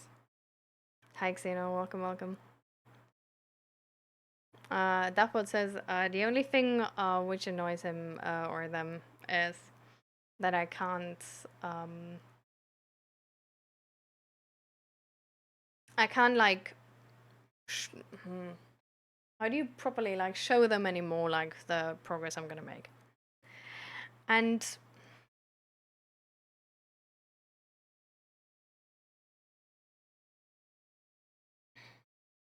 I understand what you mean. At the same time, I wouldn't be so sure actually. So first of all, like if you still like can, like I don't know if you have already, like maybe you have already, but just now already, you can show her like a really good side of yourself. Because if you just tell her, like, thank you for telling all of this to me, I will seek out therapy next, and I'm gonna work on myself there, and really, like, thank you for all you did for me, and I'm gonna make this count something. No? I think that's already good enough. And I mean, you know, maybe later on you see each other in a supermarket or something. Just super randomly. Yeah.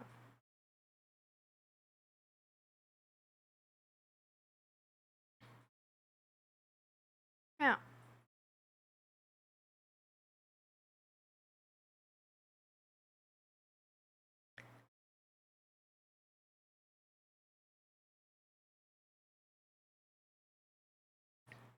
But I think like being able to take advice like this is really positive. And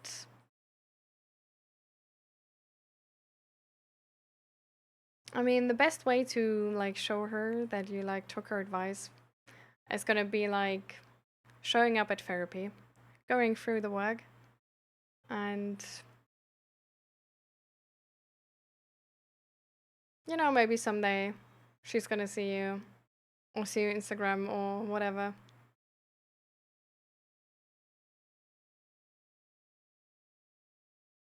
And that's good enough.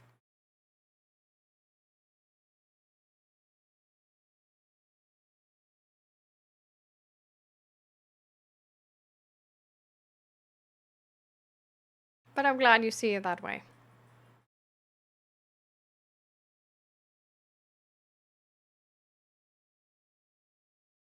And just know you're gonna be okay.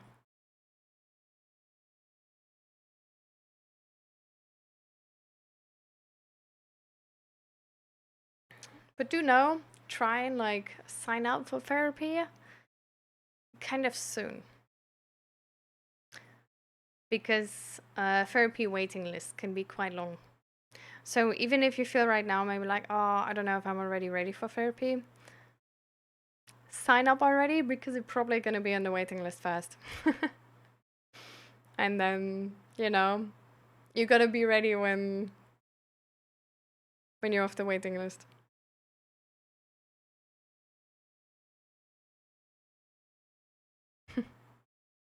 Yeah, don't worry about it. And just remember, you can always come back. We're here to support you. I'm glad you're doing the right steps. And just have some grace with yourself for the upcoming time. Like, it's gonna be a roller coaster. And especially like if you lose a person which like fulfilled so many of your needs, if you're struggling with anxiety and panic, it could be worse in the upcoming time. So just, have some grace for yourself. Don't expect yourself to be as productive as always or as brave as always. You know.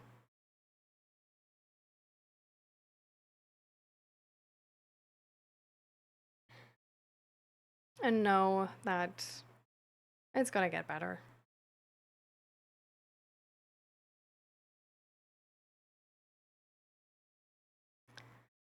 Um, what is regression therapy?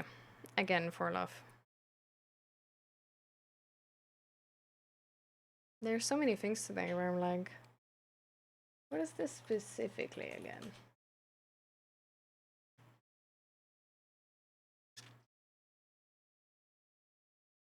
Hmm. Hypnotherapeutic approach.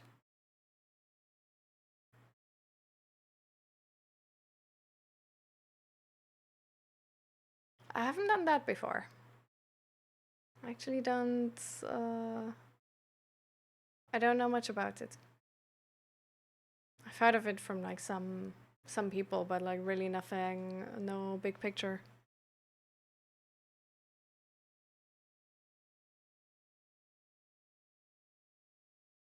I'll come back, but now I will meet friends. In 2 days, I'm writing my exam in care,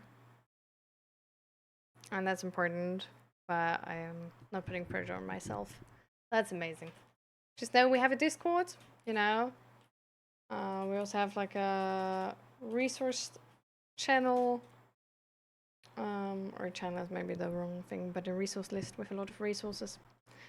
Um, so if you need anything of that, just know here's the links. And then good luck with your exam in 2 days.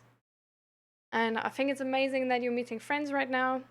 I think in such a time when you're going through something like being with friends and not being alone is really awesome. So that's already really good. Have a nice rest of the day. You too. And you're welcome. See you next time.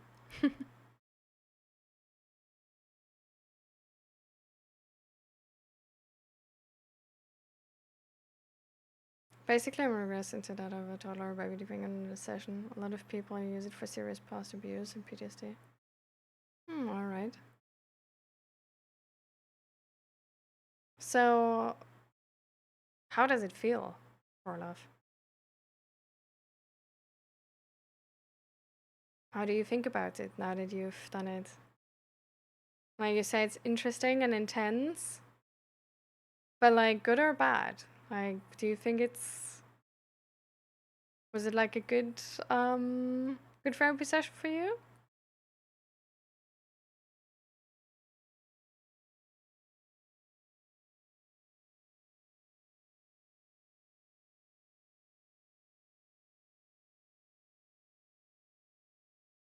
Welcome, welcome.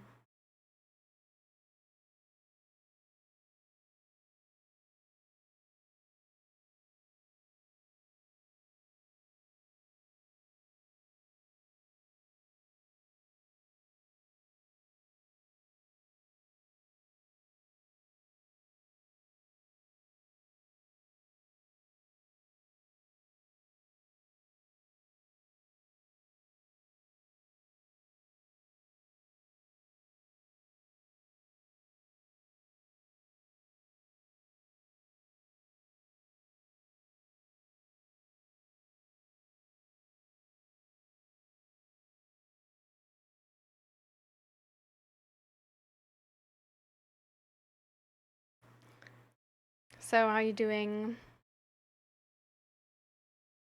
Milk?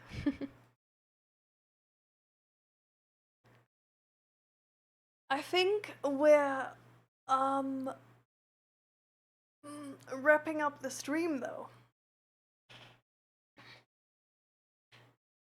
So I still want to know what you thought about and what you thought about this type of therapy for, but I think after that we're gonna wrap up the stream for today. It's already like 4:45, so and it's getting like seriously way too hot. Like I'm fully in the sun. Ah.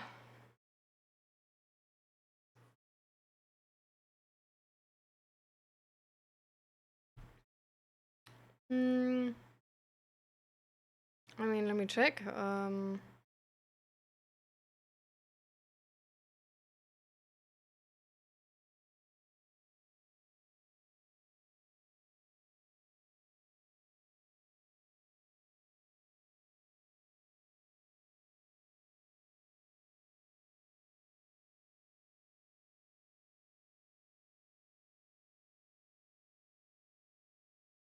Yeah.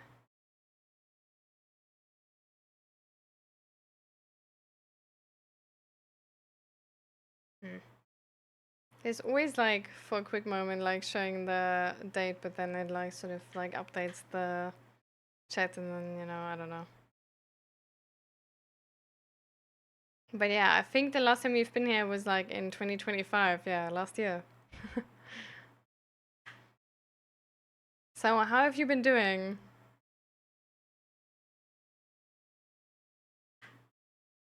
Like apart from just like doing live, like is it good, bad, decent?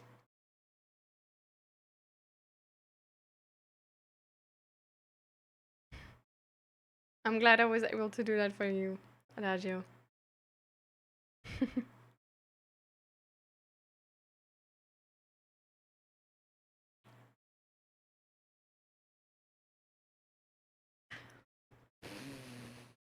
Jesus Christ.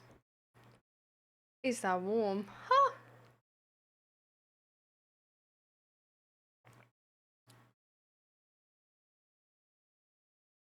Like the sun is too much.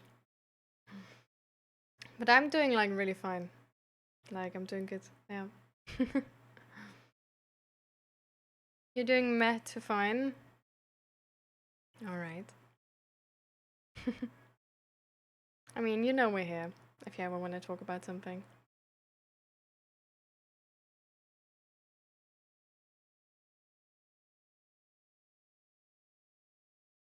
You were able to fix the sleeping thing? Amazing. Good for you. I mean, that already probably like improved things a lot, no? So how were you able to do it?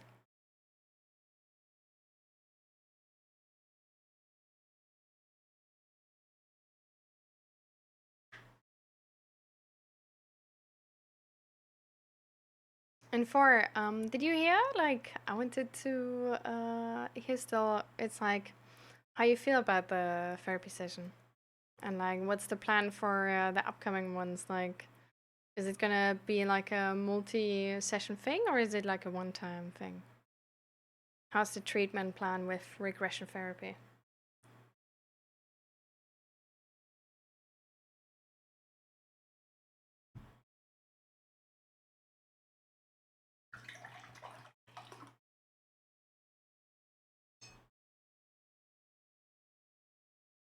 Don't really know. I didn't do anything. I suddenly stopped.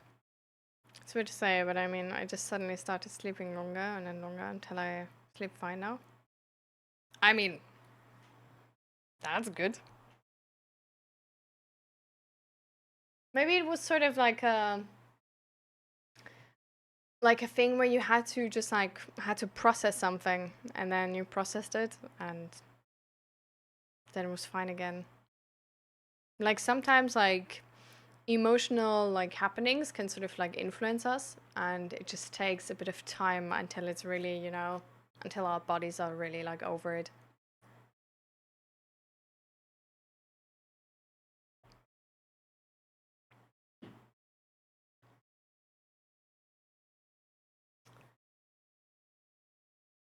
Yeah, I'm happy to hear that too. I'm glad.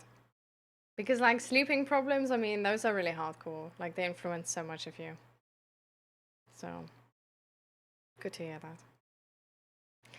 Um, I'm really sorry. It's sort of like joined at the end of the stream. So I would still have to wrap up stream now. I would skip the belly breathing because I'm gonna just die of heat when we do that now. Um, but let's do the stretching part. Or at least like whoever is like sitting, like don't forget to stretch.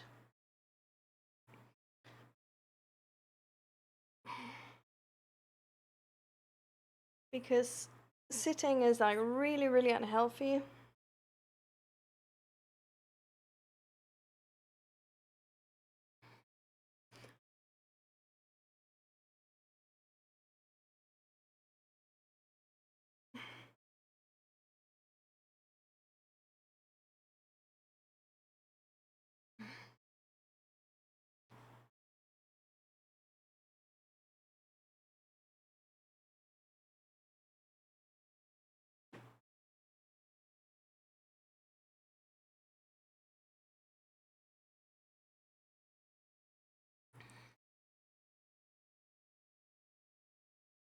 Just do whatever stretches feel like good for you. Like try to really feel in your body what you need to move. And if you don't feel that yet, just move something and then go from there. And if that doesn't really click, you can just try and move like every part of your body once. Ah, unfurl that back, yeah. And then yeah, all stars. So, what was your guys' favorite part of the stream?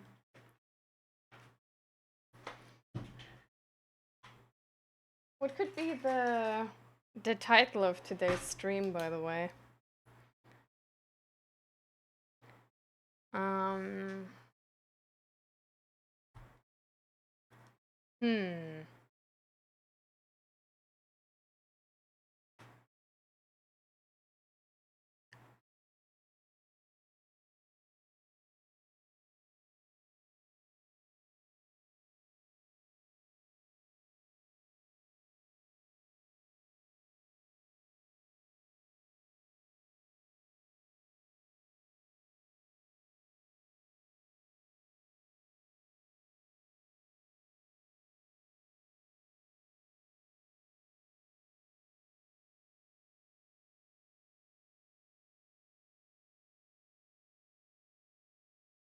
Like we talked a bunch about like system therapy, or how like system therapy can help. Hmm.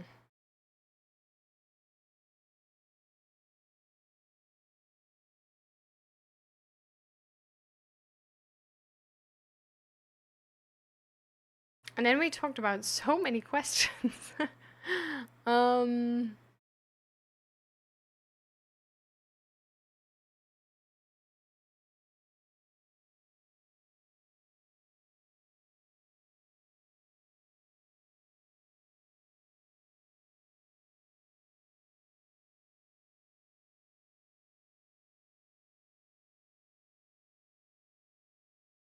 Trauma bonding, true.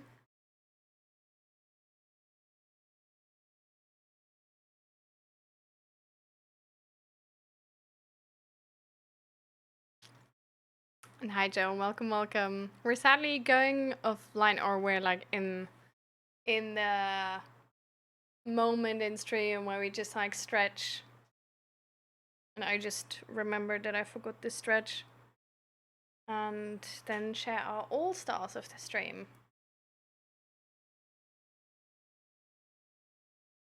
So that's what we're doing. Mm.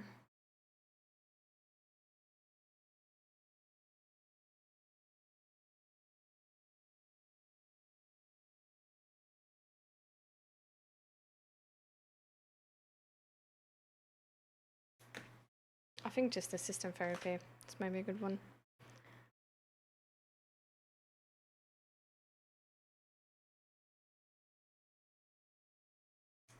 Yeah. Yeah, that was really like, that was hard earned, that insight, let me tell you. Oh, that's like, once I learned that though, you see that everywhere. Like, it's really one of those things. Like, once you focus on it, like, once you're aware, you see it everywhere. Like, try and pay attention to it, Roots, and then, like, tell me next time we talk to each other if you were able to see it.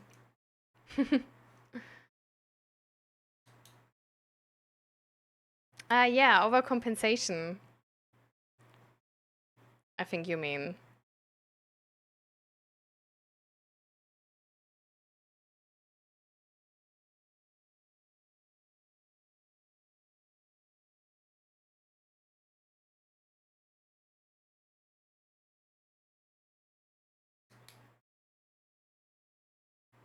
And I hate that it so fitted me.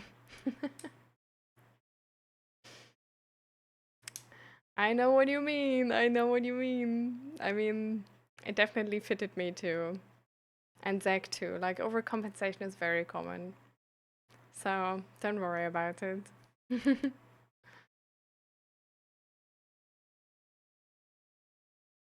Like, you're not going through that alone. It's a common struggle to sort of like get overcompensation.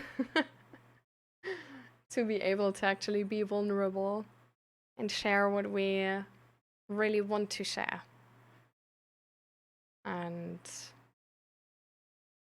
then usually other people are able to also take care of our vulnerabilities and help us with them. Instead of trying to feel like they need to, you know, like give us a reality check. So, yeah. Mm, I think my favorite part, honestly, was the last one now where like Dachbot was like joining the stream and talking about their breakup. Because it was such a positive way to think about a breakup. Like, it was so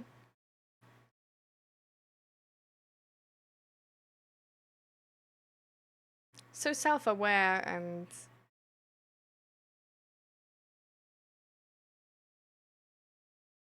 and accountable. Oh, the door is ringing. I need to get the door. Sorry, guys.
Okay, I'm back. I was the ladies, the neighbors, ladies, caretake person friend. Because like there is, so I'm like sort of one of the emergency contacts for our like elderly neighbor.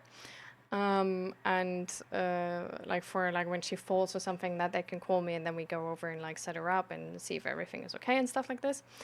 And the things that like she apparently like fell yesterday, but they didn't call me. And so we think that there is something up with the number or like something doesn't work. So I just had to talk to her and like clarify like what the situation kind of is and like yeah, and all on Dutch and yeah, so that's why it took quite long. Sorry guys. Um it just sucks that you're technically doing everything right. It just doesn't come across as that. Well, with overcompensation, right? You're not really doing everything perfectly right. Like you're phrasing it from a very specific standpoint, which is not balanced, right? So from the outside, it seems like it can come across as like you're not really taking into account the other sides, or you're not really like taking accountability or responsibility, or you're not aware of the other things going on and the other perspective in the room, because it's not the full picture you present, right? But you present yourself in a very, very good picture, which is just where the other person just then notices, okay, something is missing here. I just had McDonald's. Oof. Good for you.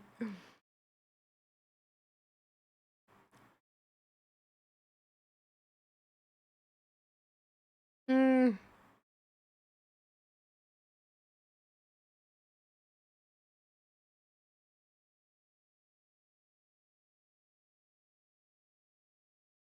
hmm.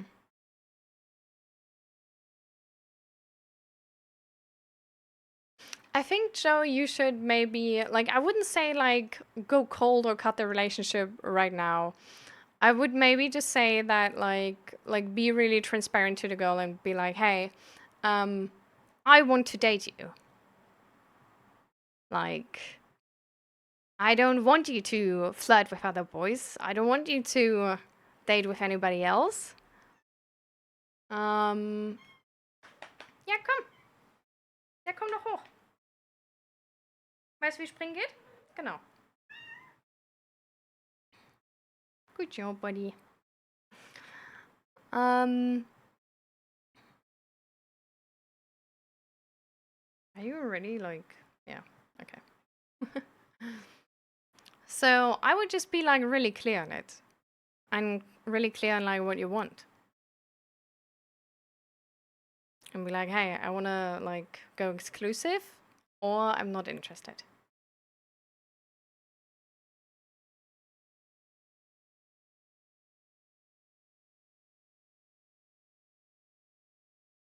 I think that's fair.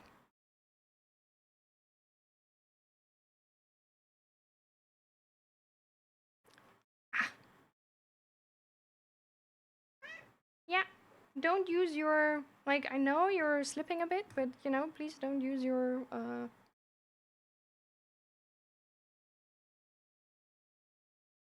I remember part of stream was when you didn't know about trauma bond much. I was kind of surprised.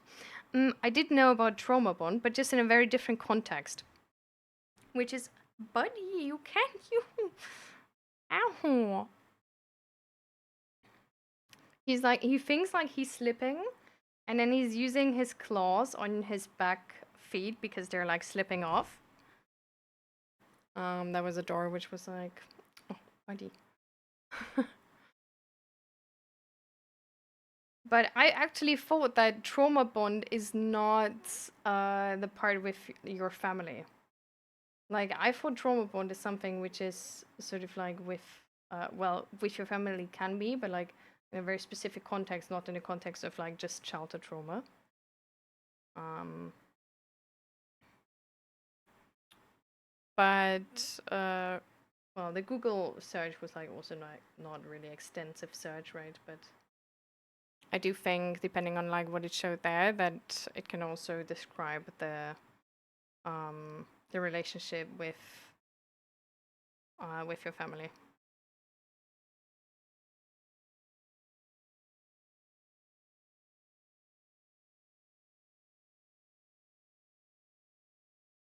But yeah, I don't know about everything, guys. I mean, I didn't study psychology, right? And even psychologists don't know about everything. It's called pause, not clause.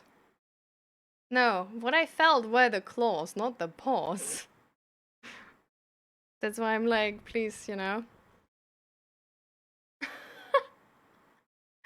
he just me out in the mic? Oh my god.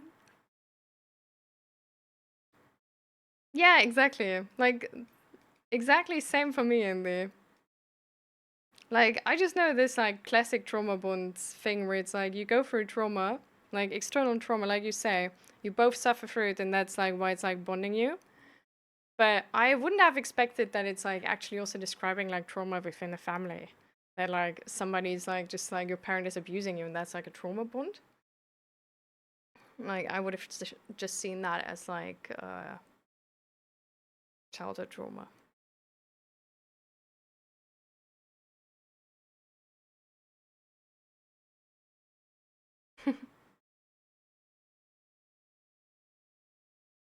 All right, Joe. I hope it's gonna go well.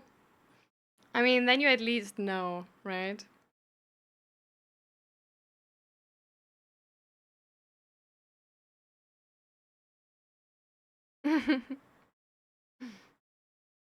I think the part is also like I really like to like look up if I'm not entirely sure about stuff, right? So I don't like there's also like one of the things like I don't expect myself to know better than you guys. Because like the field of psychology is like still kind of new and it still changes a lot, right? So what I usually do is when you guys like say something which doesn't align with what I know about it already, I'm gonna look it up. Because like I don't like you know maybe there's some new research, maybe there's something maybe what I learned is like old or something, right? Like this because like certificates and stuff like these programs like they take time to be made, right? So even the newest program which is on the market right now probably is based on knowledge like months ago. And that's only with the newest programs, right? Like if you look at like programs which are actually like commonly known and sort of like famous, like they're usually years old. Like in years, a lot of things can change. So whenever you guys tell me stuff where I'm like, huh, that doesn't seem to align with like what I know about the topic, I'm looking it up. Like I'm not gonna assume like I'm like perfectly correct every time and know everything. No, no, no.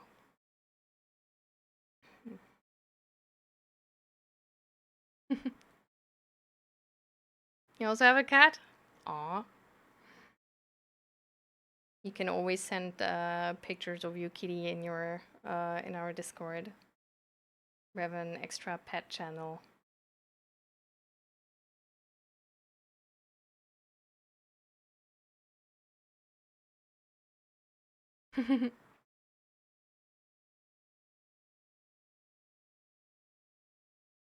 So yeah, that's sort of the like I don't know if this is right to do. Like maybe I will come across as like stupid at in some moments that way, but I rather come across as stupid as being like wrong.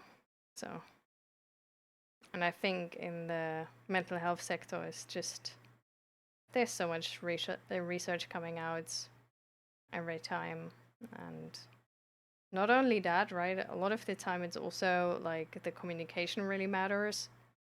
And since we're like international here, right? Like there might be also a thing that like what I learn in sort of like the English or like German sector is not like body. No, not on the mic, please. No, no, no.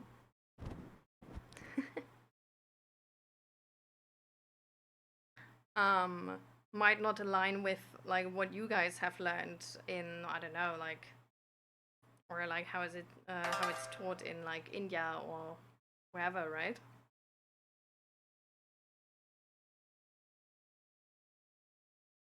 In the past, I had former online friend. They often never talked about or allowed to talk about mental health on stream, and it was very hard for me that time. I mean, I understand it though, right? Like, especially like if you're not like if you don't know anything about mental health and are not trained in that, it's really like it's not an easy topic to navigate. And I think it's really fair to just be like, hey, before like anything goes wrong here, you know, um, I'm just gonna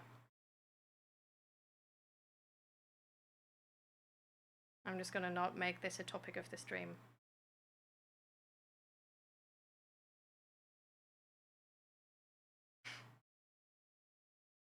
He's so cute. But you guys don't even see him right now. Now he's laying like half on the table.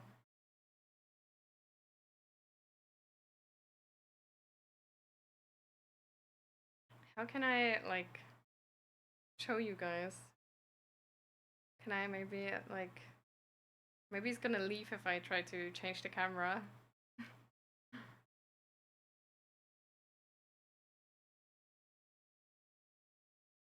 No, this doesn't really work.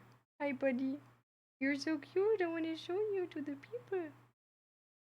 Like all of them are gonna be instantly cured from any mental health struggle when they see you.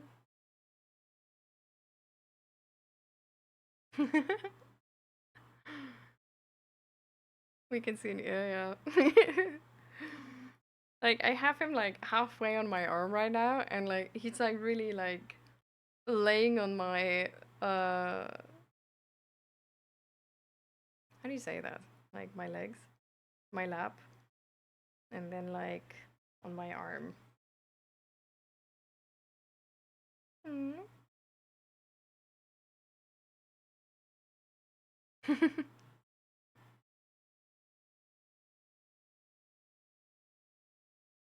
Now he's looking at me. You're so pretty.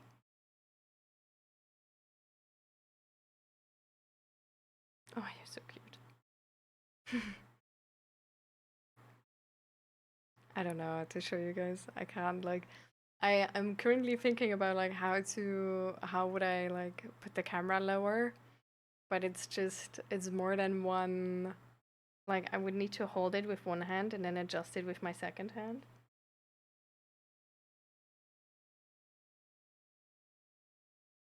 And I probably would have to like halfway stand up.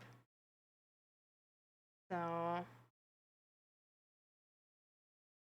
I think, you know, I would just leave.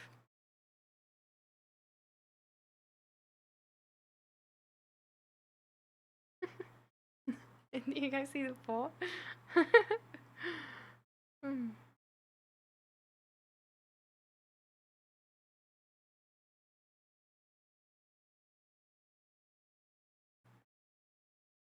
You wanna be like this for sure? No, no, no, no, no. Lay on my lap, please. Independently. Don't. No, no. Don't. Do not fall down, please. No. Please lay independently. I need to. No, no, no, no. You're. This is not okay. Well, anyways. Okay, sorry guys. He's not. He's just gonna fall down if I put my hand away. I tried.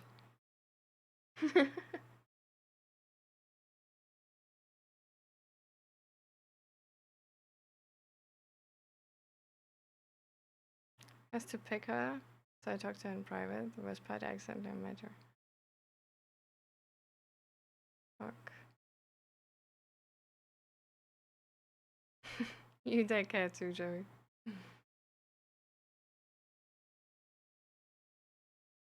Not to get new puppies until I find my place in the world, because I'm more than likely going to move for study at some point and won't put my puppies through that. That and go and far of extended adventures into other countries. Ooh. Oh my god.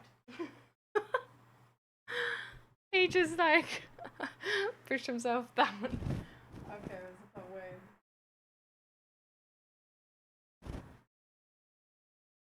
Would you then see him? I don't even know. Ready? Wanna come up here one more time? No, you're done now. It was too hot on my lap, no? Because now he's laying in the shadow. Like my lap is like full on in the sun. Rosie. Streichel dich auch noch, wirklich. Komm. Nee? Ist zu warm? Okay.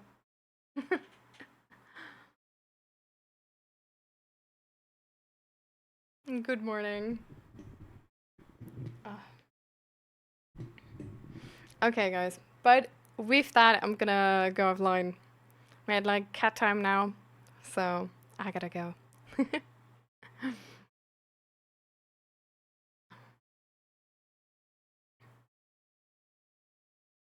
Yeah, you guys too. Have a great rest of the day. Enjoy it, and see you guys in the next stream. And if you have pets, send pictures of them in the Discord. So we can all look at each other's pets. I'm gonna send some pictures too. And yeah, good ride, Hook. I'm really sorry. We meant to go offline like already like 20 minutes ago. But then we just had the cat accident, so then we couldn't, you know. But now I really have to go. You're welcome. So, the Discord link I just sent. So then if you watch any like old VODs of mine of the stream, like if you think like rewatching something or, you know, like to a certain topic, then just check out my YouTube channel. I upload all VODs there. And apart from that, we have the resources. So here I put like, if you want to check out any mental health resources or maybe look for a helpline, or completely different, you look for good recipes or book recommendation or anything like that, or how to fix a washing machine and guides on that, like check out the resources page. I put like all good resources on the internet there. And if you have like other great resources you want me to put on that list, just send them to me via Discord. I always love to hear them. And if you want to support my creative endeavors, and also the stream, of course, and this like, oh my god, like, do you guys see how like hairy I am? Do you see that? There's like, it's all hair. Jesus. Yeah, and support the stream, then you can do that for the merch. Yes. You too, Indy. Well, the website there is actually really cool. It has like guides on how to fix like really anything, like from like drill to washing machine to doors to really anything. It's really cool. Also like sewing guides and like how to fix clothes as well. So it's really sick.